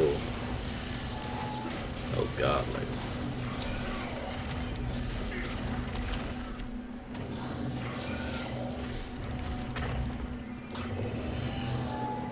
The power is gathering. Examine the holy beast closely. Please stay for Close. Did not think I would make that one.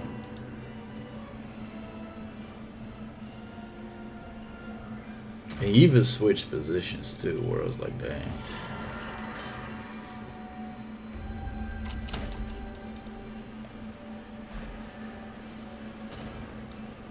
Nice. Once again, real solid on the people.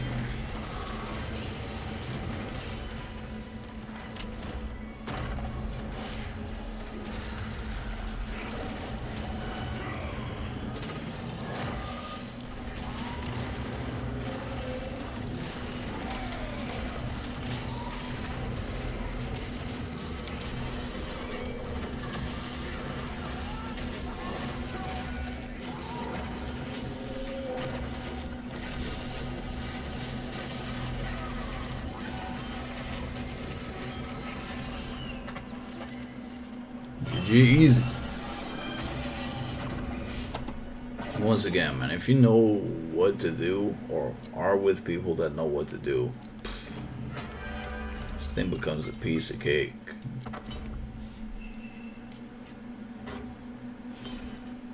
Sup, baby? I'm a monster.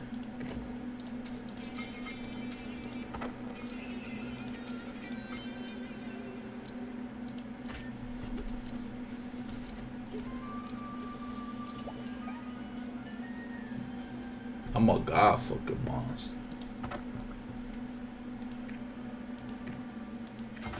Wait, isn't this thing better than what I have?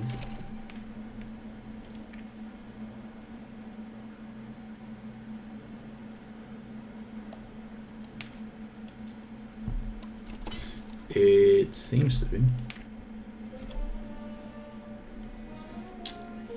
I got hit once in Albion. He did his back attack on Lucky. Yeah, like, back attacks on that thing is also nasty, man. But it seems to be that this one is better.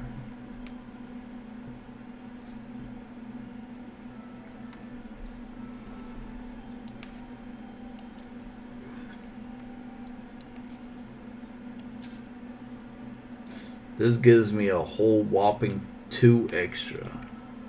Ain't that beautiful? Will give me propulsion though.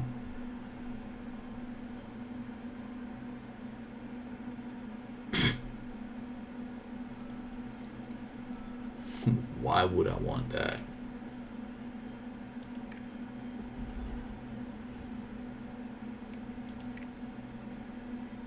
I need to get rid of that defense reduction, but that's impossible with this.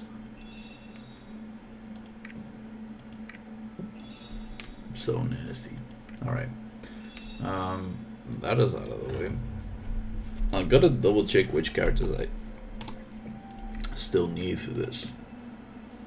Because I kind of forgot. Truth be told, I should just be writing them down, man. Shouldn't you buy accessories on Paladin? No, man. Fuck that.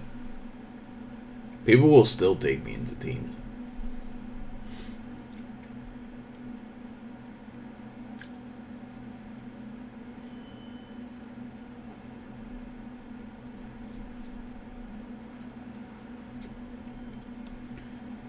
I don't buy anything on that class. I just let it sit down and just not to sell. Pretty sure that Barpla.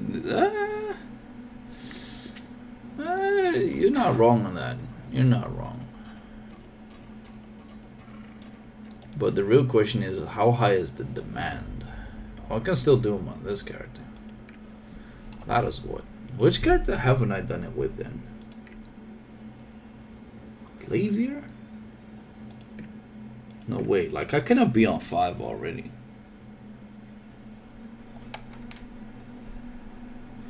Truly, I can't tell. I really can't.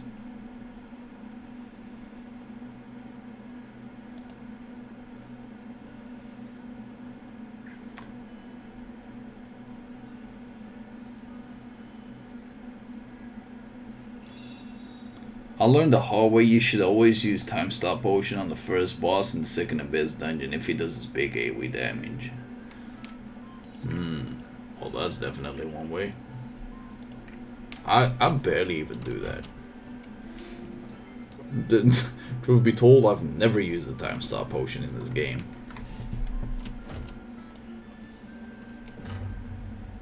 Okay, this one is already done. It seems the only one that is left is my Deathblade. But who haven't I done Argos with then? Well, for one, I think this one. Yeah. So, okay, I thought I would have more left today. Oh well, there's no need for me to do it right now. There's no true benefit from it just yet. But yeah, 1400 will be added. You want to know a fast way to know which? You just look who got gold from the dungeon. Oh, like that, yeah. Well, the nasty part is if you use one of these characters to do... Oh, there you go. Money. Beautiful. But Argos also counts. That kind of sucks. Well, let me show you. I know exactly what he's talking about.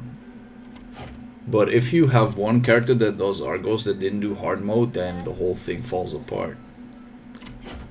So basically what you do over here, you see weekly gold limit. You hover over it and it says characters obtaining gold reward this week. It says XYZ amount of characters.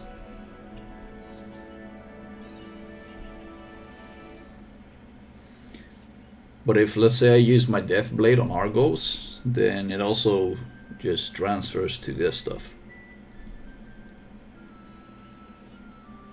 That is the nasty part about it. But like I said, I get where you're coming from. But yeah, I will get 1400 on... one thing I'm happy for, man, is that I've one-tapped a lot of shit as of late on this character. This is beautiful.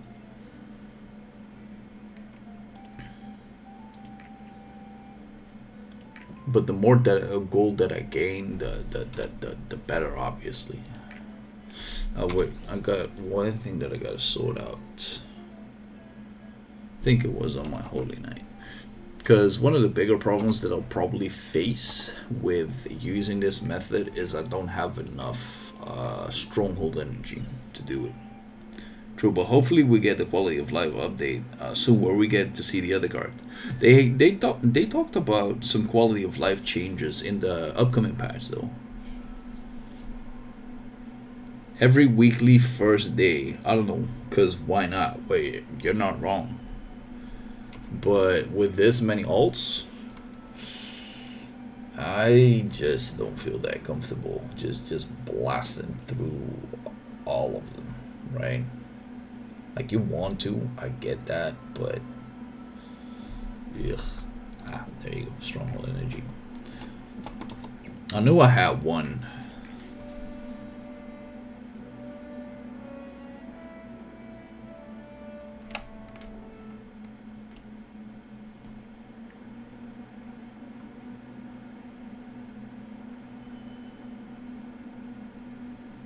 Prioritize weekly unas.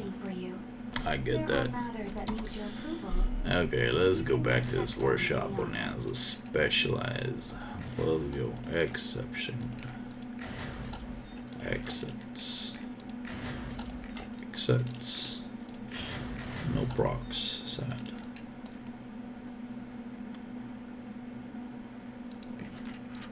We may have worked too hard. No, you did not. What you gotta do is work even harder, you slut.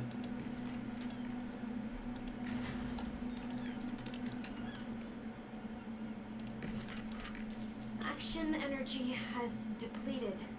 Yeah, and so is everything else. Anyway, yeah, I'm gonna try and keep selling these things for whatever kind of profit. If that gives me the 15% extra gold that I use from this, then yes, it's absolutely beautiful.